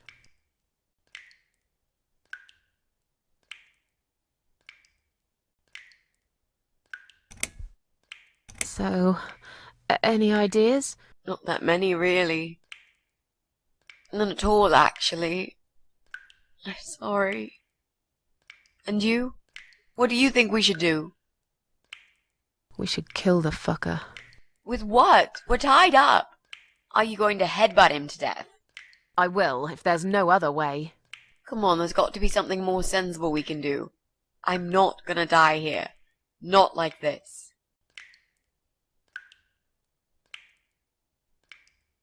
How about those lockpicks that you always carry with you? Stop asking stupid questions and pull with me. But we aren't locked in a room, are we? We're wrapped in duct tape, in case you forgot. How is a lockpick gonna help here? I don't know. It's probably sharp. You could use it to cut this tape. Well, even if that was the case, I can't reach it anyway. So let's forget the lockpicks and think of something else, all right?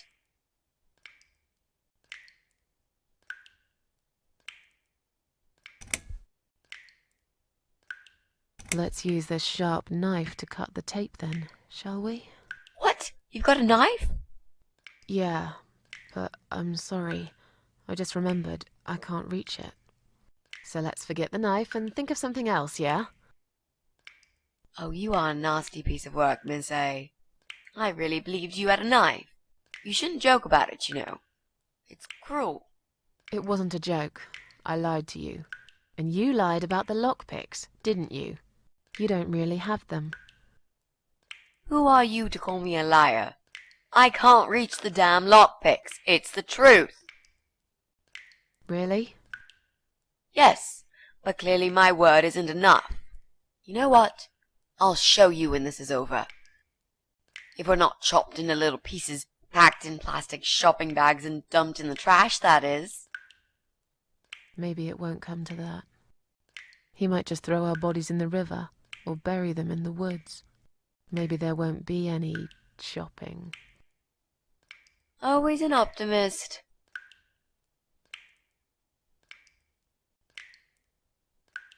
Maybe together we can pull this pipe off the wall. How is that exactly going to help us? Stop asking stupid questions and pull with me.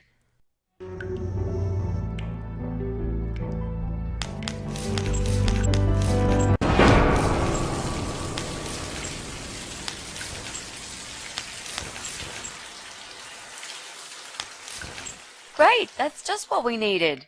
A cold shower.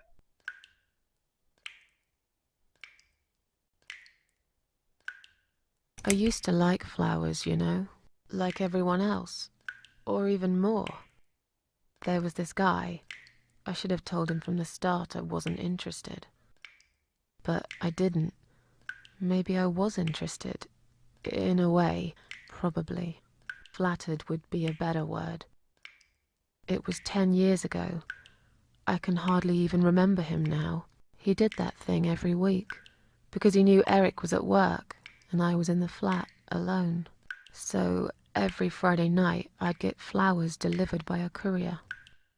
Who's Eric? Your partner? My husband.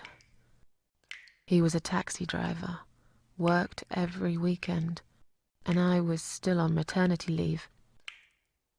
Zoe, our little daughter, was only 6 months old at the time. Well, 5 months and 28 days exactly. She would be 11 now. Anyway, that one Friday evening's courier had delivered a big bouquet of the most beautiful lilies. Usually, I would have thrown them away, but I really liked them, somehow. They were extraordinary, absolutely stunning, and looked very expensive.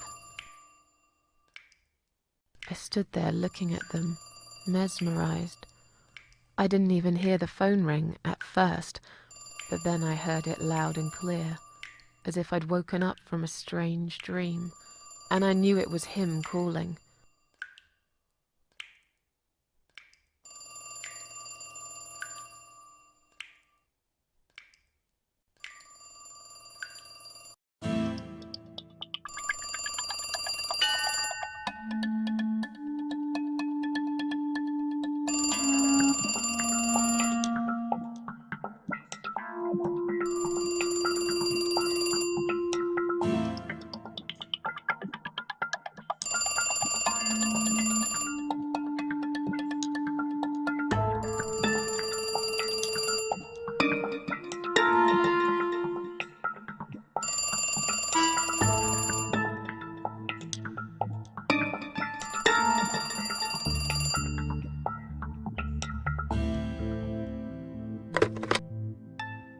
Do you like the flowers?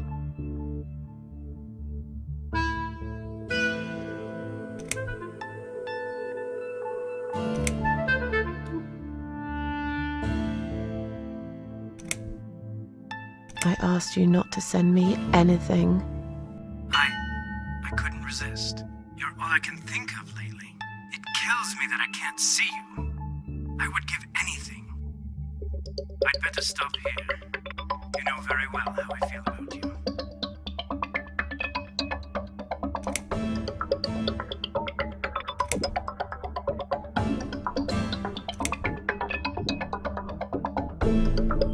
I have a family now. I'm sorry, but I can't see you again. We've managed to patch things up with Eric, and there's Zoe. We have to try and make it work. Our daughter needs both her parents. So, yeah, I can't just run away with you. Life's not a film with Julia Roberts, you know? But sometimes doing crazy things can change your life for better. Do you really want to be that woman who in 10 years' time realizes that she's wasted the best time of her life living with a man that she never loved? Look, I love my husband. I can take care of Zoe. I told you before. I'll be a good father to her, if you want. It doesn't work like that. You don't know anything about children. I'll learn. Give up? Honestly. I could never give up on you, Susan. Come on, don't be like that. You're breaking my heart.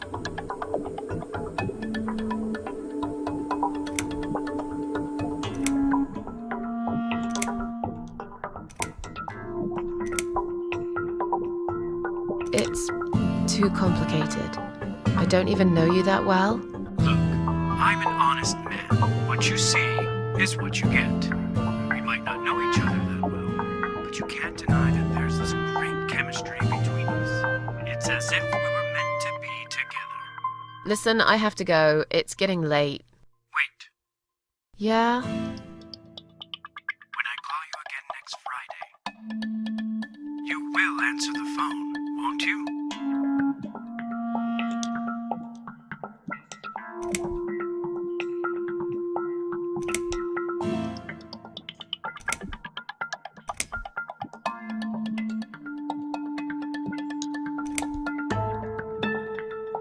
Maybe. But you'll probably find a better girl by then. But now, I really have to go. Bye. I guess I should do something about these flowers. I'd really like to keep them. But I don't want Eric to know I have a secret admirer.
Now I can tell Eric that Mandy had brought them for Zoe. It seems like a pretty innocent lie. I doubt he'll notice anyway.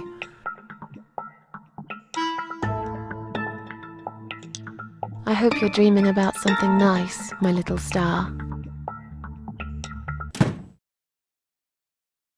Eric must have come home early. But why?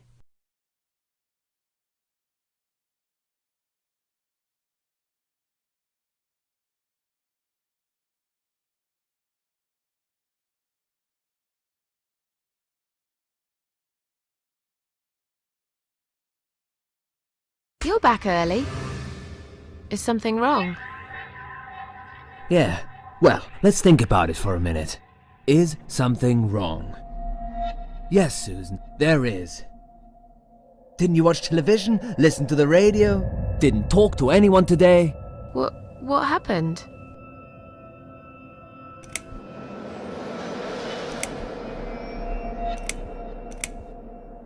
Was there an accident? Yes, you could call it that. But if a guy walks into a busy restaurant during dinner service and detonates a bomb strapped to his chest, then I think the term terrorist attack is more fitting. There's chaos spreading all through the city. Everyone's panicking. The police and army are everywhere. But you don't even care, do you, Susan?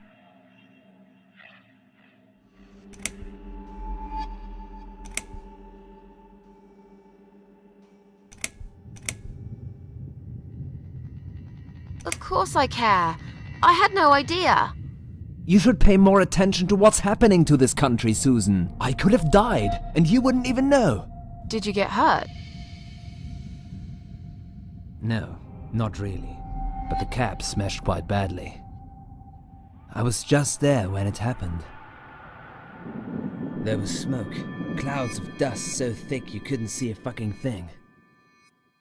So I stop, and all of a sudden some van hits me from the back. I hear my passenger screaming and shouting, and there's blood on the rear window. And just then another car drives right into us, and we're all stuck in that mess. Nobody knows what's going on, but imagining this might just be the end of the world. But no, it was some geezer with a bloody bomb. They closed all the main streets, in case there's more of them. What time was that? Around 7 p.m. I spent another 2 hours trying to get someone to tow the damn cab to the garage. Would you believe? Our insurance doesn't even cover this sort of thing. You should have called me. I did, 4 times. You didn't answer. I must have been... Yeah. You were busy with the baby. Every time it's the same old story.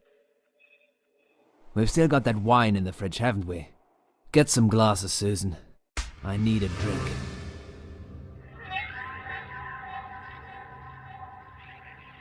All right, I'll get the glasses, you get the wine.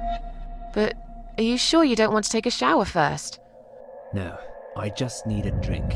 I can wash later.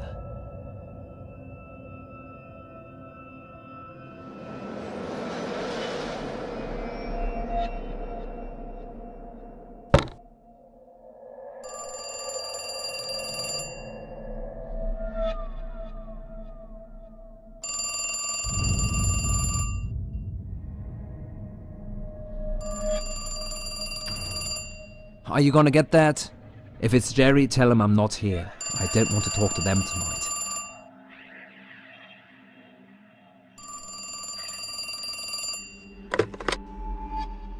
Hello?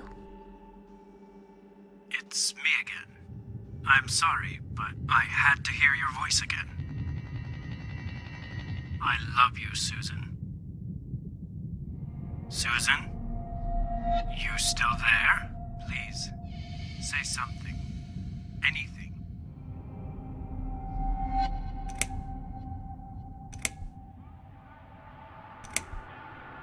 Thanks, but we're already insured with someone else. Excuse me? Susan, it's me. The only thing I'm trying to sell to you is my heart. We won't be needing pet insurance either. What are you talking about? Would you like my husband to talk to you? He's just come home from work. He usually deals with insurance companies. Will you just put the phone down? Once you start talking to them, these insurance bloodsuckers will never leave you alone. Susan, I'm so sorry. Should I hang up? Just hang up, Susan.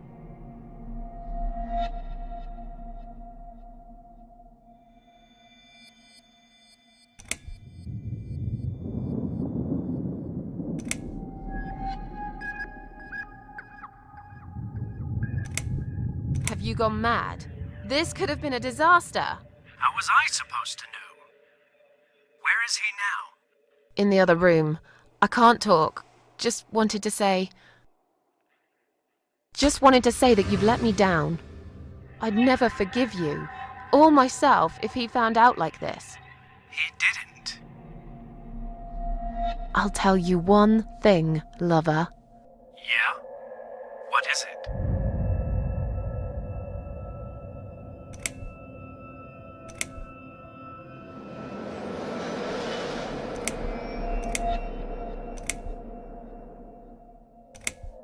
I've had enough of this.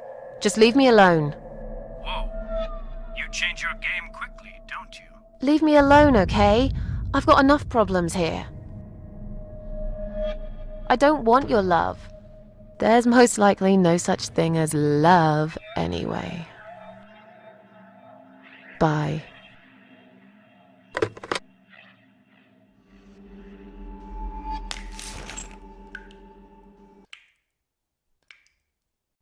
Then the arguing started. It slowly grew into something bigger, something horrible. Stupid remarks and old grudges mixed with alcohol turned into some sick exchange of pointless accusations. It wasn't the first time we argued, but it was the last. Just look at the state of this place. It's a mess! Listen, I know you're with Zoe all day, but it's not like she's still a little baby. She's 6 months already. You'll have to organize your day a bit better and get things done. If other women find time, why can't you?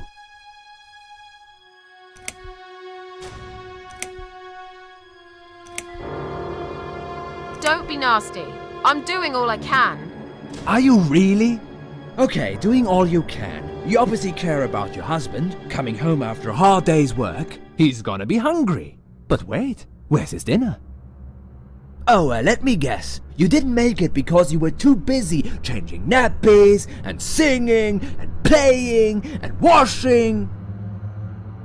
Yeah, I think so. And I'm not going to feel guilty about it. If you'd spent more time with our daughter yourself, you'd know how important these things are. So pardon me, there's no dinner for a hard-working husband. From now on, he's gonna have to cook for himself. Because, you know what? The wife is working just as hard, and she's really tired of being treated this way. She better get used to it, cause this is just the start. There's gonna be some changes around here. I'm fed up of being pushed around by you. I put the bread on our table, don't I? I'm the man in this family! I will make the rules, and I'll get the respect I deserve.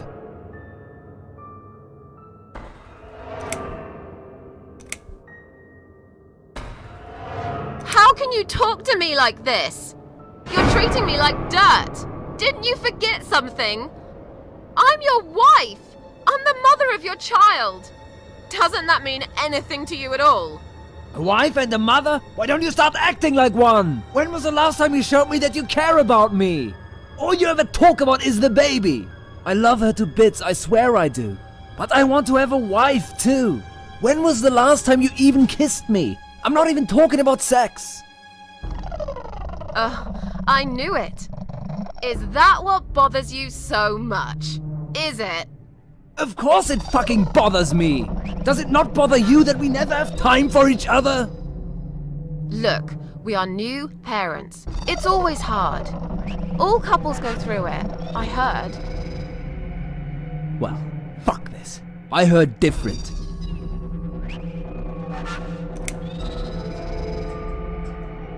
Eric, you're drunk. Get off my case, all right? Look, I understand you've had a very bad day, but it's not my fault that the bomb had gone off and your car was damaged. I'd really like you to calm down now. I'm sure we can sort everything out. We always do. Well, that's what you think. Yeah? And what do you think, Eric? What do I think?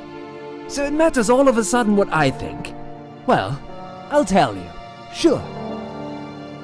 I think you're lazy, Susan. You do nothing all day, while I keep working my ass off to provide for this family. I think you're trying to shift the responsibility on me, like you always did. I think you use the baby as an excuse for everything. And I think you're an asshole. How dare you accuse me of such things? It only takes one look at the flat to see it's all true.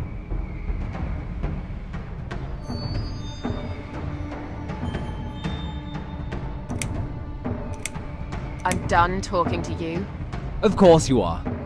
That's what you always do, isn't it? You run out of arguments, you stop talking to me, then you lock yourself in the bathroom and fucking cry. I'm sick of repeating the same old thing over and over again. Then why won't you give me a break, for God's sake? You're acting like I've done something terrible. I don't even know what your problem is. Is there something you're not telling me, Eric? You'd know if you listened to me. But you never listen to me, do you?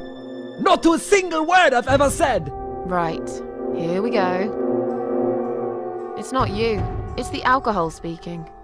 I shouldn't be taking any of this seriously. I know that tomorrow you'll be apologizing to me for it. It was just a couple of glasses and you had some too! I'm not drunk! I wish I was. Maybe then I could laugh at this shitty life and not care so much. That's a good one. You really care so much, Eric. You should get a medal or something. I thought you said you weren't gonna talk to me no more. You are full of shit, Susan! Full of shit!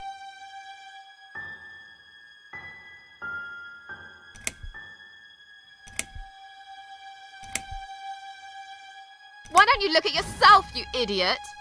So I'm an idiot now, am I? You keep picking on me for nothing. No, this was coming, and you know it, Susan. If you're so unhappy with me, then what the fuck are you still doing here? Pack your bags and leave me alone. You're throwing me out. This is my fucking flat! I worked my fucking ass off for 7 years to buy it! I'm not going anywhere! Let me go. I have to check on Zoe. I left a window open in her room. She might be cold.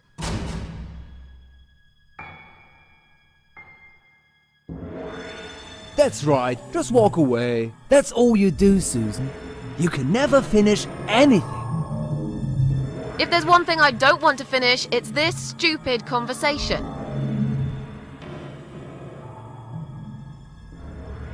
Why not? Are you afraid that I actually might be right? Are you scared of facing the truth? I'm sure Zoe's fine. It's the hottest summer we've had in years. It'll be good for her to have some fresh air in there. Won't you agree? I guess. Fine, never mind. I haven't done anything wrong. Of course not! Because you're fucking perfect, aren't you? That's not what I said. Well, if you're so perfect, yeah? Then why are we here now, fighting? This is all messed up. You're behaving like a 5-year-old? What the hell is wrong with you? You, Susan! You always knew which strings to pull. To tip me over the fucking edge! Stop it!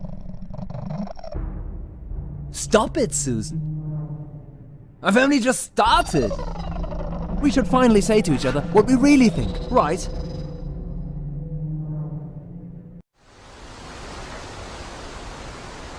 We didn't even notice that outside the storm had started. I was so absorbed in that stupid fight that I forgot all about the open window. Anyway, and the flowers. Those fucking flowers. Right there, by her bed. She had some rare allergy to pollen, but we couldn't have known that. How were we supposed to know? It's rare. She started coughing and choking.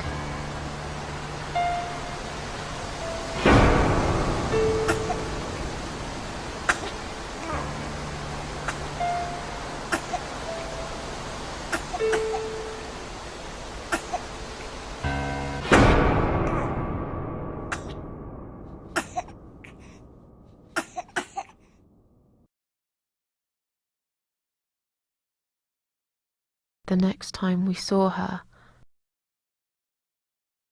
When we found her, she was...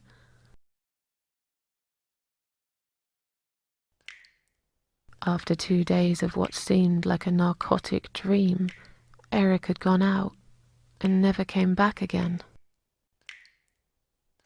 They found him nearly a week later. He drank himself dead in the woods. I nearly didn't recognize him when I saw him in the morgue. It really was a hot summer. He looked bad. Miss Ashworth, Thank you for telling me that. Now I understand.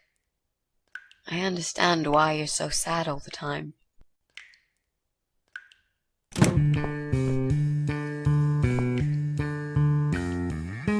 What do you want from us? Are you deaf? MItzi, let me handle this. Let us go right now, you moron! MItzi! Leave her alone. Don't you dare! No! Take me instead! Take me.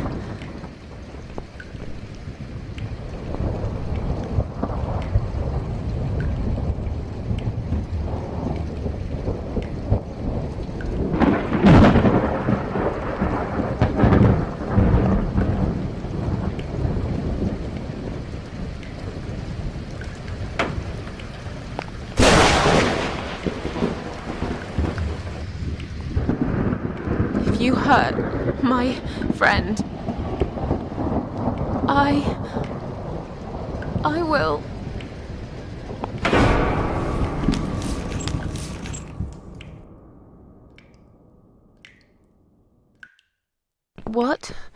What's going on?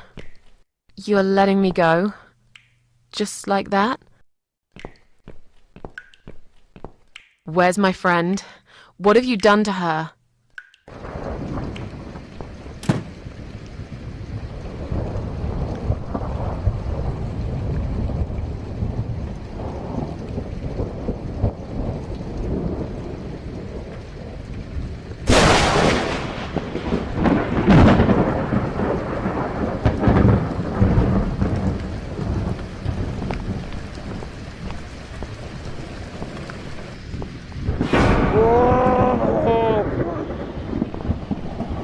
You sick son of a bitch.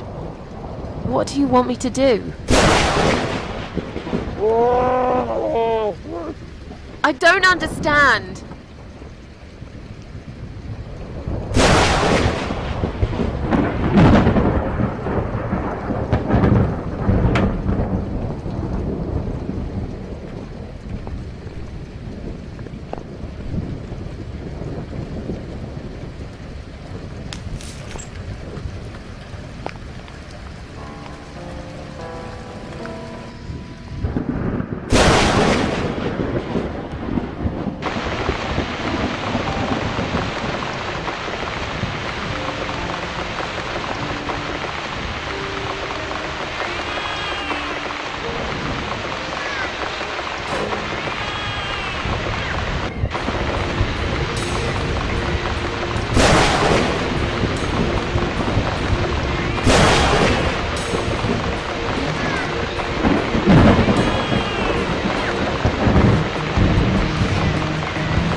Don't look, MItzi.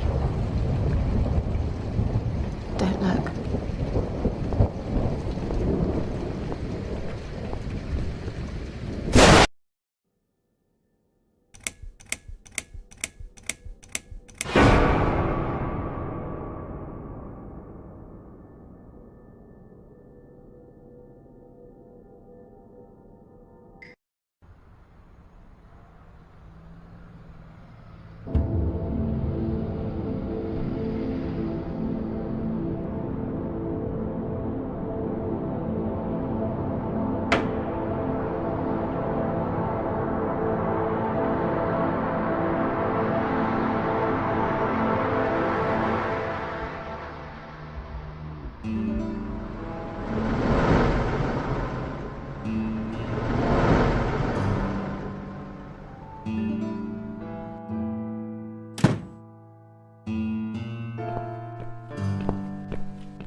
We're really going to do it, aren't we? Yes, MItzi. You will finally get your closure. Maybe I will get mine too. Did you take that map with you? Yes. We can always refer to it if you get lost. I've lived in this building for many years. I won't get lost, MItzi. But it'd be a good idea to cross people off. Once we're sure it's not them, it might give us a clearer picture of how far we've got. Right. Okay. Good luck, Mrs. A.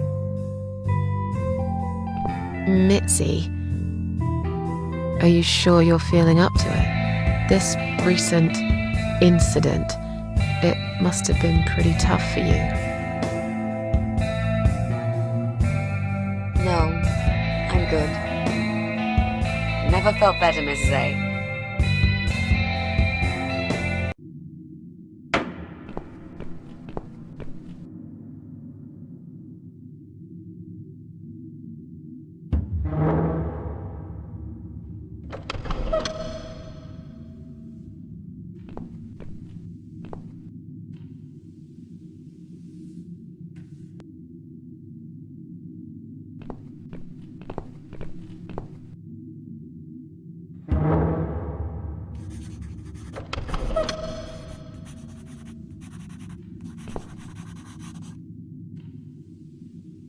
So, what next?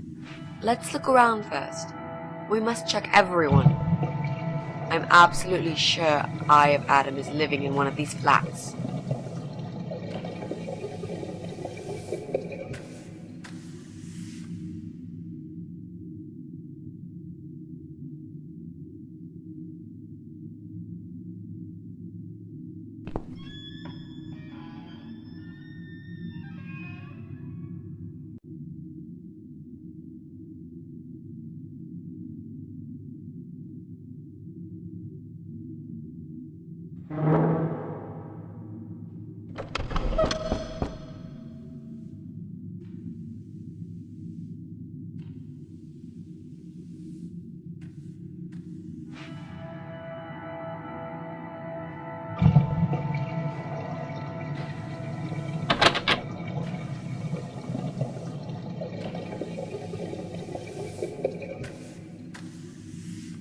Can you unlock this door for us? Let's see. Blimey. You don't see these very often. This is a very special lock. It would take someone much more skilled than me to open it. Great. I thought you were an expert. I am. But this lock is just beyond me. Why would anyone need one of these here? They must have something to hide. Is there any other way we can get inside then? Well, not unless we can find some plastic explosives or a pneumatic drill. Or a key. Yeah, because I'm sure there's a key lying around here somewhere. Well, what can I say, my friend? Let's try to think positive.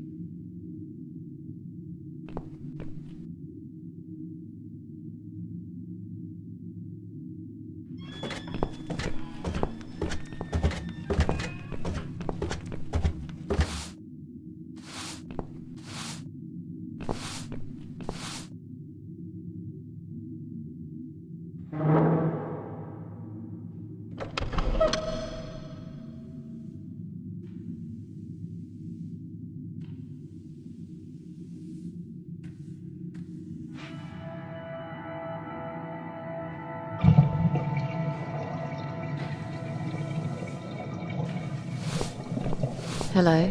You live on the first floor, am I right? Yes, that's correct. Flat 2. And you're Susan Ashworth, I presume. I've been meaning to talk to you, actually. Really? Is something wrong? Well, it's those cats. I understand you're trying to do a good thing, but it's become unbearable lately. This can't be sanitary for people living here. And I'm sure it's not allowed by the council either.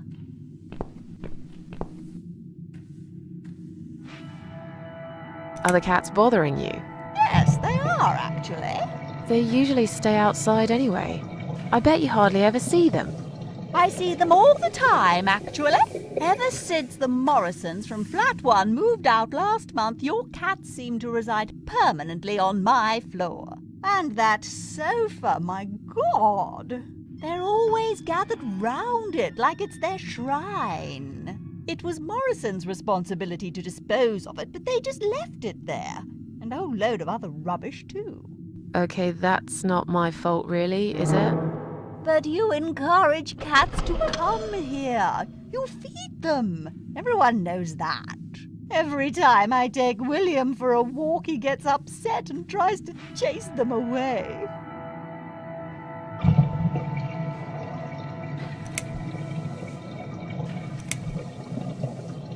Who's William?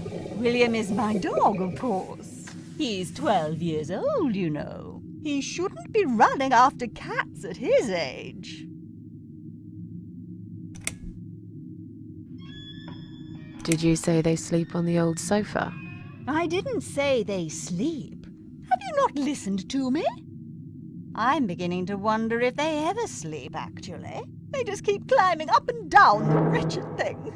They're noisy. They leave germs all over the place. They've scratched upholstery and the paintwork. And William keeps chasing them. He's so quick, I can't hold him most of the time. What if he runs off and gets lost? I'm telling you, we've never had such problems before you decided to bring here these homeless devils.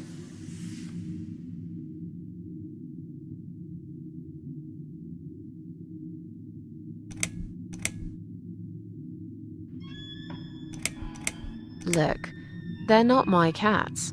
You're Susan Ashworth, the cat lady. We all know what you do. Everyone's sick of those cats, and I am too. Brian said he will get in touch with animal control if things don't improve. He already did. Really? Well, I certainly don't see any improvement on first floor. It's still completely overrun by these filthy creatures. He'll have to talk to them again. I hear they've run out of business recently. Then he'll have to find another one. This is just not good enough. I have to go now. See you later.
Maybe one day you will forgive flowers, Mrs. A.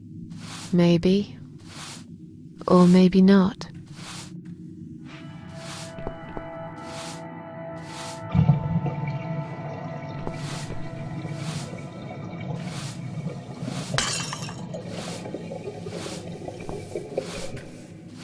I'm sorry. I didn't mean to push it. Don't worry, Mrs. A. Could have happened to anyone. I'll clean it in a minute, but please, be more careful in the future, yes? You be more careful, nosy old witch.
Hey, look at this.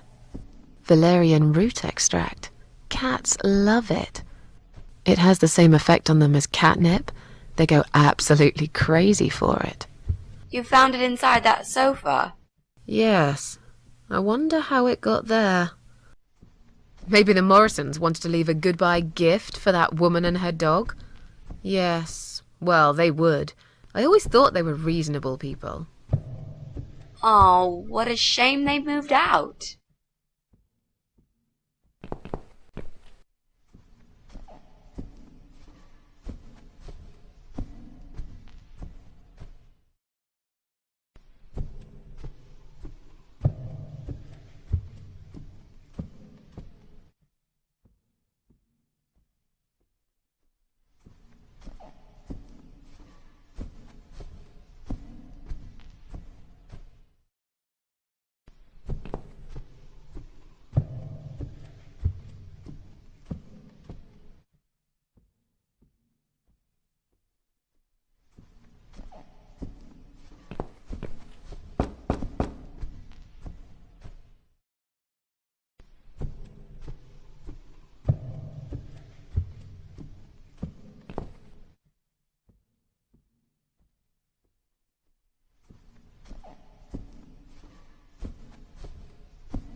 Would you like to try your famous lock-picking skills on this lock here? Let's see. A young child could open this lock with a piece of wire. That's fantastic. Have you done it yet? No, I can't work when you're looking over my shoulder. Do you mind? No, sure. I'll just walk away for a minute and stare at the wall if that's what it takes to get this done. Thanks.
Clearly this place is empty. I reckon we can cross it off the list.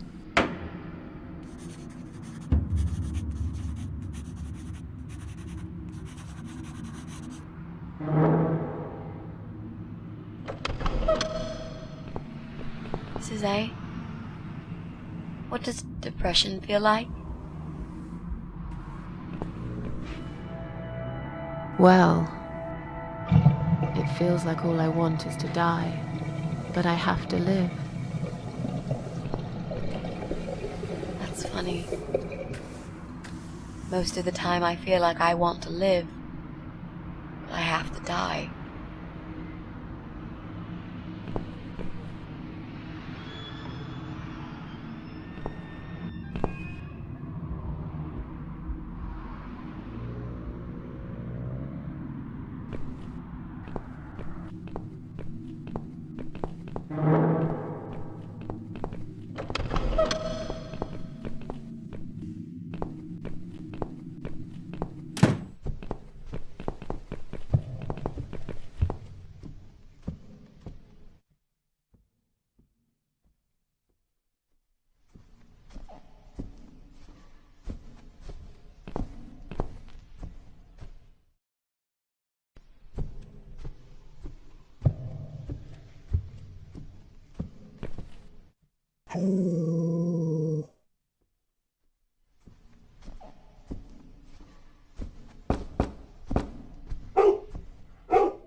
That'll teach you not to mess with the cat lady.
Would you like to talk to him?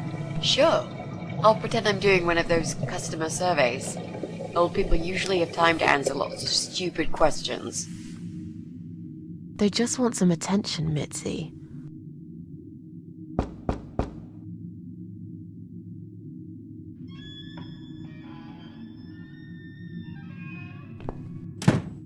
Hello there, sir. If you could spare us just a few minutes of your time, we'd like to ask some questions about your internet service provider. I'm not interested. I don't have any money. Go bother someone else. Oh. But we're not trying to sell anything. It's just a little survey. What? Wait a second. I can't hear what you're saying, sweetie. Let me get my hearing aid. Do you think he'll be back with a shotgun? Don't be silly. This isn't America. I thought I heard someone. What did you want?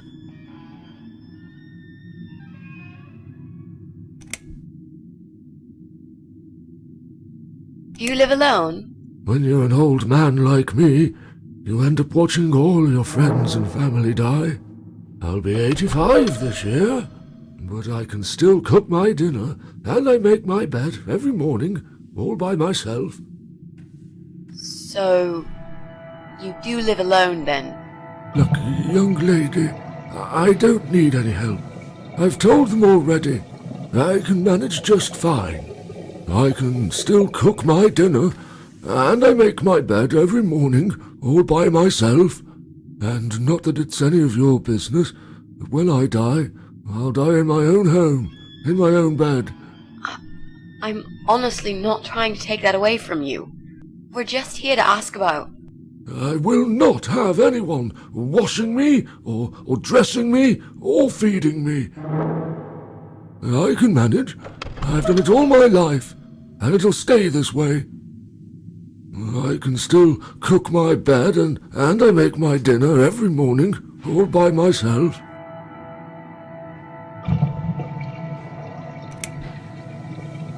I didn't mean to pry. Please accept my apology. No, it's me who should be sorry. I haven't even offered you ladies a cup of tea. That's fine. Don't worry about it. Mary always liked her tea milky. She'd put the tea bag in the milk in first, and then finally she'd add hot water. I kept telling her it's the wrong way, but she never listened. She was always so stubborn, my Mary. I miss her every day. I'm sorry for your loss.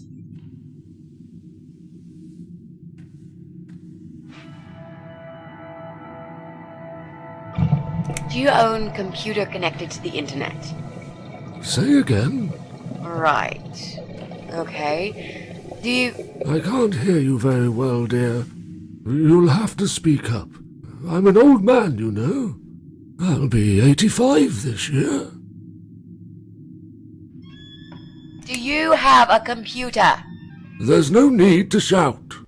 I've got my hearing aids. I can hear what you're saying. Sorry. A young, pretty lady like yourself wouldn't understand about old age. We live in two different worlds, dear. And if you're here to make fun of me, why won't you just go ahead and be done with it? No, with all respect, I just wanted to ask if you by any chance own a computer. Pardon? A computer! Wait a second, dear. I think I need to change the batteries in my hearing aid. I must have forgotten to switch them off last night. I'll be right back. No, wait! Jesus. I don't think I've got enough patience for this, Mrs. A. To be honest, the chances that he's our guy are pretty slim. I think we should go. Yeah, this is pointless. Even if he did have a computer, he probably wouldn't even remember how to switch it on. Let's say goodbye quickly and try to look elsewhere.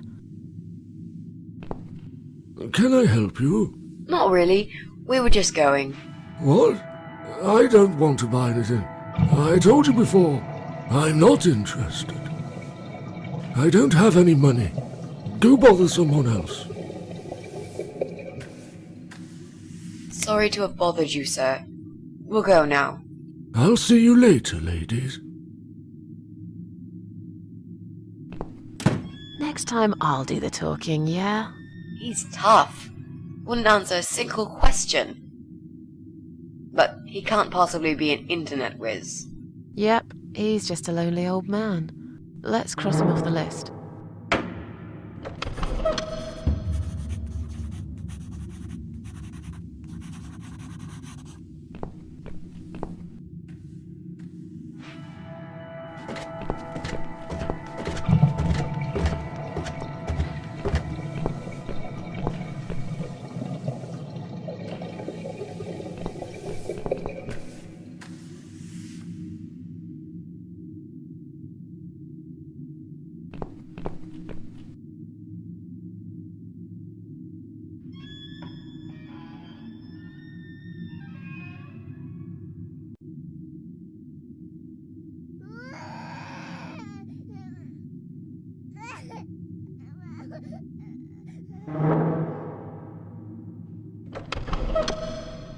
What's wrong? I really don't feel that comfortable around babies, you know? Yeah, I can imagine. I talked to her, but I'm not quite sure how to approach this. I'm hardly an expert on babies myself. If only we had some good reason to talk to this woman. What do you mean? Something like, I don't know, something to talk about. We can't just knock on her door and talk about the weather. Let's go somewhere else then. We can always come back here later. All right.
Are we breaking in? Bad idea, Mrs. A. Rule number 1. Never break in when the owner's home. I see. So, there's a whole rule book for amateur burglars? No, just 2 rules really. What's rule number 2? Never take cynical cat ladies on a job with you. They will put your every action into question, make fun of you, and eventually put you at risk of getting caught. Should I go home? No, please don't. I can't do this without you. That's better.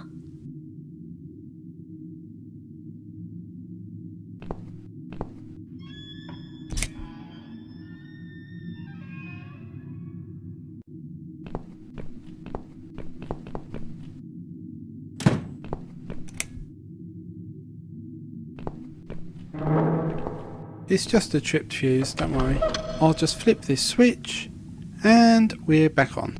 Jesse, can we talk to you for a second? Sure, but not right now. I'm right in the middle of something.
Come on, guys. The party moved over here.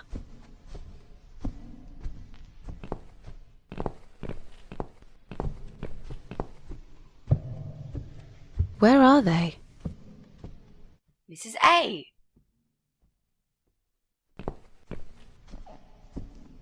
Well, aren't they quick? This dog is making quite a racket. Someone should complain to the owner, don't you think? Definitely. She should put that broom down for a minute and sort a dog out.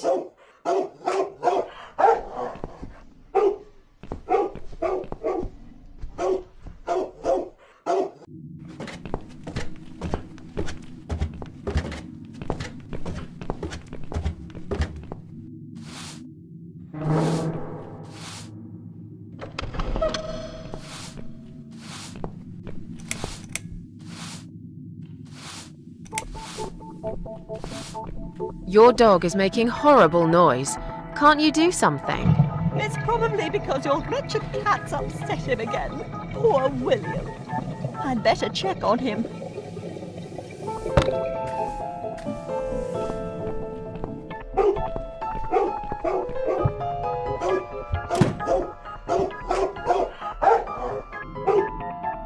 William! Come back, my little prince!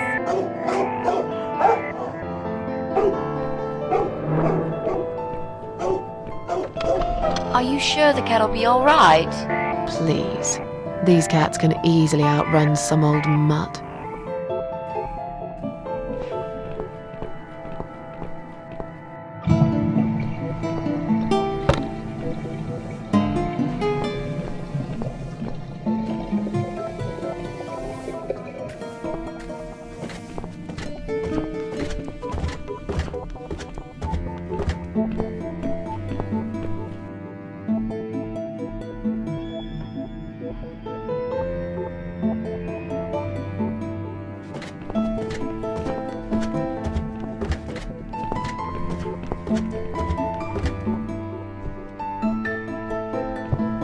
Look, she left the door open. Do you want to check her flat? I'll stay here and keep watch. Good idea. I'll be as quick as I can.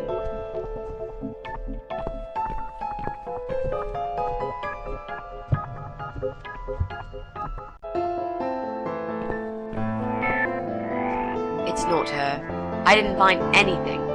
No computers, no laptops, no telephone line. Okay, I'm not really surprised, are you? At least we can now cross her off the list.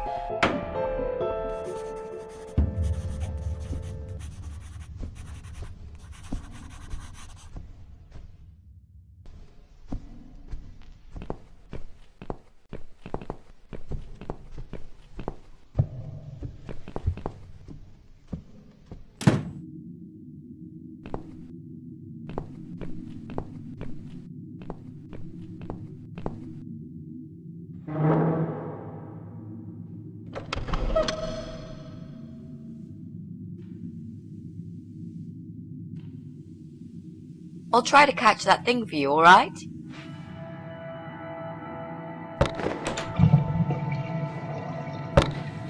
It's a statue of a cat. How nice. So there's another wacko obsessed with cats in this house. Lovely.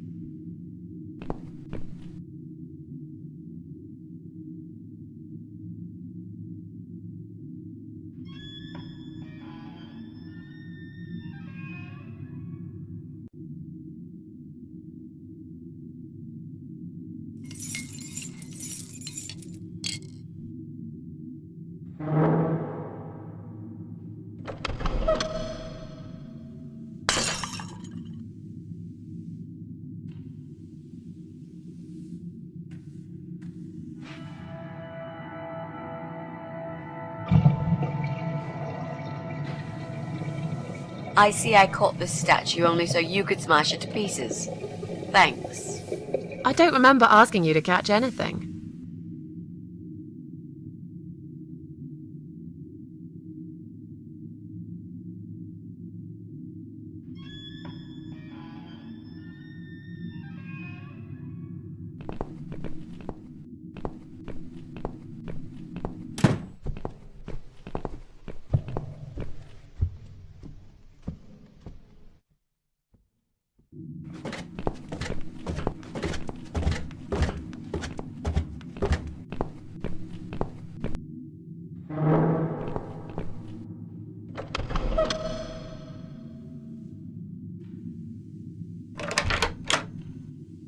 Do you want to go in first?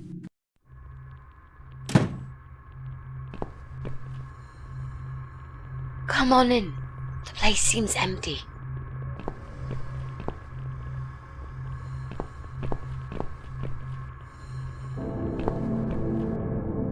Watch out, Mrs. A. There's a massive hole in the floor. Just step around it. I'm not blind. Besides, I know it's there. We saw it from the floor below. Let's have a look around. There's got to be a computer here somewhere. I really don't like this place. Yeah, it's rather creepy.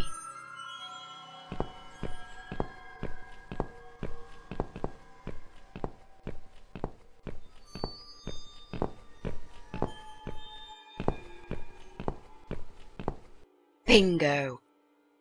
We found what we were looking for. This laptop could be it, you know. Maybe Joe is our guy after all. No. It's a disaster. The power lead is missing. It won't switch on. Right, what a shame. Can we go now, please? I think I've seen enough. I don't need any more trouble. No, it's okay. I've got an idea. It seems it's a similar model to mine. I'll just go back to the flat and bring my power lead. I don't know. You sure this is gonna work? I think so. At least we'll give it a shot. Just stay here and I'll be back in a second.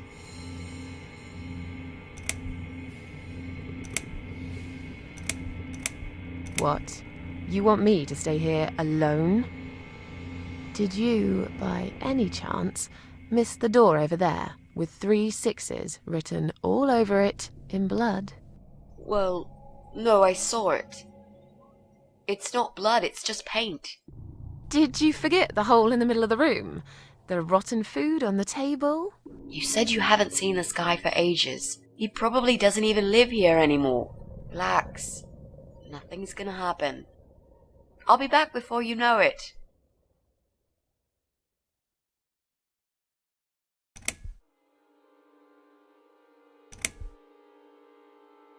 I'm an idiot.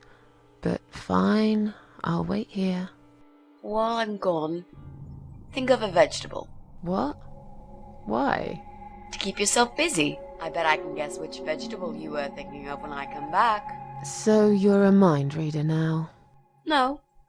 This is just a little experiment of mine. Okay, whatever. Now go. We haven't got all day. Why do I always end up in places like this?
Just one big step.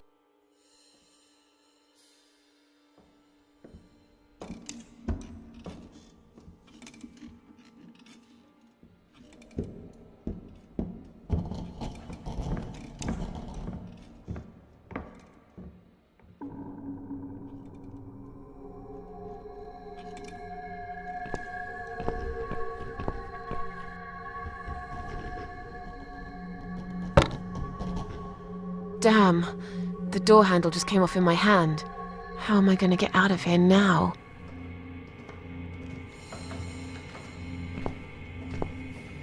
MItzi? MItzi, are you there? Shit.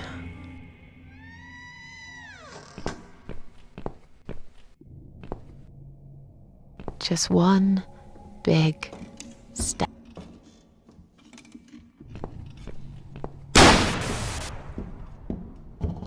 Jesus.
What the? I've got to get out of here.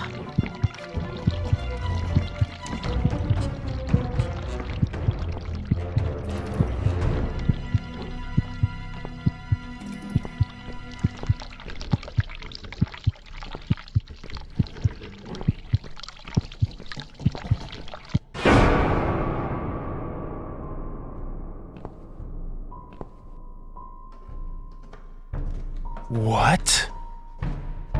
Jesus. No. You were not supposed to be here!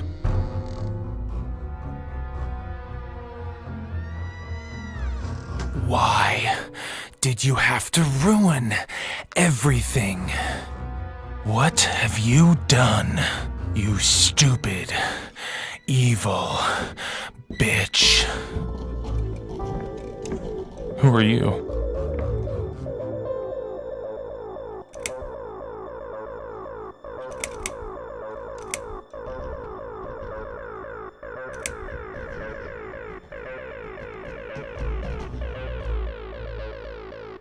I'm sorry, the door was open? I thought you moved out. You took her away, didn't you? What has she ever done to you? What? Look, sir, you are wrong. I just came here to find my cat. It's gone missing. Yeah, I see. That stupid cat. I've been looking for it too. Little bastard took off with my key. I'm gonna rip him to pieces.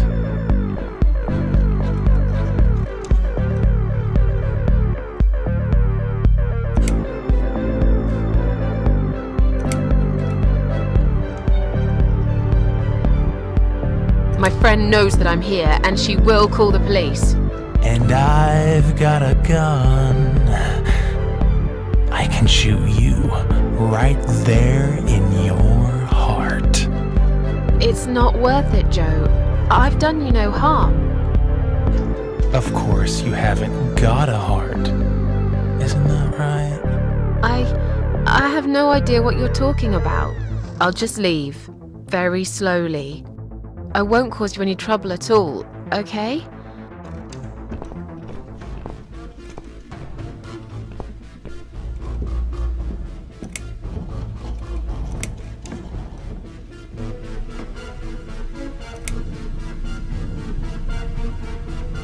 Calm down.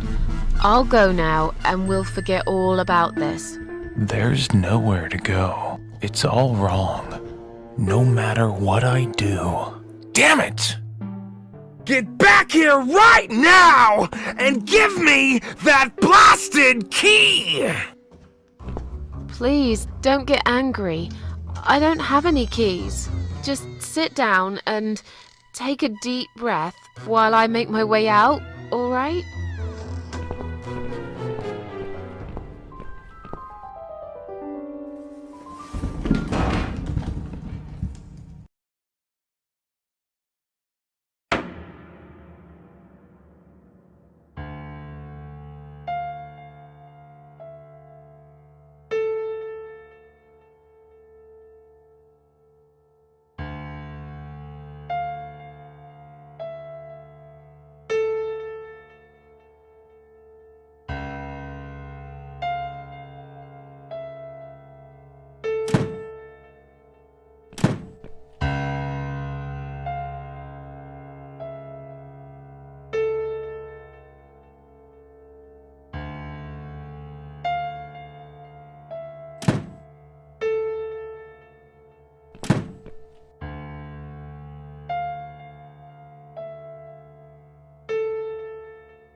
Come in, come in. There's no need to be afraid. I don't buy. Come in already. I might need your help with something.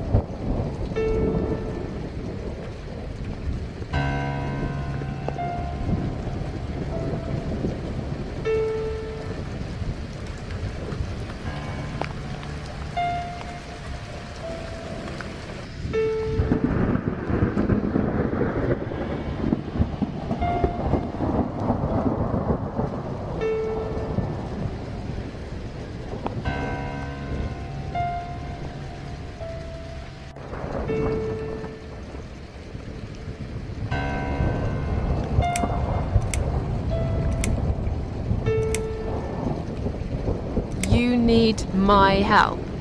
I thought you wanted to kill me. Why would I want to kill you? You must be mistaken. Who do you think I am?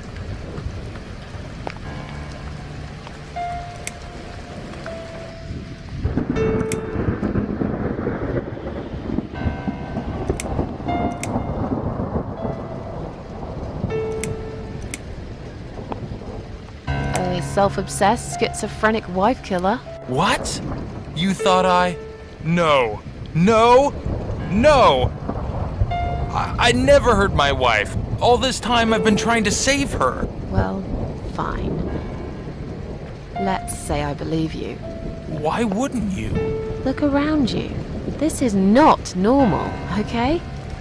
If you don't mind, I'll only trust myself for now. As a matter of fact, I'm not sure if I can trust even myself.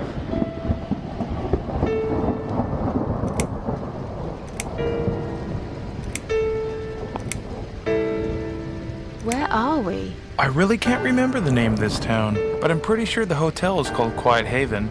This is a hotel? I know, it's a joke. They shouldn't charge half the price for this dump if you ask me. This is all just a dream, right? It's funny that you would say that. I've already heard that somewhere today. But if this is a dream, I've been asleep for a very long time. I'm sorry. I just want to leave. Yes, I understand. I wouldn't stay here myself if it was my decision to make. I'm stuck here too. You see, my wife Ivy is in the room to the left. She's a little fragile at the moment. She said she was going to do her makeup, but it's been a week now, maybe longer. Every time I try to talk to her, she just gets angry, and she tells me she's not done yet. I've cooked her a meal, but she ignores me. She never likes what I cook. But what's that got to do with me? If you talk to her, I'll show you the way out, I promise. Just go in there and tell her she looks fine. She's always so careful about looking perfect. Okay. I'll see what I can do.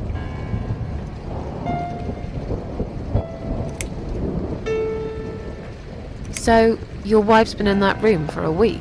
Now that you bring this up, I think it might have been a month. That's a very long time to stay in one place. She wants to look great. I guess it takes time, but we really have to go now. I think there's a big storm coming. I feel it in my bones. Goodbye, Joe.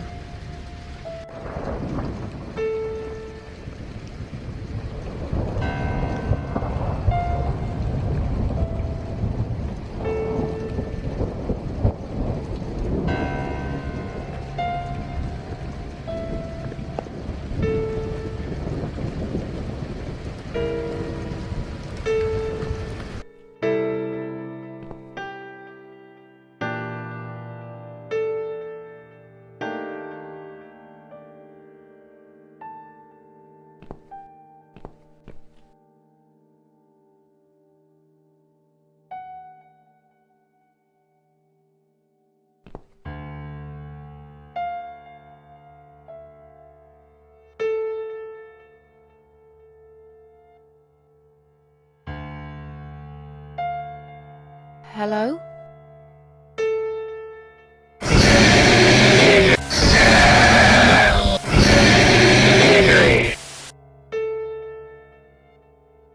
Misery. Is that what you said?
No.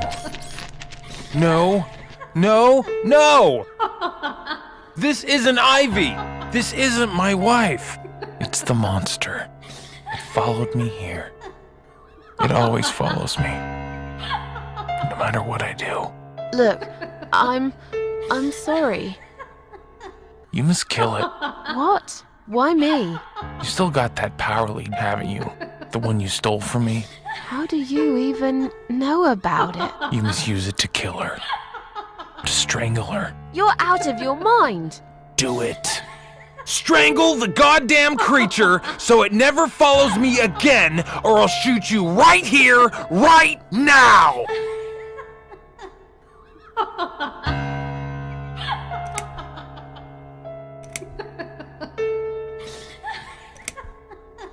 Kill me if you want, but I won't do that. You're with her? I should have guessed. I can't trust you. You're better off dead.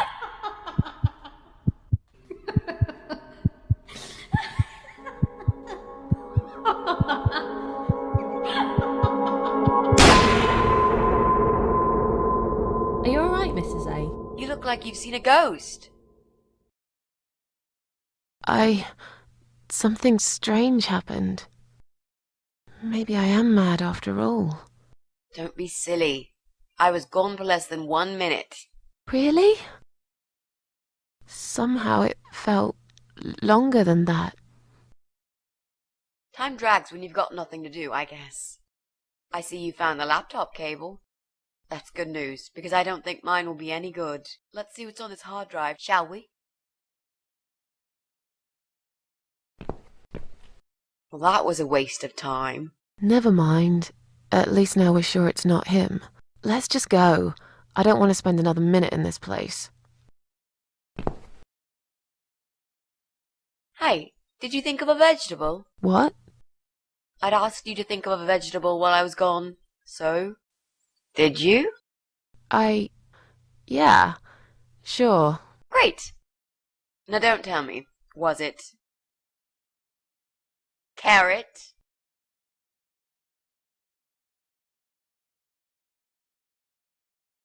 Yes. A carrot. That's amazing. How did you know? That's the secret. I can't tell you that, Mrs. A, or else it wouldn't be a magic trick anymore. Yay, it works every time. Okay, don't get too big-headed now. Sure, but I am the greatest. Look, I only said it was carrot to be nice. In fact, I thought about celery. I wasn't going to say, but you leave me no choice. Yeah, right. Yes. Now, let's go. Joe can come back any minute, and you don't want to meet him. He is not a nice guy.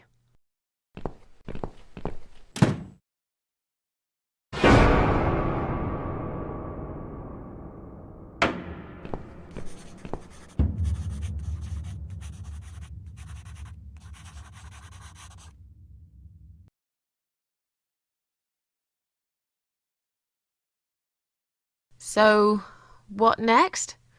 Maybe we can find some clues in the mail? There's a mailbox in the hall.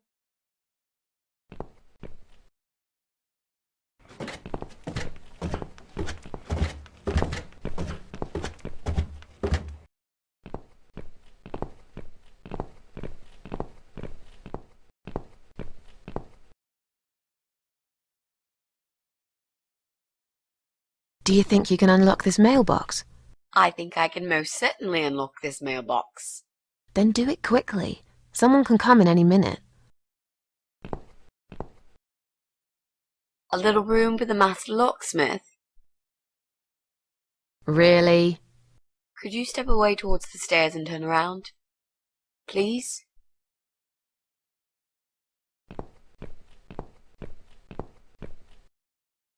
Master criminal, if anything.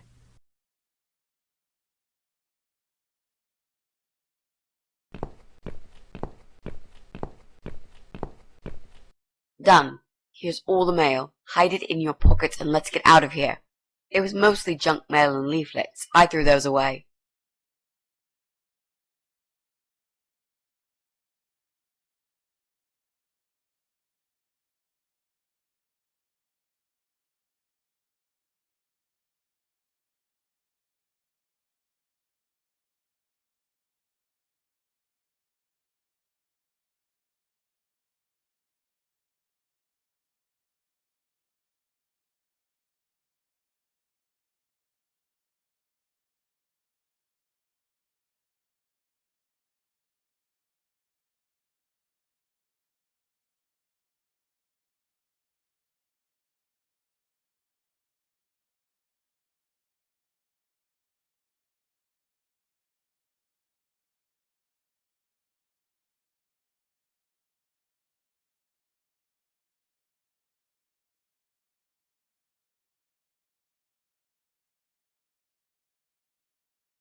Well, well.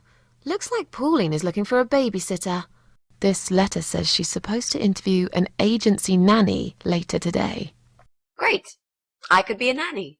It's certainly worth a try, but I should warn you, I don't want to have anything to do with that baby. You're gonna have to handle this on your own. Sure, I understand. Leave it to me, Mrs. A.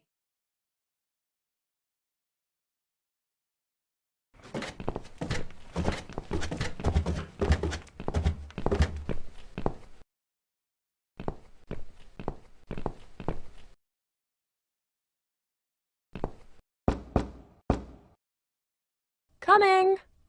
Right, step back. I'll handle this. Oh, hello? Hi. I've heard you're looking for a babysitter. Is that correct? Well, yes, that's correct. Look no further. My name is MItzi Hunt. I'm currently a student, but I'm great with children. And I could really use a job. These school tuitions get pretty expensive these days. Okay, maybe. But why is Mrs. Ashworth here? Hello, Mrs. Ashworth? Hi, Pauline. How are you?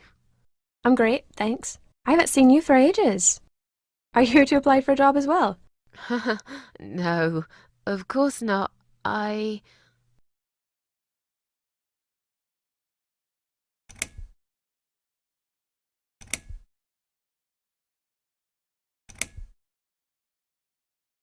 Oh, I'm Mrs. Ashworth's lodger. She kindly offered me a room and we've been living together for the last couple of weeks. I mentioned to her I was looking for a job. My parents pay for the room and school fees, but I could do with some extra spending money. So, anyway, I'm starting this course on child psychology next semester, and I thought it would be useful to get some hands-on experience with little children. My mother always says you have to get your hands dirty to learn something properly. Not that you get dirty hands looking after babies. Just metaphorically speaking. Well, it can get dirty. I hope you understand the job would involve changing nappies too. Yes, of course. I don't have a problem with that. Yes, well, you sure sound enthusiastic. Would you like to come in? Both of you? It's okay. I'll wait. I could really do with your support. You know how shy I get sometimes. Yes, well, you'll... Okay. You owe me. We need to work together on this. I'll do the talking, I promise. Fine. Just don't overdo it. It's too late for that, Mrs. A.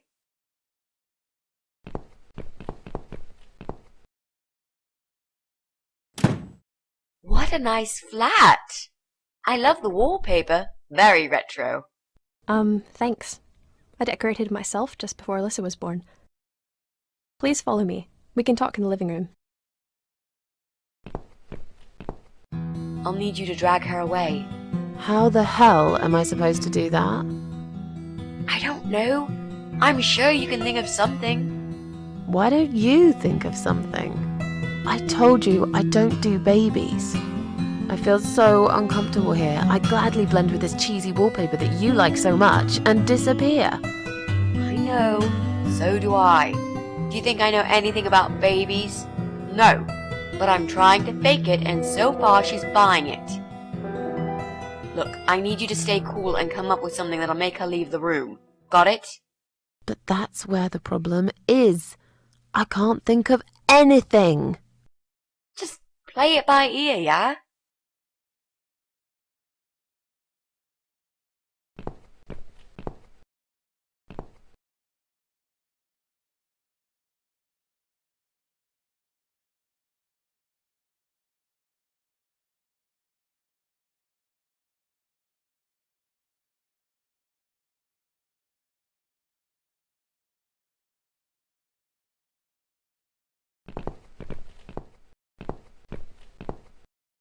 I should let you know from the start that looking after a toddler is not an easy task. They're just beginning to crawl, they're very curious, and sometimes they can cry for no apparent reason. And my Alyssa, well, she is a very noisy child. Did you have any previous experience with children?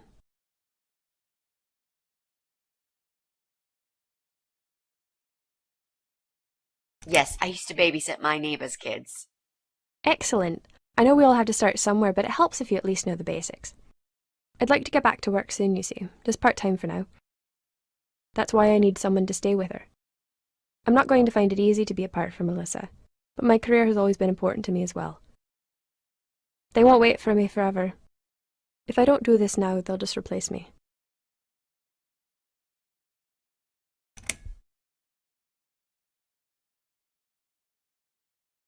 There just isn't enough support for working parents. Tell me about it. If I don't get back to work in 2 weeks' time, they will cut my maternity pay in half. So I haven't really got a choice. It's either this or Alyssa and me will face the life in poverty. Where do you work? I'm a hotel manager. It's a very competitive industry, but I've always loved it. I miss it a lot.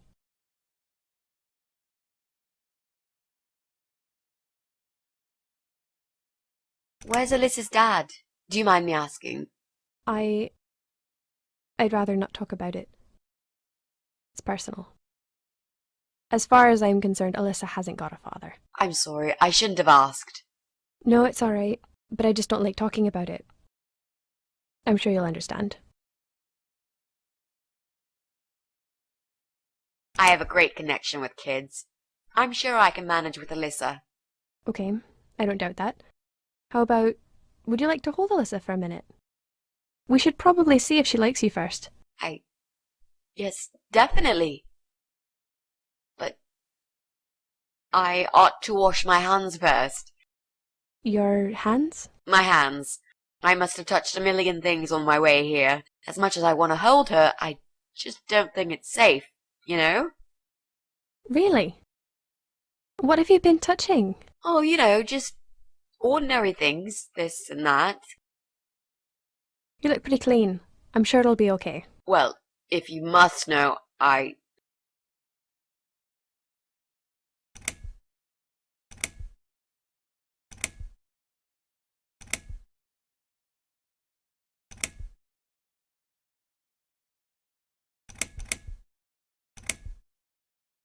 volunteered at the hospital earlier today.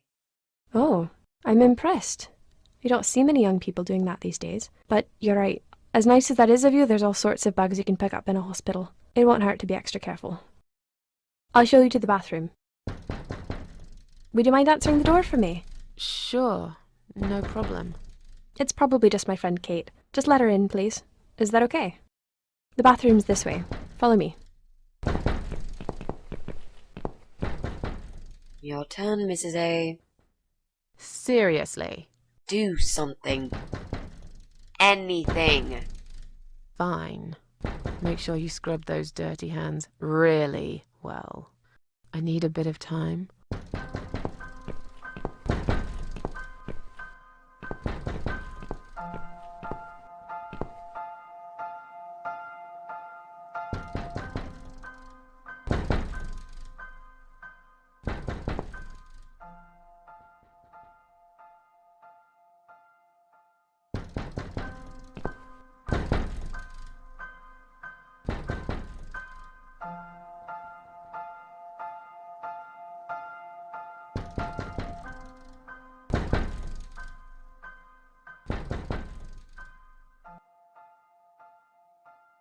Hello? Hello? Are you Kate? I've been sent by the agency. My name is Rita Tickle. May I come in, please? Agency? What agency? The Happy Nanny Babysitters Agency, of course. We bring fun and professionalism into childminding at a discount price. May I come in, please? Wait, just hang on a second. I believe we have an appointment. It was confirmed by post. Didn't you get a letter? Hang on, I said.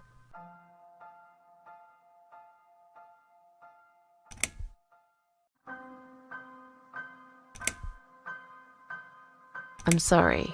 The position has already been taken. Oh, great.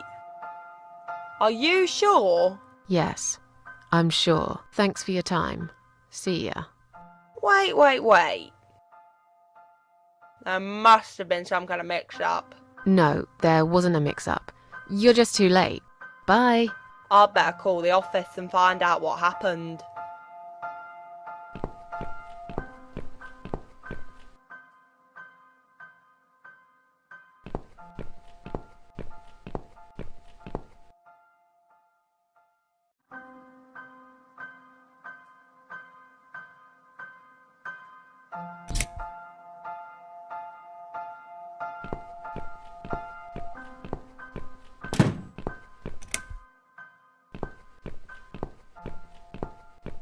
Damn fuse just keeps tripping. It's like we're living in the Stone Age here. Jesse, can we talk to you, please? Later, mate, later. I'm really, really busy right now.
So, was it my friend at the door?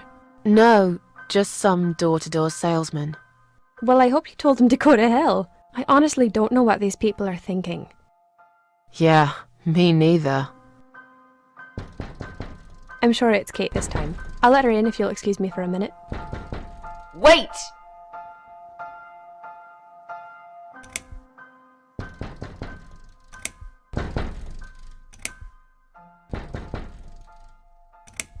I'm feeling really sick all of a sudden.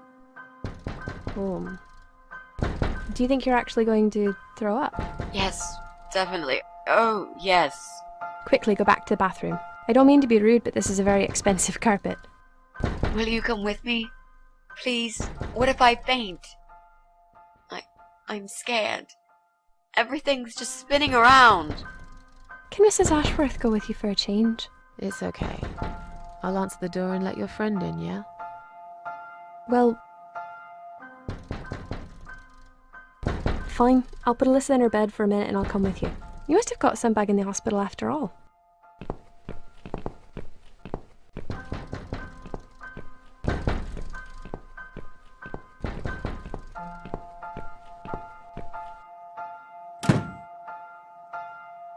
It's you? Again? Hello. Is this flat number 8? My name is Rita Tickle, from the Happy Nanny Agency. May I come in, please?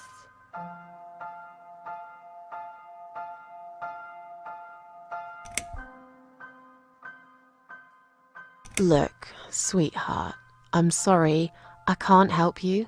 You are looking for a nanny, yeah? No, not anymore. I have 10 years experience and training in child discipline techniques and behavioural psychology. Also, I am known for good personal hygiene, strong work ethics, and I only take one break every 5 hours. Just to use the restroom. Wow, that sounds really great, but I don't need your services. You don't need a nanny. No. I've decided to give my baby up for adoption.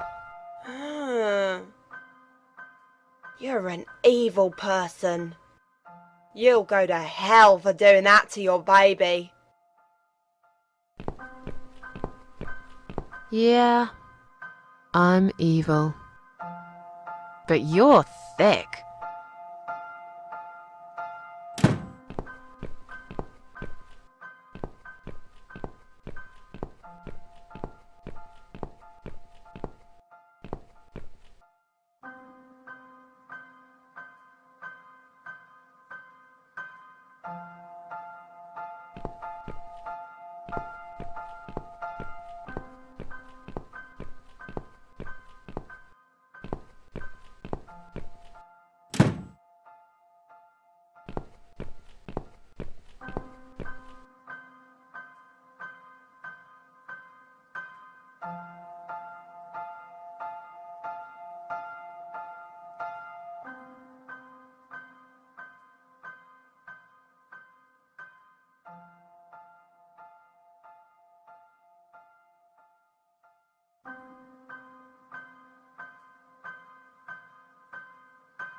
These scissors seem sharp enough. Let's create some diversion. I hope this is what MItzi had in mind.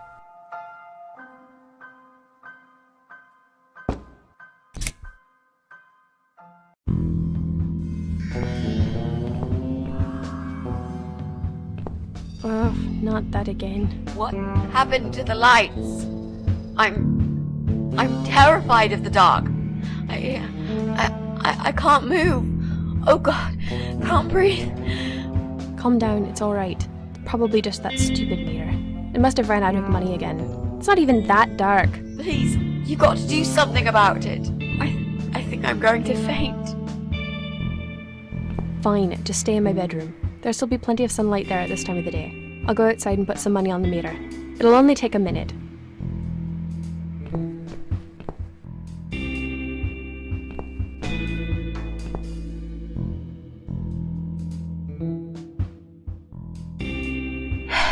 Right. Let's do it. Is that you, Mrs. Ashworth? What happened? No idea. Maybe it's a blackout, like in the old days. It's probably just the meter. Let me see.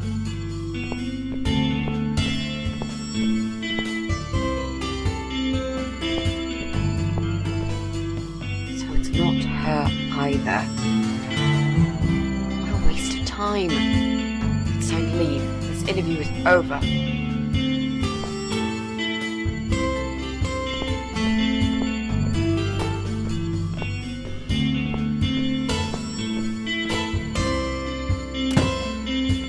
I don't get it. The cable's been cut. But why would anyone do that? I think we're going to go now. This whole power cut gave me a terrible headache. Is that you, MItzi? But we haven't finished yet. Have you changed your mind about the job? No, of course not. I'm just scared of darkness. And I still feel sick, you know. Perhaps we can continue some other time. I've had it. I'm getting a new fuse box. Was that you, Jesse? Yeah. How are you doing, Pauline? Well, we need the power back. Can you do something? Yeah, I can easily fix that. There's an electrical store that's open till late. I'll get some stuff and I'll be back before you know it. Bear in mind it's not just the fuse box, it's the cable this time. I'll get a new cable too, don't worry. But in the meantime, go home, find some candles and chill, yeah? Thanks, Jesse. That's awfully nice of you. Well, it was great seeing you, but we're going to leave now. Hello. Who's that? My name is Rita Tickle. Rita who? What the hell is going on here? Do you know this woman, Mrs. Ashworth? I've never seen her before in all my life.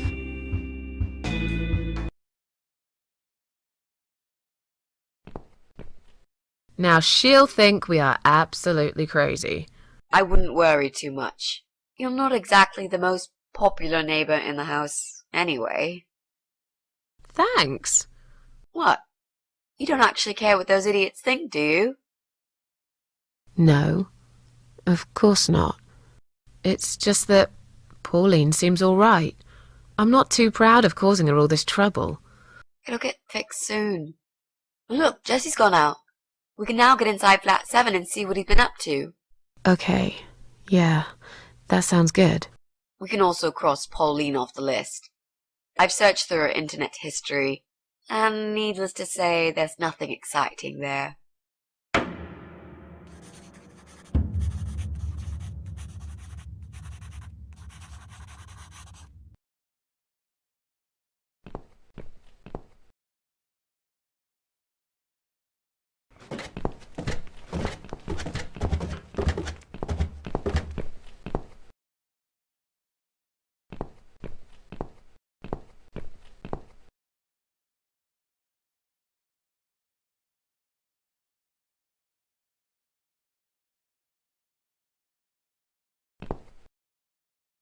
Now that he's gone, we can get inside. Yes, let's do that. I'll close my eyes and you pick that lock, Mitzi. Okay, but no peeking. I'd never. You've really hurt my feelings now. Yeah. Now close them. There, job done. Jesus, are these... Relax, Mrs. A. They're just Halloween masks. Oh, good. That's good. Because I swear, if I see another bloody head...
I'm going to push this cabinet out of the way.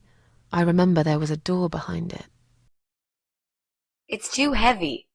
I don't think that's gonna work. Are you kidding me?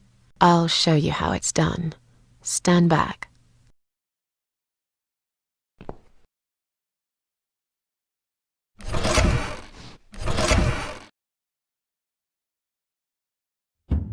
There, the door everyone's forgotten about. Wow.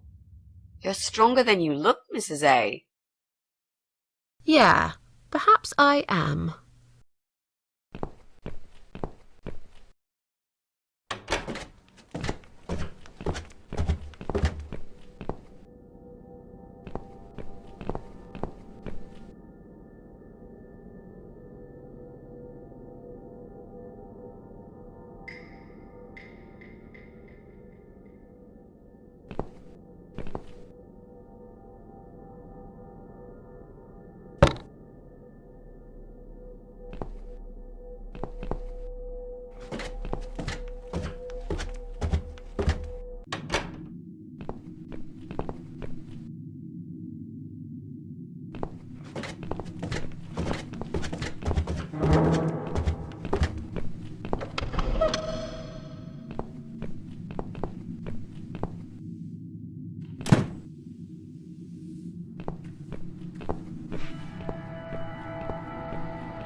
So, who's got windows over this side of the building?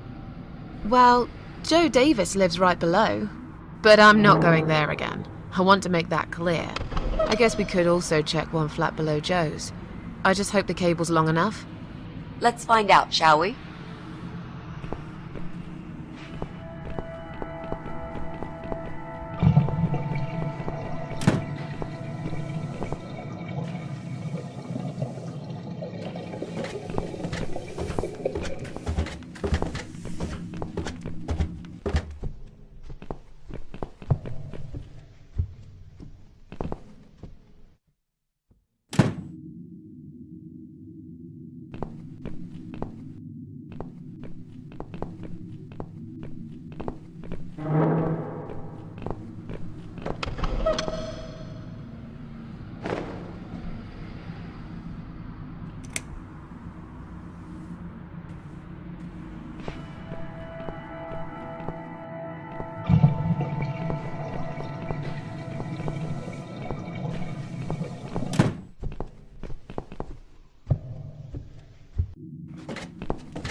Right.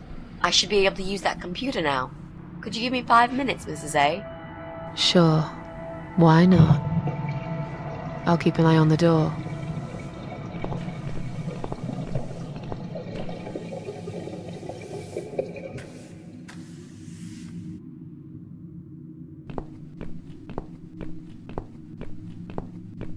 It's not him either. God damn it!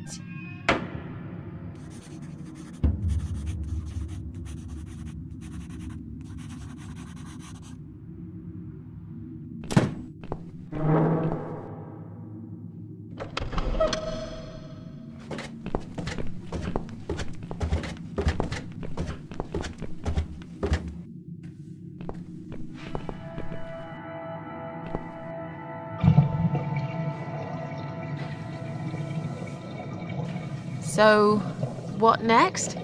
Didn't you say you wanted to get revenge on Brian from Flat 6? Let's work on that one now.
I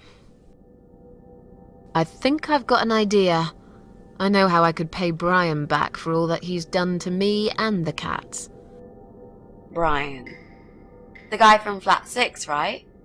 Yes, Brian, that nasty piece of shit. He deserves to be punished, you know, and this wedding dress will be perfect for this. You ever heard the legend of the cat widow? The cat widow? No, I can't say I have. Well, you're not from around here, but I'm sure Brian knows it. He grew up in this city just like me.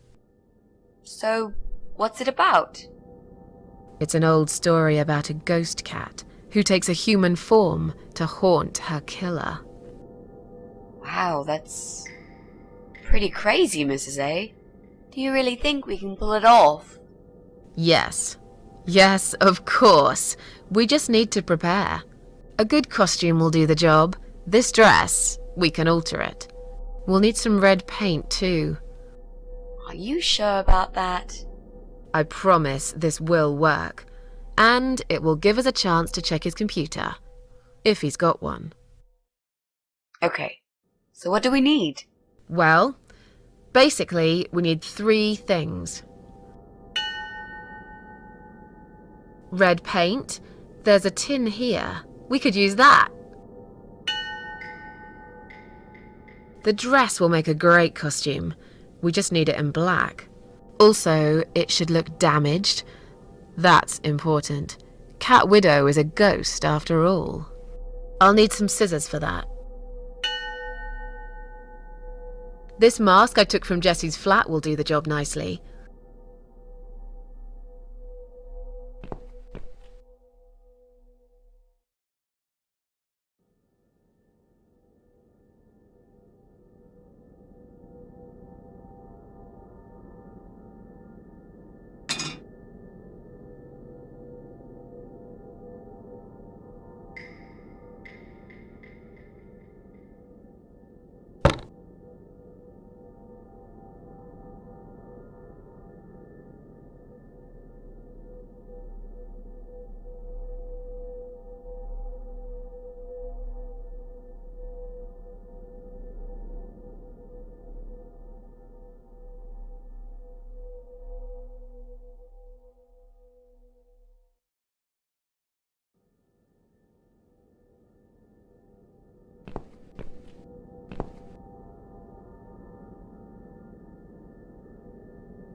We need to make some adjustments.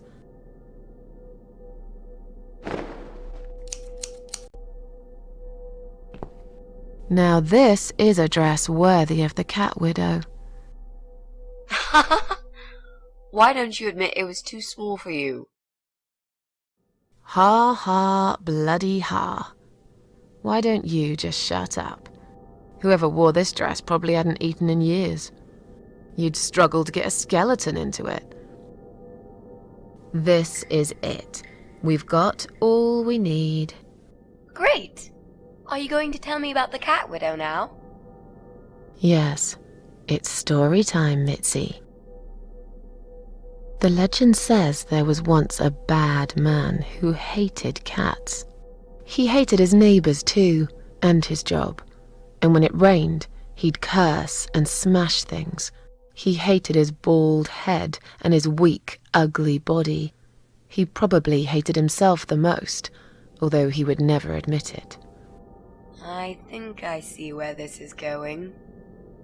One day, out of pure hatred for the whole world and everything that lives, he captured a family of cats and drowned them all in the river. That day, the sun turned black and all the birds went silent as the 6 kittens struggled for life. But trapped in a strong canvas bag, they never had a chance. They all died that day. All but one. The mother cat, in a desperate fight to set herself free, by pure luck clawed her way out of the bag and swam to the shore. She lost everything that day, her beautiful children and her proud husband. Her heart crashed into pieces as she watched their limp dead bodies stolen by the current. Running after them, she followed them for days, for as long as she could. Then, eventually, she lost sight of them. She stayed on the bank of the river for a while. The world stopped turning for her, her eyes empty and blind. And then, one day, she slowly slid down the bank and into the cold, dark water. She gave in to it. She let the river take her away too, cover her mouth, her ears, her eyes. But as the water filled her lungs, and she started slipping into darkness, there was another strange feeling that burst in her mind like a ball of flames. Anger, rage even. Her last craving, before she drowned, was for revenge, for blood. And so she returned, reborn and changed, a cat widow, veiled in black, mistress of the cats. Her body of a young woman, but her eyes of a cat, and her face, white, rotten, face of a corpse. Those who saw it rarely lived to tell the tale. She would get her revenge on all cat killers and cat torturers, but there was someone she had to see first, someone special, someone she really hated the most. As the evening came, it was strangely quiet in the man's flat. As he lived alone, he usually liked to fill the silence with the sound of radio or TV shows. But that night, he switched them all off, feeling anxious and tired after work.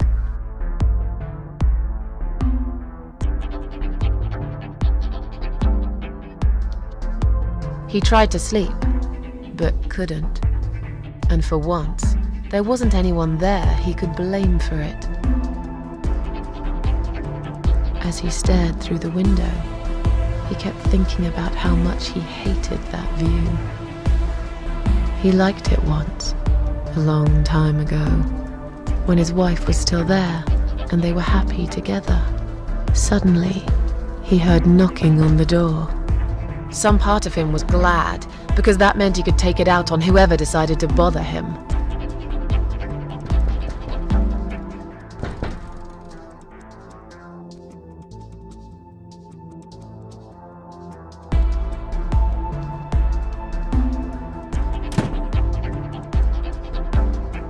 nobody there. He almost felt disappointed, but before he turned to walk away, he suddenly noticed something down the hall.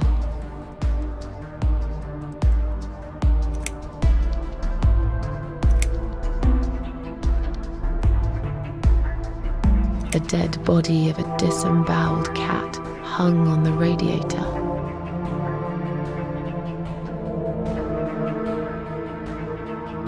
Are you kidding me? Where would we get a dead cat from? I think that would be taking it a step too far. I'm sure you'll agree. Okay, fair point. So, right, that didn't actually happen. Let's try again.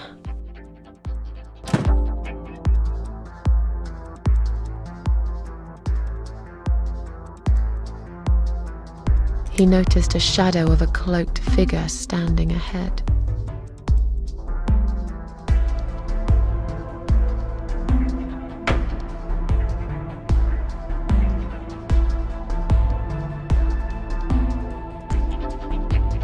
He stopped again. He couldn't believe his eyes.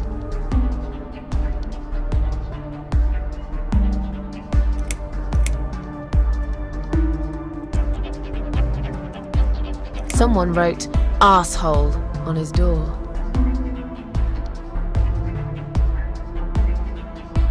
Asshole? What are we, like 5? We're supposed to scare this guy shitless. Anyone could write "asshole" on the door. We need something better. Something that will remind him of cats? All right. How about this?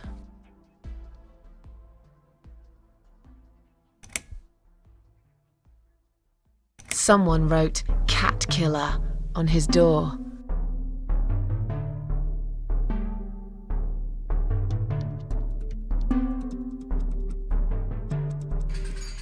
He had a passion for trains. Although he hated being a train driver, he had always enjoyed watching them move. But now, his train model was moving all on its own.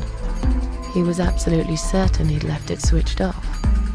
And yet, there it was, running at crazy speed, remote control missing. Something was seriously wrong, and that something had entered his home now too.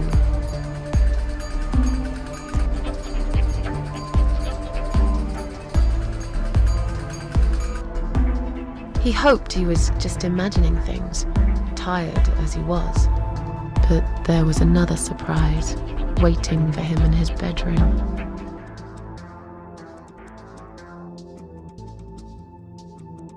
A giant, blood-soaked zombie cat sat on his bed.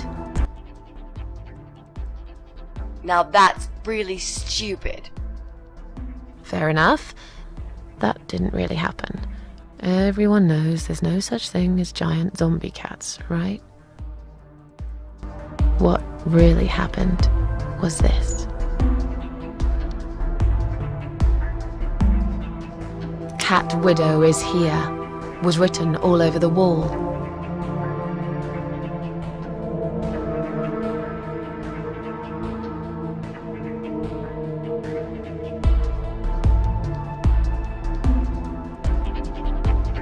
As in a dream, he went to the kitchen to get a drink.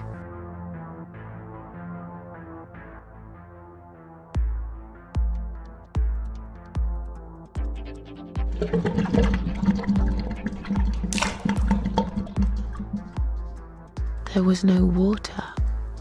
He knew there were valves in the basement that turned it off, but no one's been down there for years.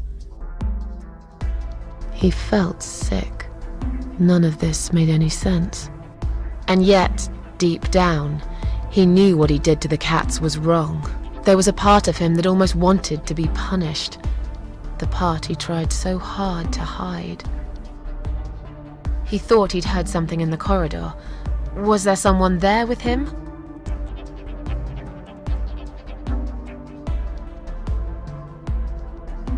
His head was spinning. He felt ambushed, trapped, like an animal.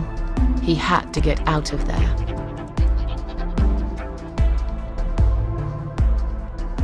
getting really scared now. He decided to call the police.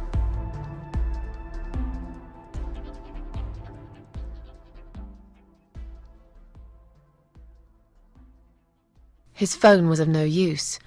The SIM card had been removed, and that wasn't even the worst part. There was a photo of a black cat set as screensaver. He remembered this cat. He'd watched that strange pest control man put it in a cage and into his van. He'd looked at it through the window for a while, then pulled the curtains and went to bed.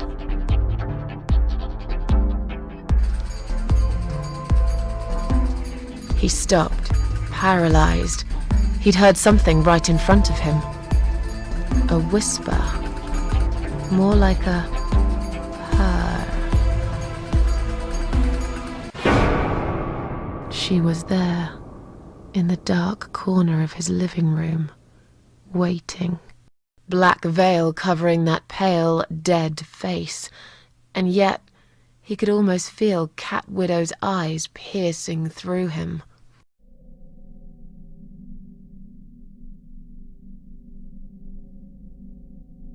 Cat Widow aimed a shotgun at his chest and fired.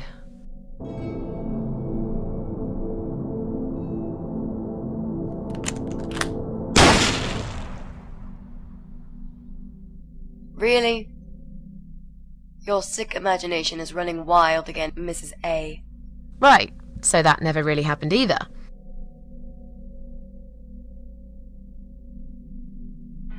She came closer, like a ghost, and swiftly removed the veil.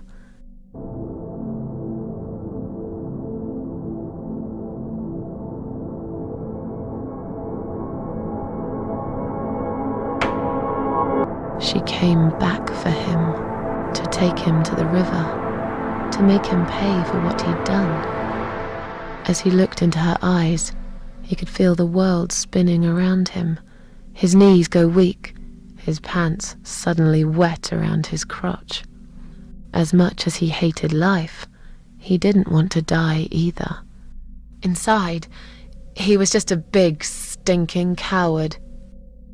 And then he fainted.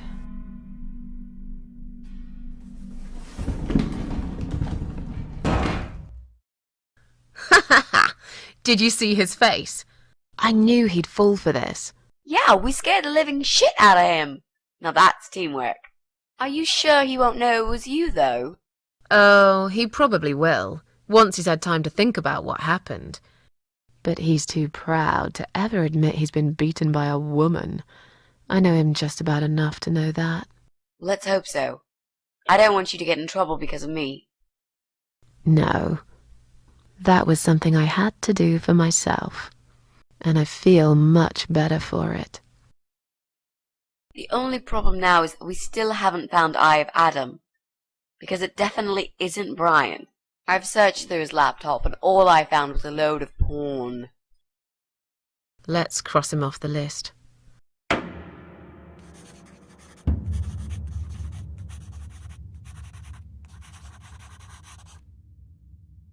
Well, that means we've checked everyone. We've hit a brick wall. Perhaps I was wrong. Maybe he doesn't live here at all. I think we need to sleep on it, and we might get some more ideas in the morning. Shall we head back home? Yeah, I do feel tired. You're right, we need some sleep. Really wish there was an elevator in this building.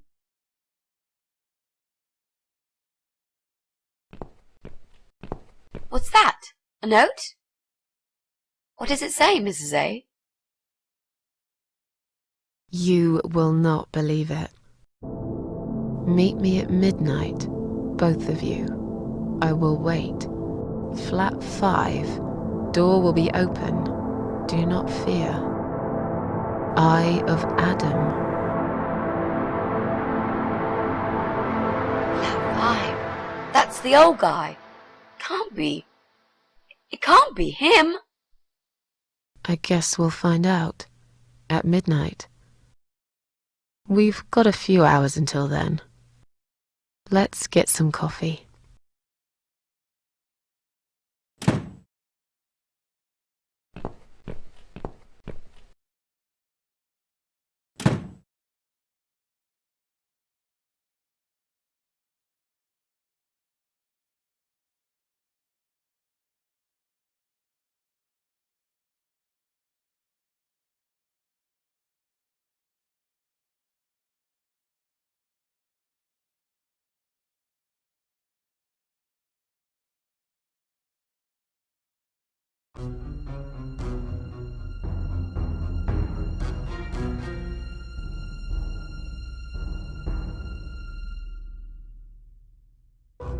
It's just you and me, my love. No one will find us here.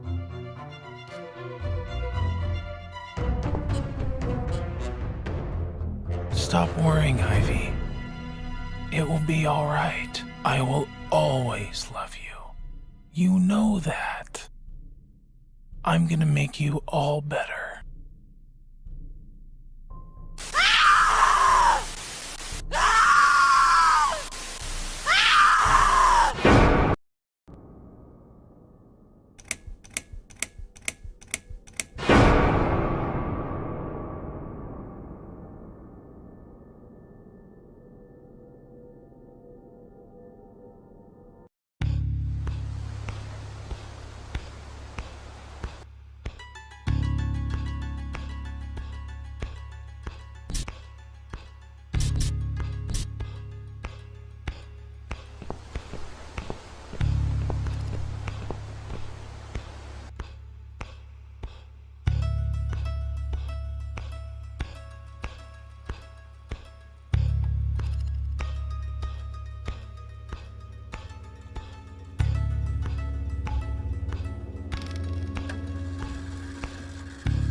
Just look at this door. Crazy son of a bitch. That's not gonna stop us. I think there's someone in the kitchen.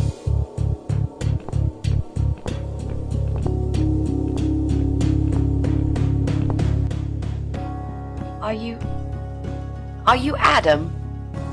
Me? No, of course not. I don't have anything to do with all this foolishness. Never have. It's my son. I've told him time and time again, but he never listens.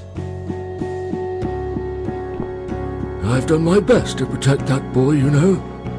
I'm all he's got left in the world since his mama died, but it just wasn't enough. Where is he then? Where's Eye of Adam? He's in his room. Where else would he be? He's always in his room, staring at that screen for as long as he can. Look, I've made up my mind about this. I want to help you.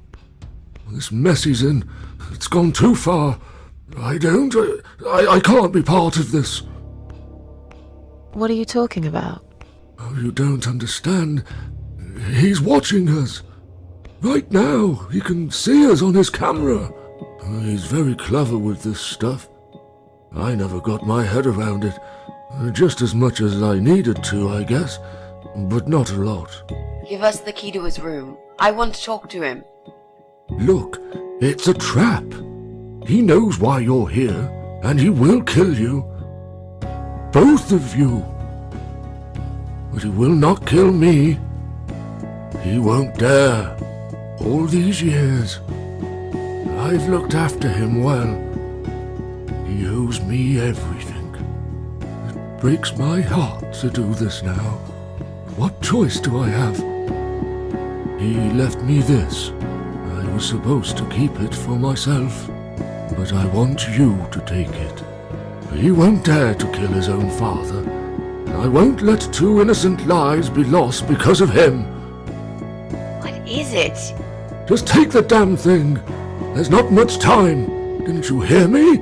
He's watching.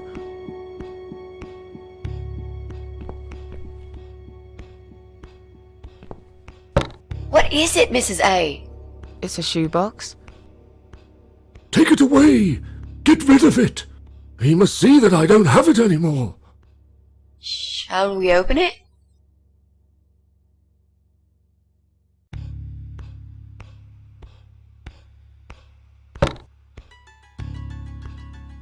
God. MItzi, we have to get out of here. Quickly.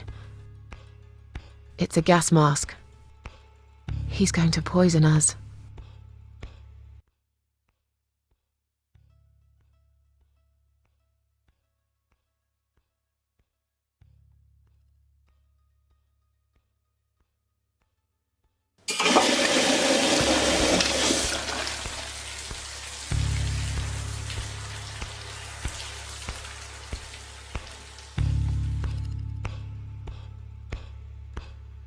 It's too late! Shit. Oh, shit.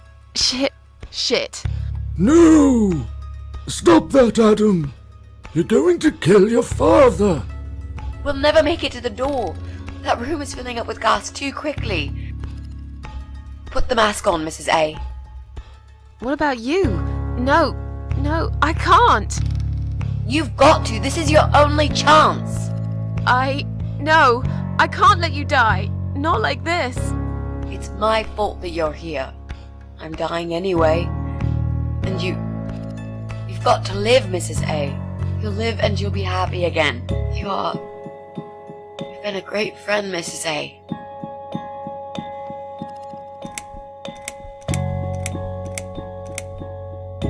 No. You've got a date, and I'll make sure you turn up for it. I can't. There is no time to argue. I'll be fine. Now. Do it!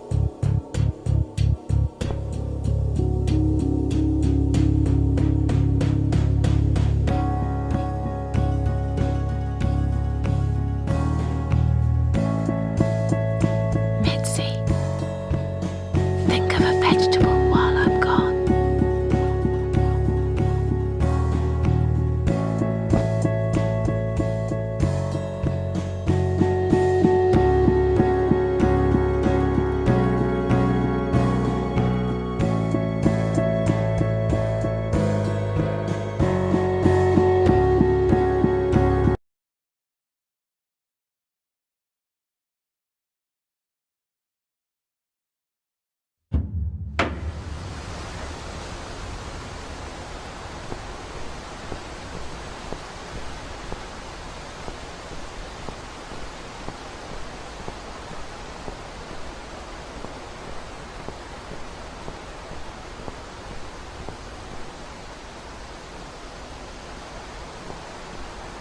Welcome home, darling.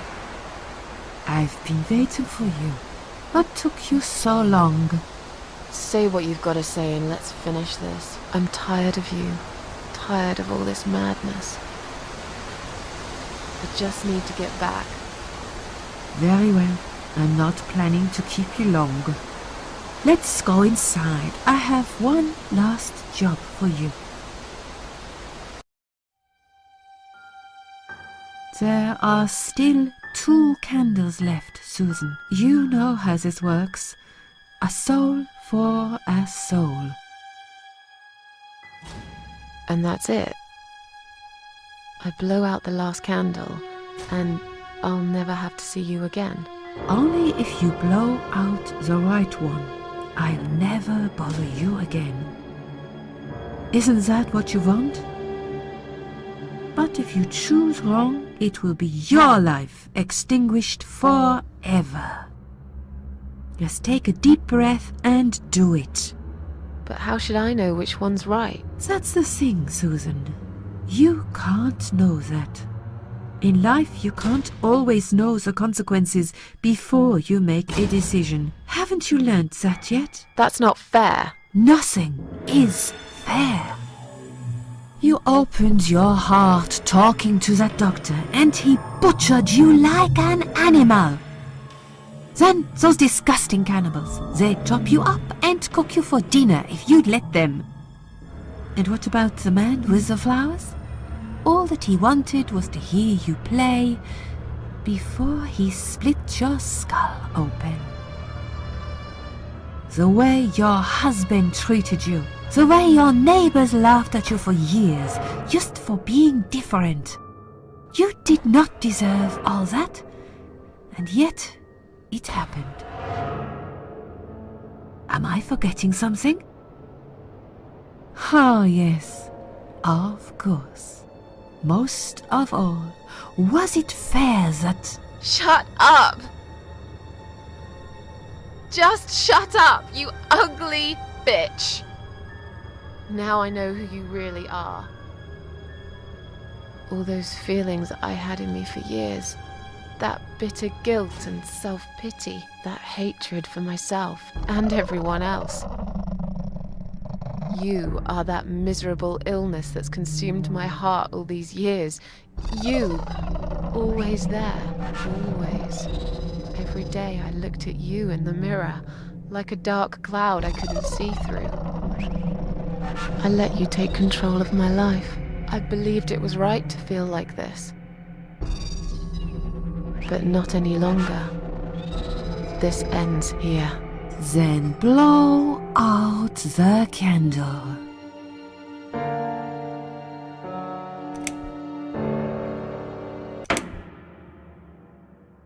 Well done, Susan.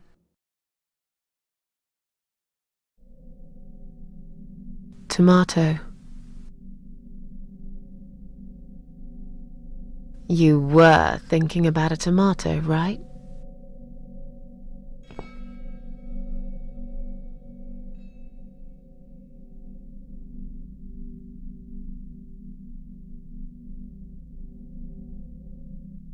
Tomato is a fruit, silly. Who cares? I like tomatoes. So do I. But I hate to disappoint you, but I was really thinking of onions. Why onions? They're the saddest of the vegetables, of course. They make people cry. What happened, Mrs. A? I saw you die. And yet, you're here. Alive, like if nothing's ever happened. Well, let's put it this way. Everyone knows cats have 9 lives. So do cat ladies, apparently. But this time, I feel there won't be second chances. I'm down to 1 last life now. I can't afford to waste it. You are such a nutter, Mrs. A. You are absolutely fucking bonkers. But I'm so happy to see you. Never, ever do that to me again, alright? I can happily promise you that, MItzi. This is it. His room is through that door. It's time to face the eye of Adam. What are we waiting for? Let's do it.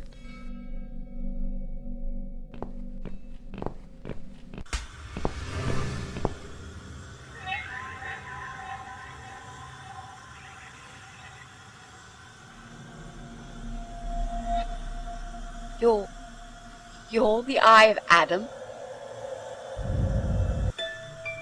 A pathetic, wheelchair-bound invalid? Is this a joke?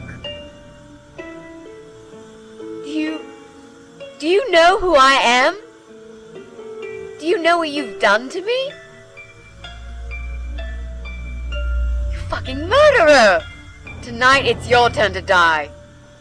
I'm gonna paint this room with your brains and I'm gonna watch and smile. I swear to God I'll do it. Well? Nothing to say? Nothing at all? Aren't you going to beg for your sad little life? Say something! Anything! MItzi, where did you get that gun from? It doesn't matter. Please, Mrs. A. This is something I have to do. You are free to leave if you want. You don't have to be a part of it. Just try to understand. Beg for forgiveness, you scum. What the fuck is wrong with you? You don't believe I'm gonna shoot you, do you? Oh, I've dreamt of this moment for so long. Look at this man, MItzi. He hasn't twitched a muscle since we entered the room. I think he's paralyzed.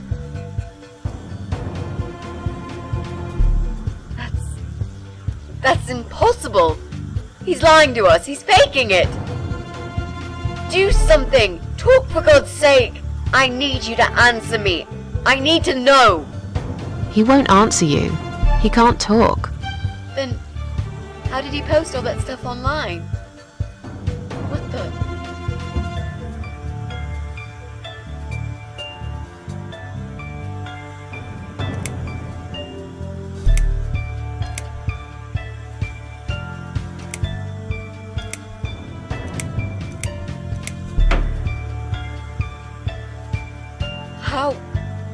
How did he do it? I think I know how. See that little device on his left eye? I've heard about these. It's a controller. It seems the only part of his body he can move is his eyeball. Controller connected to the computer tracks its movement, allowing him to... What?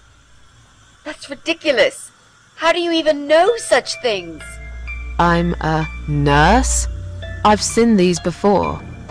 Well, I've seen eye-controlled wheelchairs, but there's no reason why it wouldn't work with a computer. Jesus. That would explain the whole Eye of Adam thing.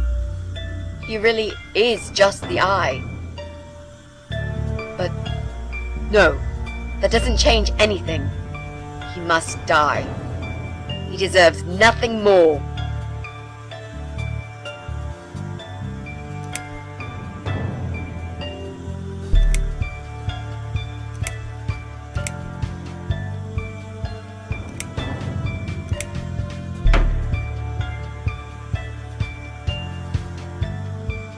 What?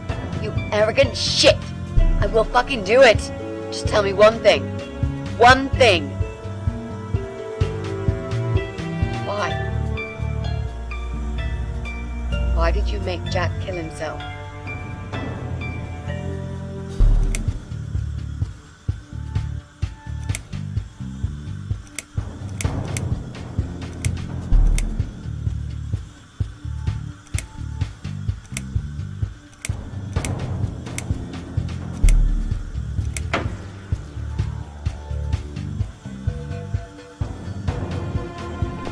Fine. It'll be a pleasure. Ready to die, scumbag?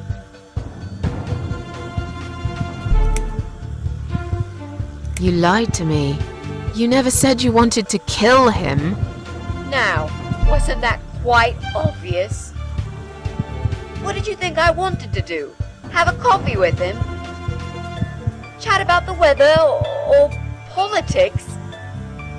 For God's sake, I'm here because this son of a bitch needs to die. If I don't kill him now, he'll just carry on and more innocent people will lose their lives. Do you really want that? Because I don't.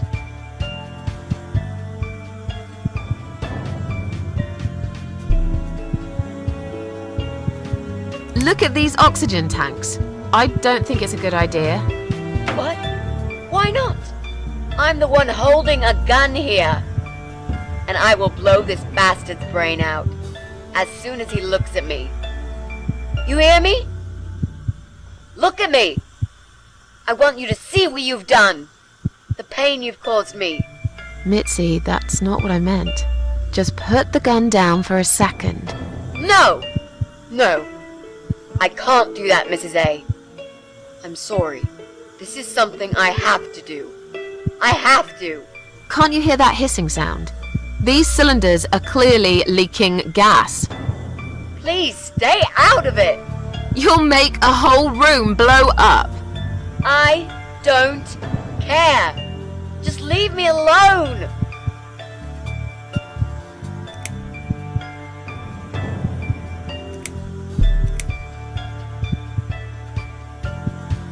This isn't the way to do it. Just turn these computers off instead. No! He doesn't deserve to live after what he's done. And who are you to serve justice like this? Do you really want to kill an unarmed, paralyzed man? Why are you doing this, Mrs. A? I thought you were my friend. That's exactly why I'm doing this. Even if we survive the explosion, how will you be able to live with yourself? I won't have very long to live with it. I'll manage just fine.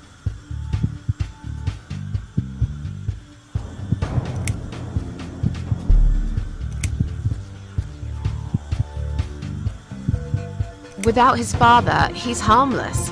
He was the one who supplied him with all this technology. He fulfilled his every single wish. I know this guy's rotten bad. There's no excuse for what he did. But he will be punished for it. Trust me. They'll put him in some stinking nursing home. He'll live his life like a vegetable. Stuck to bed, he'll have time to think about what he's done. And he'll never see a computer screen again. Isn't that enough? He said, do it! He wants to die and I want to kill him.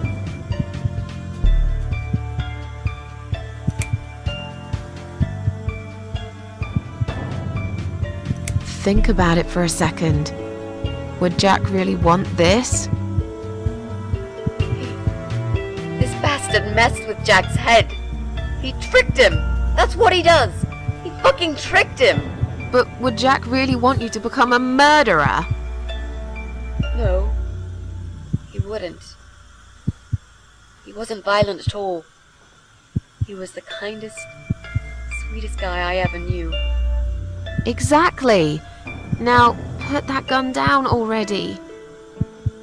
But what about me? No, I'll do it. I know Jack will forgive me.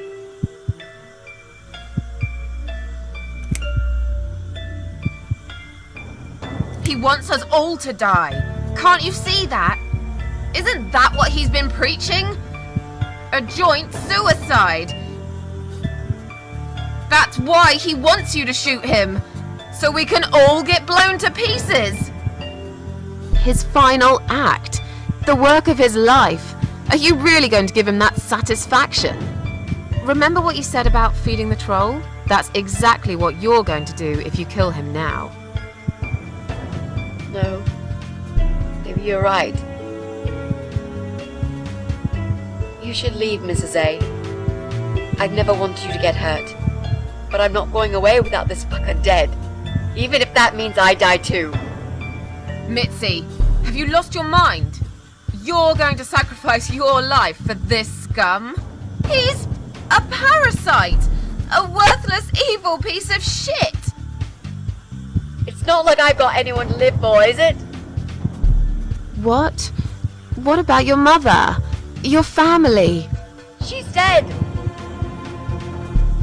Yeah, I lied. I always lie. I grew up in an orphanage. My family never wanted to know me. The only person that cared about me was Jack. And he's dead! Yeah, happy now? So get the fuck out of here and let me do what I got to do.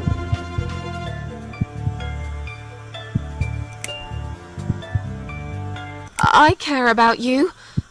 Do it for me.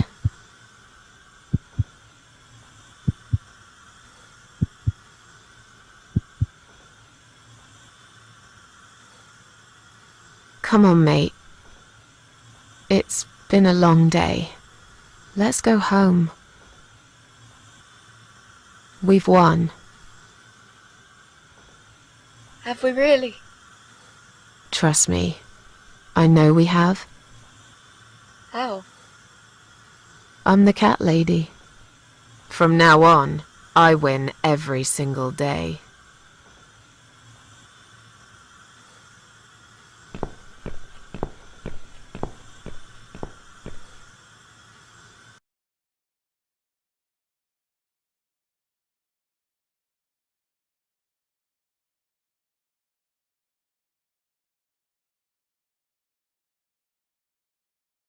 It's me, again, talking about my ordinary little life, as usual. I'm still surprised anyone would want to read this at all. The ramblings of a cat lady. Maybe I'm not a cat lady anymore. Things have changed here since MItzi's death. I'll never forget those last few weeks. It's a horrible way to die. Stuck in a hospital bed with no hope and whole life to pass you by. 6 months ago, I lost the best friend I'd ever had. But at least we knew it was coming. I had time to accept it, just like she did. And I can only be glad we spent that time together. I still miss her though, every day. Did I ever mention I got into all this because of her? I opened her laptop the night after the funeral, and there it was. A friend request, over a year old, a little gift from behind the grave. I met some people. We go out sometimes, and I'm not alone anymore. It turned out there were others who felt like I did. I talked to them, tried to help.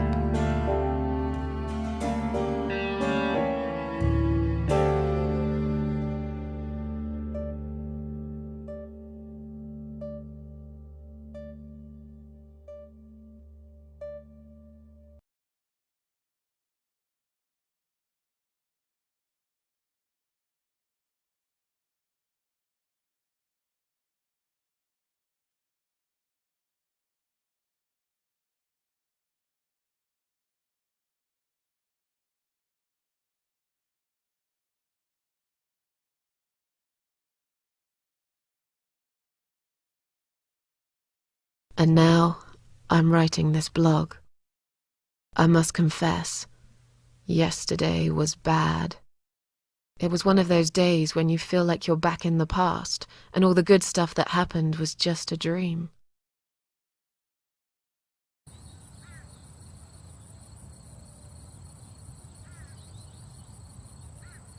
But I woke up today, feeling better. Maybe I can never get rid of it.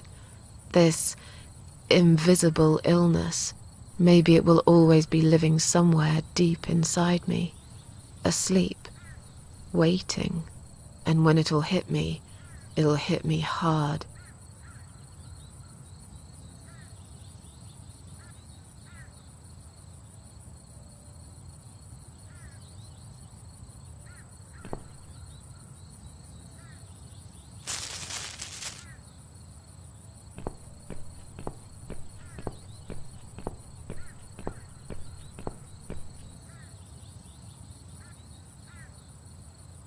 But if there's one thing MItzi taught me, it's that you have to pick yourself up and carry on. It doesn't matter that life isn't fair. It doesn't matter that you make mistakes. You fall and rise again. Worlds full of liars, traitors, cowards.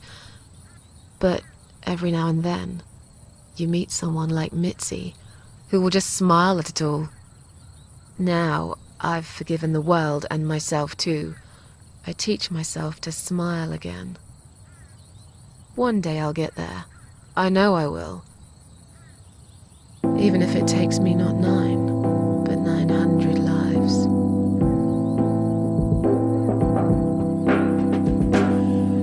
You open up your heart to all the things you feared before.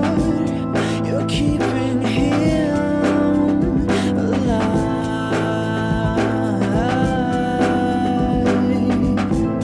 You are my star.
Oh God. MItzi, we have to get out of here. Quickly. It's a gas mask. He's going to poison us.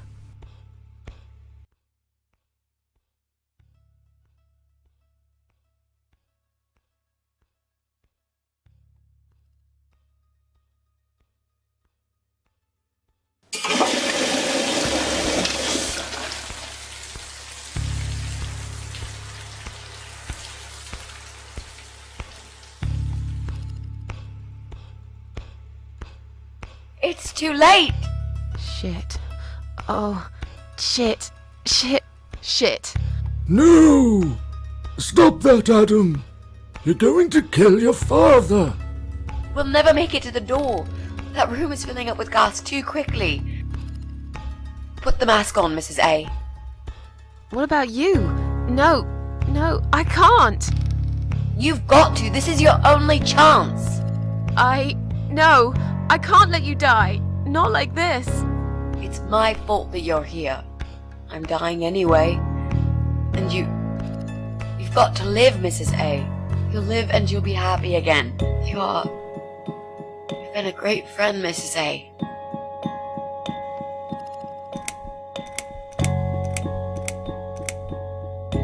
No. You've got a date, and I'll make sure you turn up for it. I can't. There is no time to argue. I'll be fine. Now. Do it!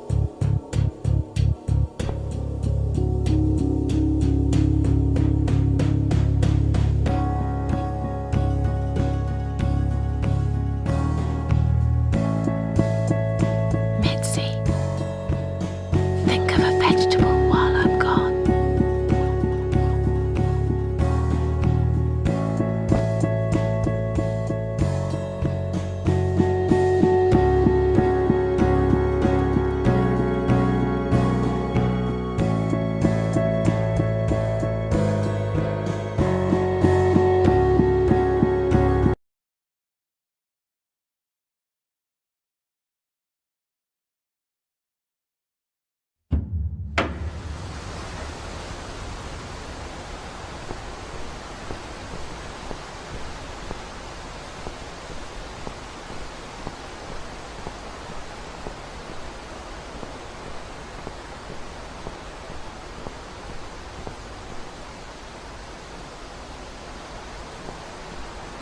Welcome home, darling.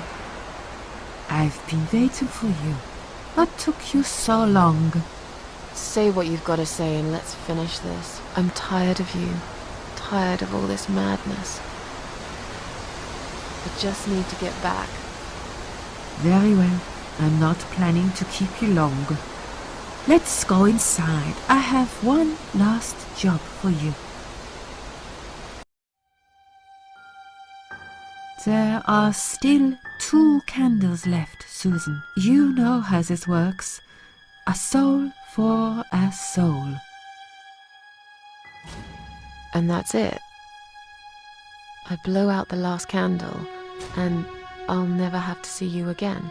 Only if you blow out the right one. I'll never bother you again. Isn't that what you want? But if you choose wrong, it will be your life extinguished forever. Just take a deep breath and do it. But how should I know which one's right? That's the thing, Susan. You can't know that. In life, you can't always know the consequences before you make a decision. Haven't you learned that yet? That's not fair. Nothing is fair. You opened your heart talking to that doctor, and he butchered you like an animal. Then those disgusting cannibals, they'd chop you up and cook you for dinner if you'd let them. And what about the man with the flowers? All that he wanted was to hear you play before he split your skull open. The way your husband treated you, the way your neighbors laughed at you for years, just for being different. You did not deserve all that, and yet it happened. Am I forgetting something? Oh, yes, of course. Most of all, was it fair that... Shut up! Just shut up, you ugly bitch! Now I know who you really are. All those feelings I had in me for years. That bitter guilt and self-pity. That hatred for myself and everyone else. You are that miserable illness that's consumed my heart all these years. You, always there, always. Every day I looked at you in the mirror, like a dark cloud I couldn't see through. I let you take control of my life. I believed it was right to feel like this. But not any longer. This ends here. Then blow out the candle.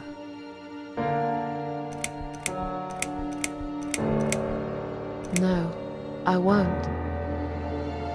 I'm done playing your stupid little games. You won't tell me what to do anymore. I am stronger than you. I can close my eyes and you'll be gone. Blow out the candle. It's time to say goodbye, sister. I'm not gonna miss you. You will never leave this place without me. You need me. We are one. No. Tomato. You were thinking about a tomato, right?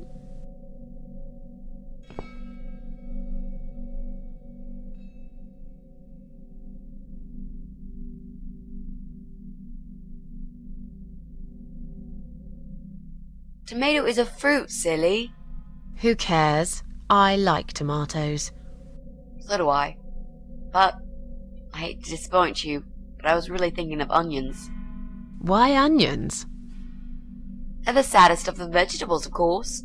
They make people cry. What happened, Mrs. A? I saw you die.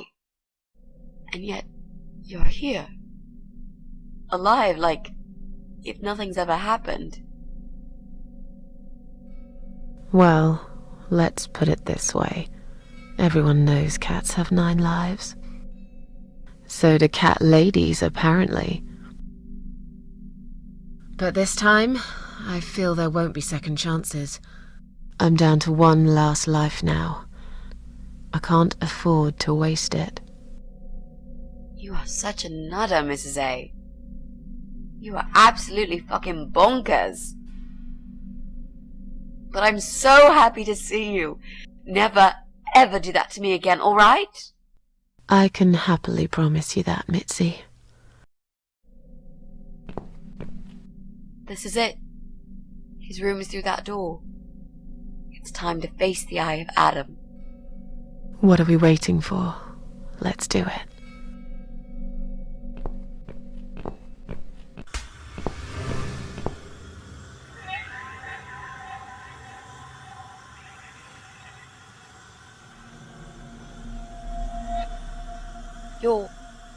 You're the eye of Adam? A pathetic, wheelchair-bound invalid? Is this a joke?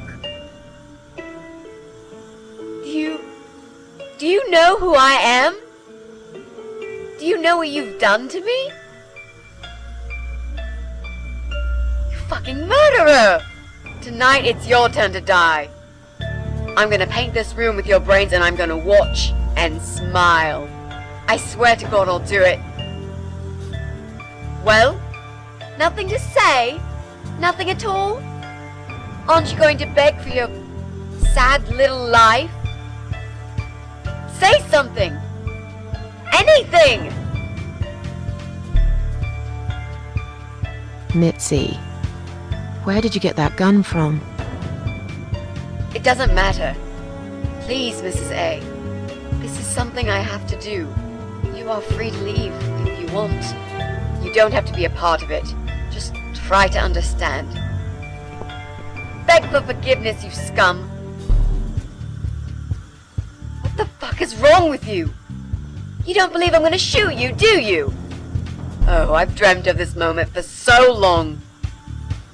Look at this man, MItzi. He hasn't twitched a muscle since we entered the room. I think he's paralyzed.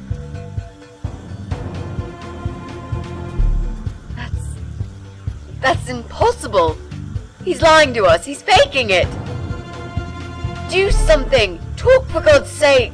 I need you to answer me. I need to know. He won't answer you. He can't talk. Then, how did he post all that stuff online? What the?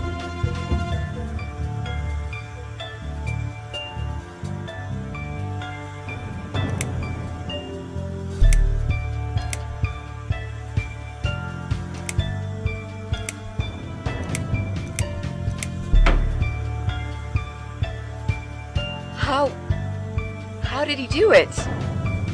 I think I know how. See that little device on his left eye? I've heard about these. It's a controller. It seems the only part of his body he can move is his eyeball. Controller connected to the computer tracks its movement, allowing him to... What? That's ridiculous. How do you even know such things? I'm a nurse? I've seen these before. Well, I've seen eye-controlled wheelchairs, but there's no reason why it wouldn't work with a computer. Jesus. That would explain the whole Eye of Adam thing. He really is just the eye. But no, that doesn't change anything. He must die. He deserves nothing more.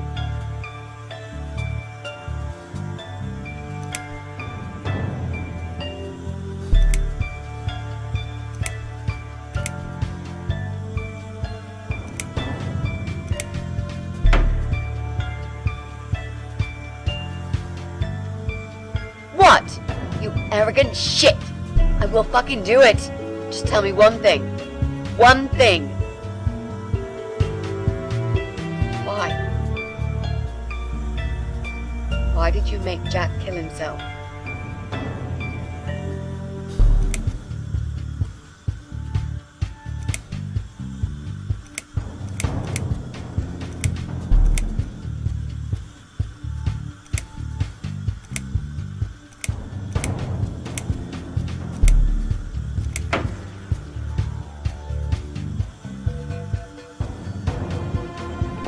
Fine.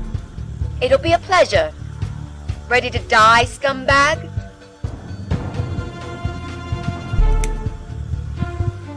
You lied to me. You never said you wanted to kill him. Now, wasn't that quite obvious? What did you think I wanted to do? Have a coffee with him?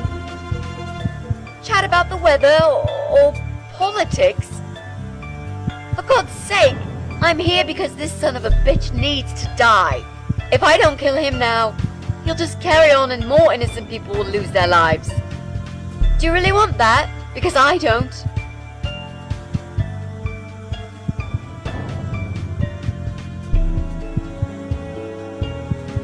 Look at these oxygen tanks. I don't think it's a good idea. What? Why not? I'm the one holding a gun here. And I will blow this bastard's brain out as soon as he looks at me.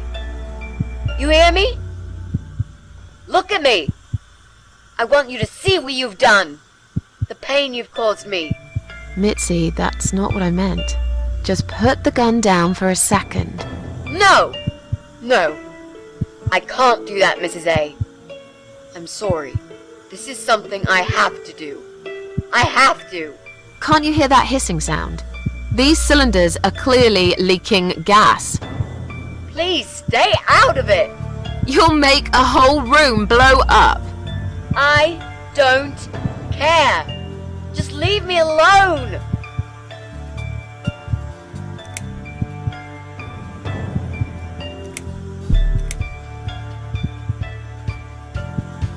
This isn't the way to do it. Just turn these computers off instead. No! He doesn't deserve to live after what he's done. And who are you to serve justice like this? Do you really want to kill an unarmed, paralyzed man? Why are you doing this, Mrs. A? I thought you were my friend. That's exactly why I'm doing this. Even if we survive the explosion, how will you be able to live with yourself? I won't have very long to live with it. I'll manage just fine.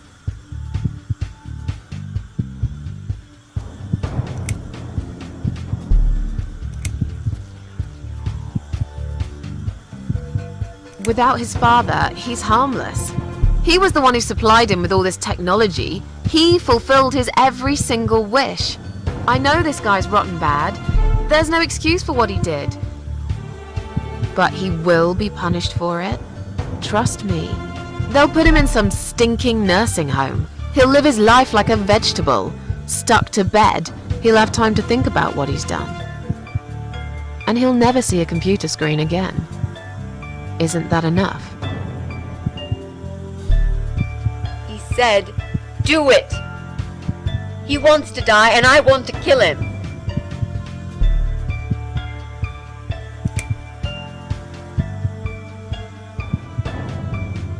Think about it for a second. Would Jack really want this? This bastard messed with Jack's head. He tricked him. That's what he does. He fucking tricked him. But would Jack really want you to become a murderer? No. He wouldn't. He wasn't violent at all. He was the kindest, sweetest guy I ever knew. Exactly. Now, put that gun down already. But what about me? No, I'll do it. I know Jack will forgive me.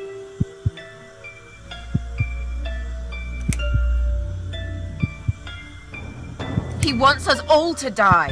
Can't you see that? Isn't that what he's been preaching? A joint suicide. That's why he wants you to shoot him. So we can all get blown to pieces. His final act. The work of his life. Are you really going to give him that satisfaction? Remember what you said about feeding the troll? That's exactly what you're going to do if you kill him now. No. Maybe you're right. You should leave, Mrs. A. I'd never want you to get hurt. But I'm not going away without this fucker dead. Even if that means I die too. MItzi, have you lost your mind? You're going to sacrifice your life for this scum? He's a parasite! A worthless, evil piece of shit! It's not like I've got anyone to live for, is it? What? What about your mother? Your family? She's dead! Yeah, I lied. I always lie. I grew up in an orphanage. My family never wanted to know me. The only person that cared about me was Jack. And he's dead! Yeah, happy now? So get the fuck out of here and let me do what I got to do.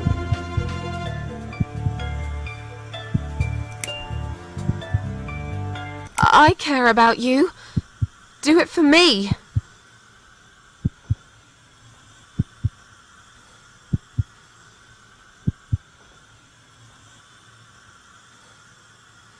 Come on, mate. It's been a long day. Let's go home.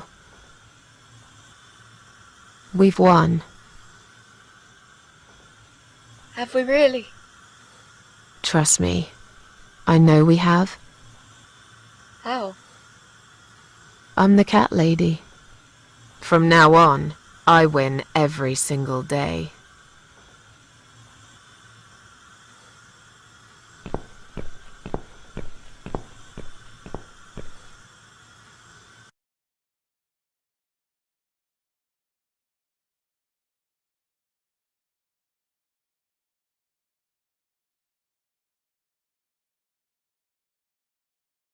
It's me, again, talking about my ordinary little life, as usual.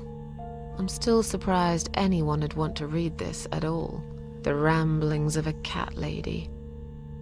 I met some people. We go out sometimes, and I'm not alone anymore. It turned out there were others who felt like I did. I talked to them, tried to help.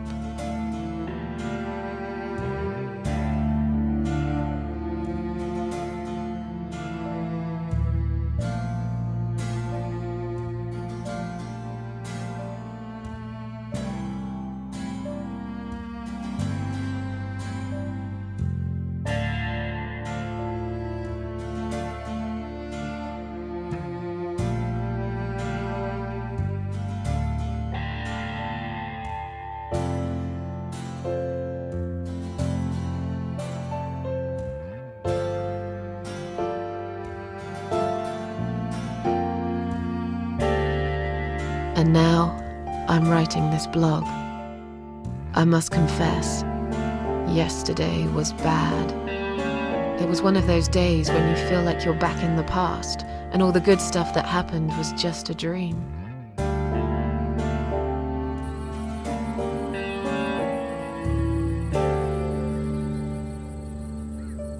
But I woke up today, feeling better. Maybe I can never get rid of it. This invisible illness.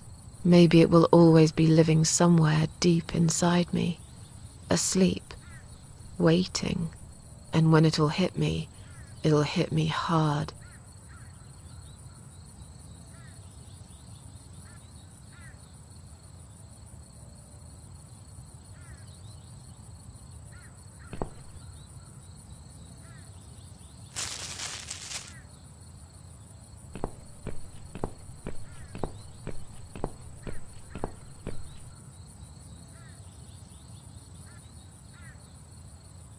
But if there's one thing MItzi taught me, it's that you have to pick yourself up and carry on.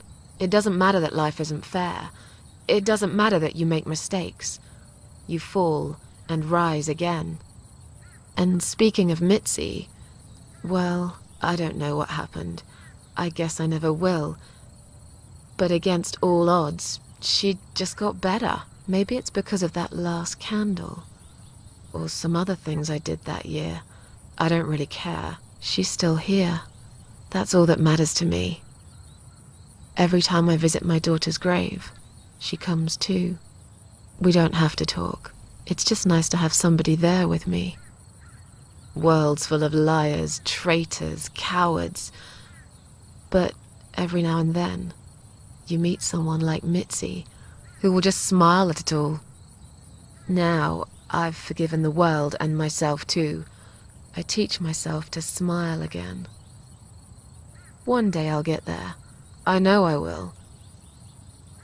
Even if it takes me not 9, but 900 lives.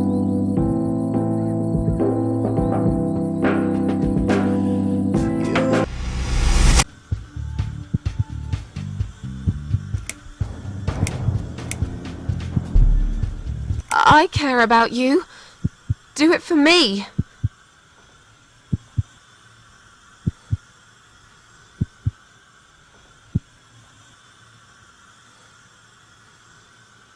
Come on, mate. It's been a long day. Let's go home. We've won.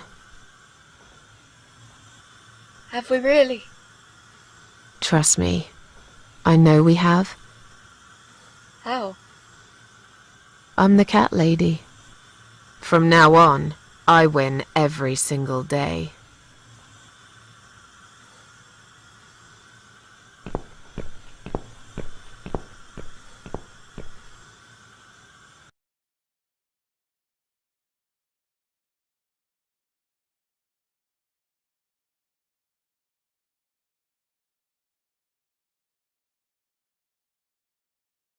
It's me, again, talking about my ordinary little life, as usual. I'm still surprised anyone would want to read this at all. The ramblings of a cat lady. Maybe I'm not a cat lady anymore. Things have changed here since MItzi's death. I'll never forget those last few weeks. It's a horrible way to die.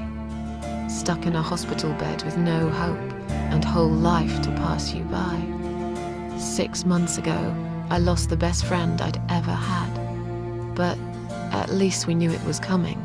I had time to accept it, just like she did. And I can only be glad we spent that time together. I still miss her though, every day. Did I ever mention I got into all this because of her? I opened her laptop the night after the funeral, and there it was. A friend request, over a year old, a little gift from behind the grave. I met some people. We go out sometimes, and I'm not alone anymore. It turned out there were others who felt like I did. I talked to them, tried to help.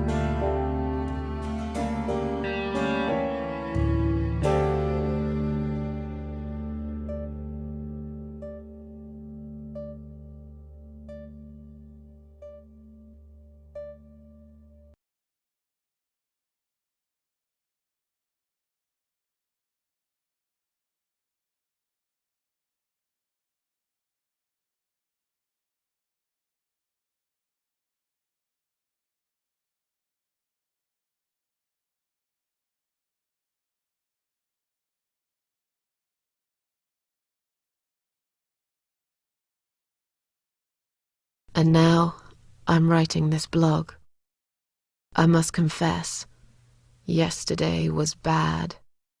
It was one of those days when you feel like you're back in the past, and all the good stuff that happened was just a dream.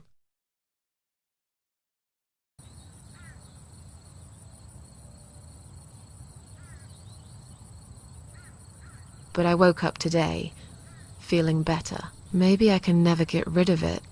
This invisible illness. Maybe it will always be living somewhere deep inside me, asleep, waiting, and when it'll hit me hard.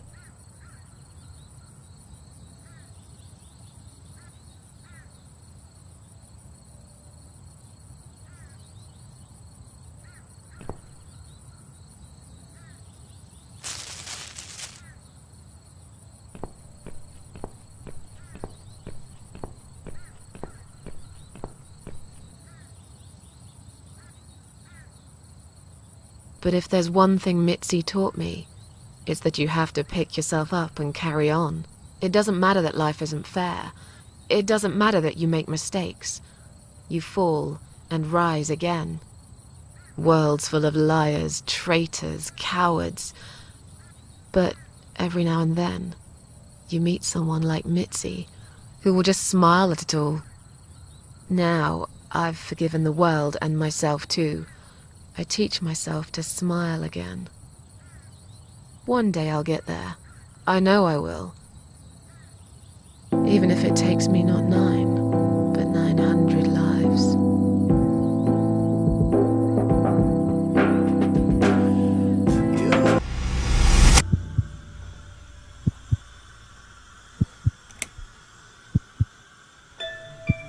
Fine. Kill him. This is from Jack.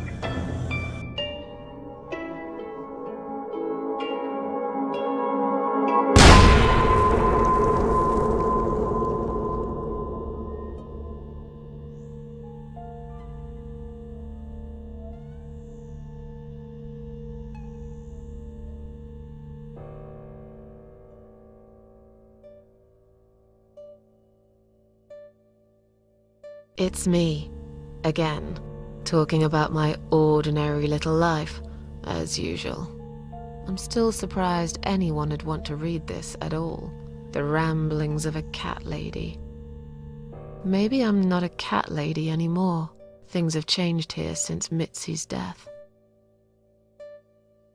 She made a terrible mistake by letting her hatred take over. Whatever time she had left, she lost it right there when she pulled the trigger. It was Adam's final victory. He wanted to die, after all, but he also managed to take one more soul with him. I was lucky, for once. Hardly even got injured. The explosion just swept me out of that room, and I stayed alive. I wish I was able to stop MItzi, to talk her out of it, but I didn't. I'm not sure if I'm more angry with her for firing that gun, or with myself for failing to save her. I still miss her though, every day. Did I ever mention I got into all this because of her? I opened her laptop 6 months later, and there it was, a friend request. Something I forgot about a long time ago, a little gift from behind the grave. I met some people. We go out sometimes, and I'm not alone anymore. It turned out there were others who felt like I did. I talked to them, tried to help.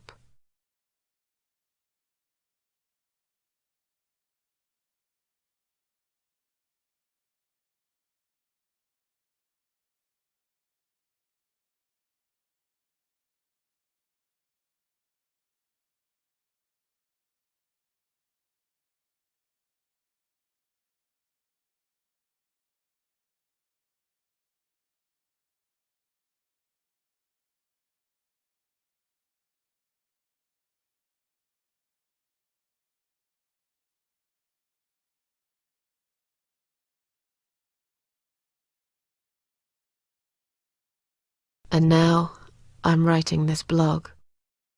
I must confess, yesterday was bad. It was one of those days when you feel like you're back in the past, and all the good stuff that happened was just a dream.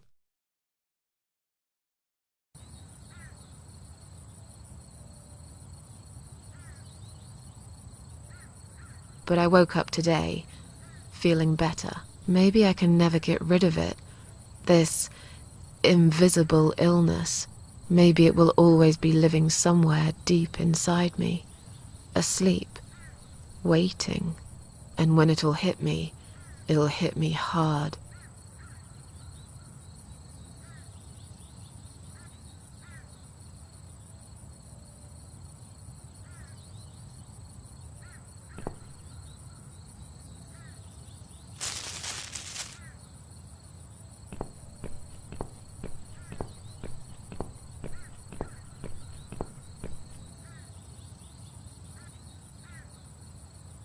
But if there's one thing MItzi taught me, it's that you have to pick yourself up and carry on.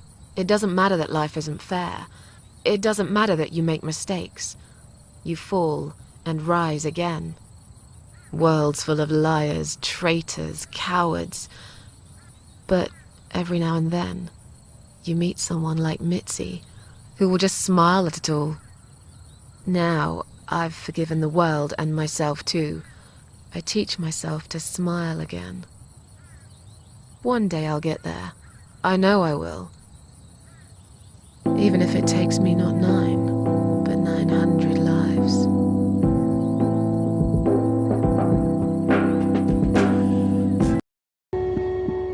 Oh God. MItzi, we have to get out of here. Quickly. It's a gas mask. He's going to poison us.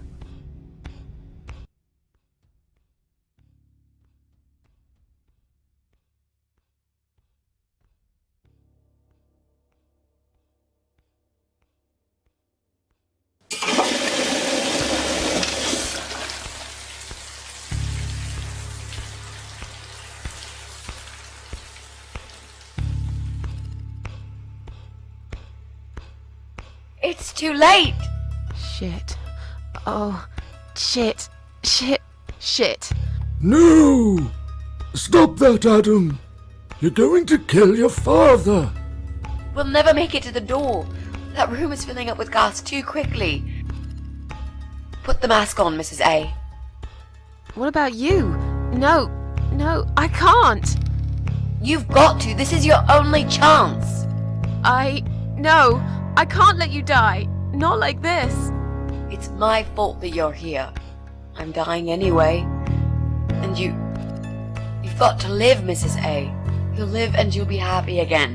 You've been a great friend, Mrs. A.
Welcome home, darling.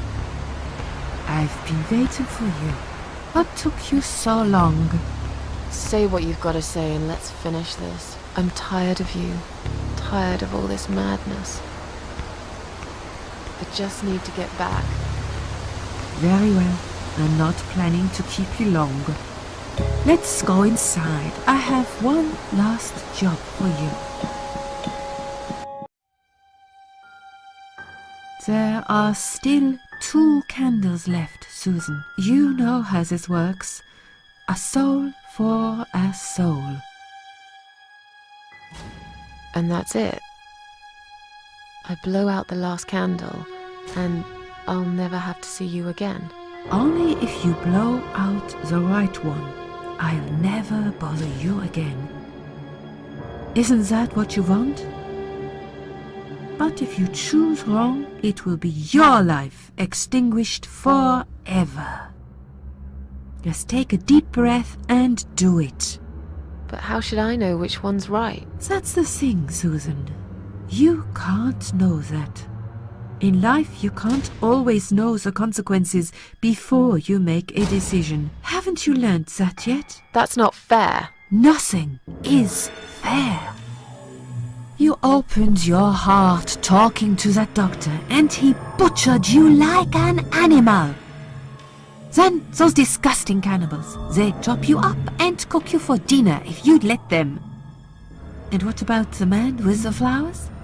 All that he wanted was to hear you play before he split your skull open. The way your husband treated you, the way your neighbors laughed at you for years, just for being different. You did not deserve all that, and yet it happened. Am I forgetting something? Oh, yes, of course. Most of all, was it fair that... Shut up! Just shut up, you ugly bitch! Now I know who you really are. All those feelings I had in me for years. That bitter guilt and self-pity. That hatred for myself and everyone else. You are that miserable illness that's consumed my heart all these years. You, always there, always. Every day I looked at you in the mirror, like a dark cloud I couldn't see through. I let you take control of my life. I believed it was right to feel like this. But not any longer. This ends here. Then blow out the candle.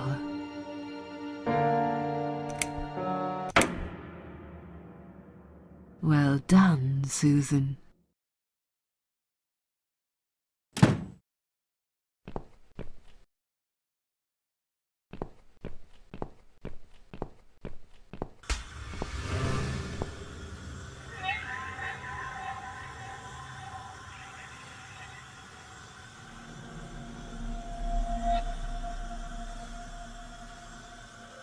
Hello, Adam. MItzi is dead. Are you happy now? You don't have to answer. I'm not sure if you even can, but you got what you wanted. Congratulations. What are you anyway? You're paralyzed, aren't you? How convenient for you. I guess if you weren't, you'd be making a brilliant final speech right now. Something movie villains always do. You'd explain why you wished all those people dead. And then we would fight. Good versus evil. The way it always goes. But I don't know what's good and what's evil anymore. Perhaps I am the evil one here. I've done some horrible things. I let my friend die right in front of me, because I'm scared of dying. Funny, isn't it? Susan Ashworth, a miserable reject who used to fantasize about suicide, chose to live after all. But this is your life we should talk about here, you parasite. You saw it all on your camera. Your own father choking to death, after all those years he spent providing for you. You ungrateful pig. And MItzi, she gave up her only chance for revenge and sacrificed her life for me. Do you think I owe it to her to kill you?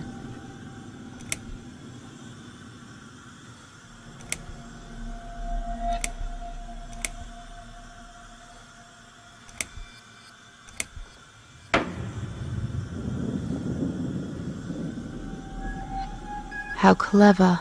Is this how you murder people? That device on your eye, it's a controller, isn't it? I can see why you're known as the Eye of Adam now. That evil eye is the only part of you that works. That and your brain, of course, all rotten inside. You have no idea what you've done, do you? You've made people kill themselves using just words on the screen. In a way, you are a very powerful man.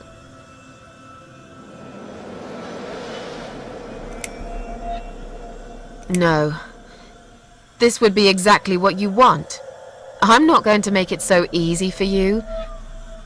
But you will be punished for your crimes. Trust me. Your father would always refuse to put a stop to it, wouldn't he? You were his son. He didn't mind feeding you through a tube, washing you, emptying your catheter, but he would not pull a plug on you.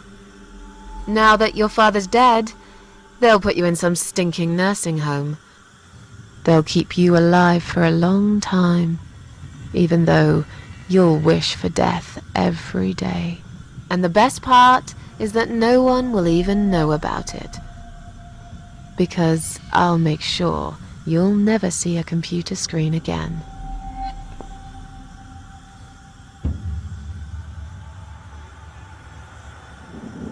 It's time for me. I'll be leaving now. You can expect people coming soon to collect you. Until then, make sure you don't go anywhere, right?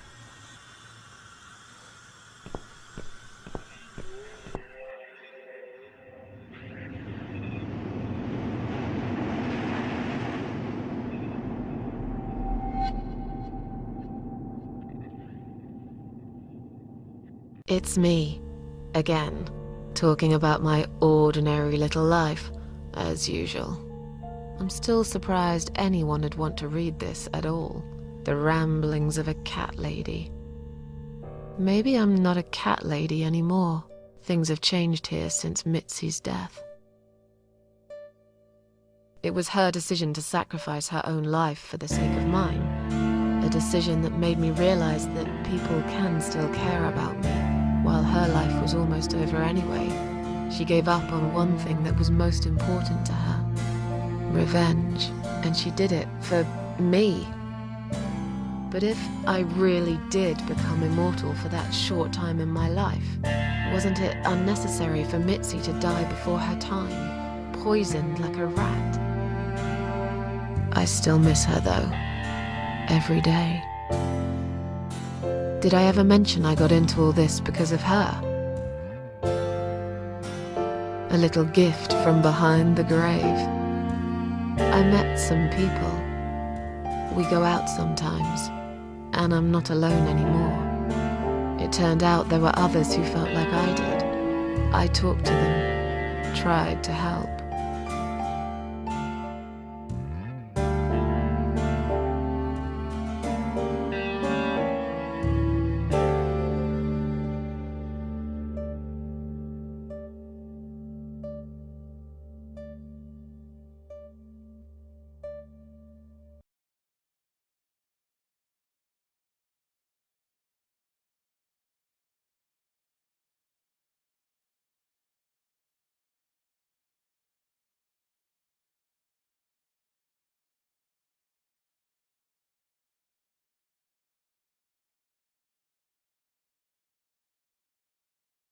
And now I'm writing this blog.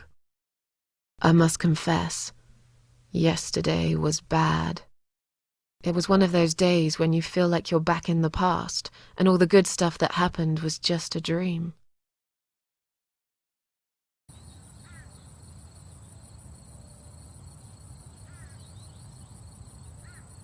But I woke up today, feeling better. Maybe I can never get rid of it, this invisible illness.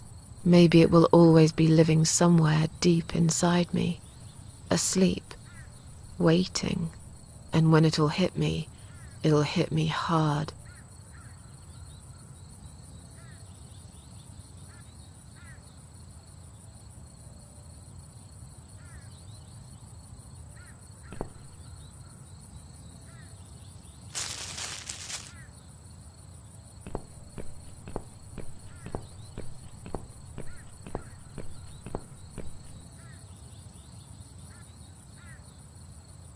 But if there's one thing MItzi taught me, it's that you have to pick yourself up and carry on. It doesn't matter that life isn't fair. It doesn't matter that you make mistakes. You fall and rise again. Worlds full of liars, traitors, cowards. But every now and then, you meet someone like MItzi, who will just smile at it all. Now, I've forgiven the world and myself too. I teach myself to smile again. One day I'll get there. I know I will. Even if it takes me not 9, but 900 lives.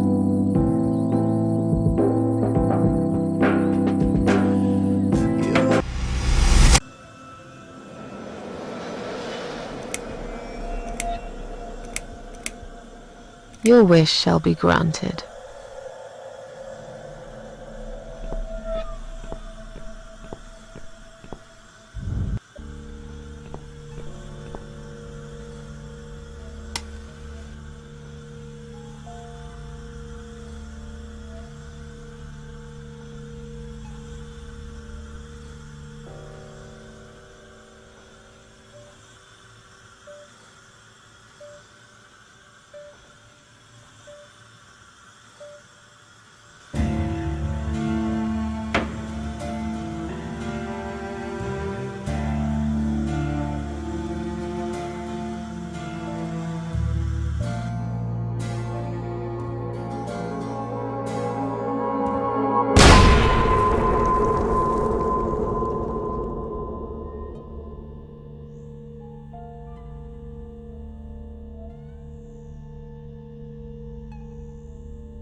It's me, again, talking about my ordinary little life, as usual.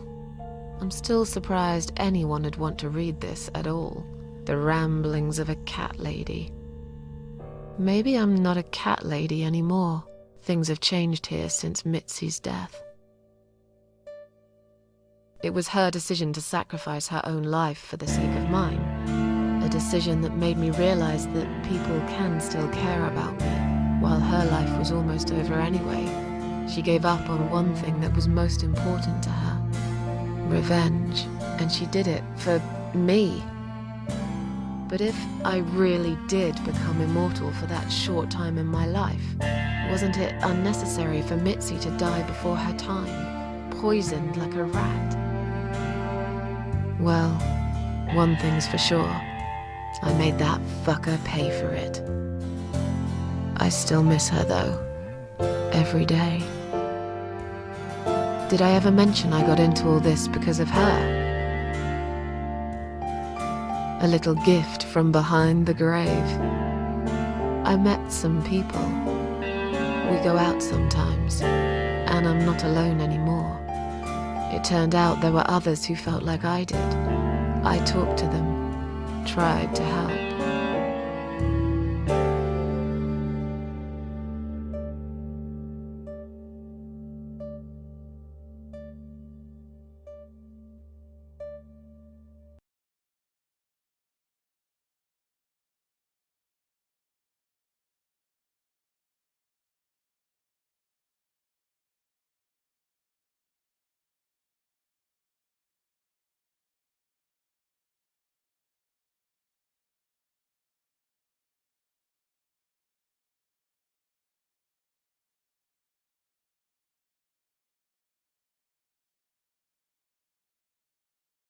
And now I'm writing this blog. I must confess, yesterday was bad. It was one of those days when you feel like you're back in the past, and all the good stuff that happened was just a dream.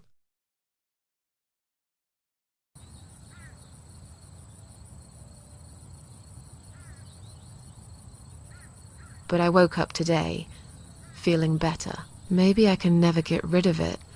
This invisible illness. Maybe it will always be living somewhere deep inside me, asleep, waiting. And when it'll hit me hard.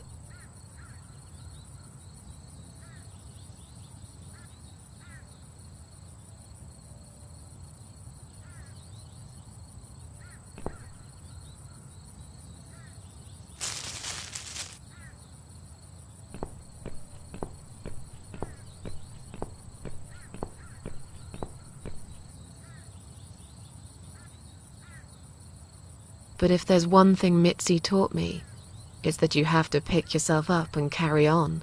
It doesn't matter that life isn't fair. It doesn't matter that you make mistakes. You fall and rise again. Worlds full of liars, traitors, cowards.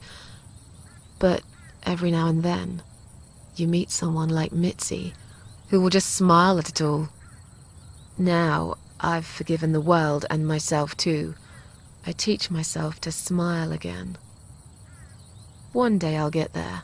I know I will. Even if it takes me not 9, but 900 lives.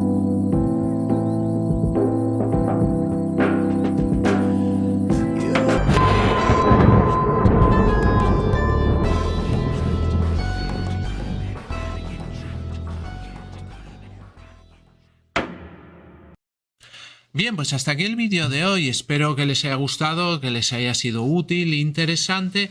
Y antes de terminar, vamos a hacer un pequeño recorrido por todos los canales creados por EBM Informática. Y así, si alguna temática de alguno de ellos les interesa, pues pueden acceder a ellos fácilmente.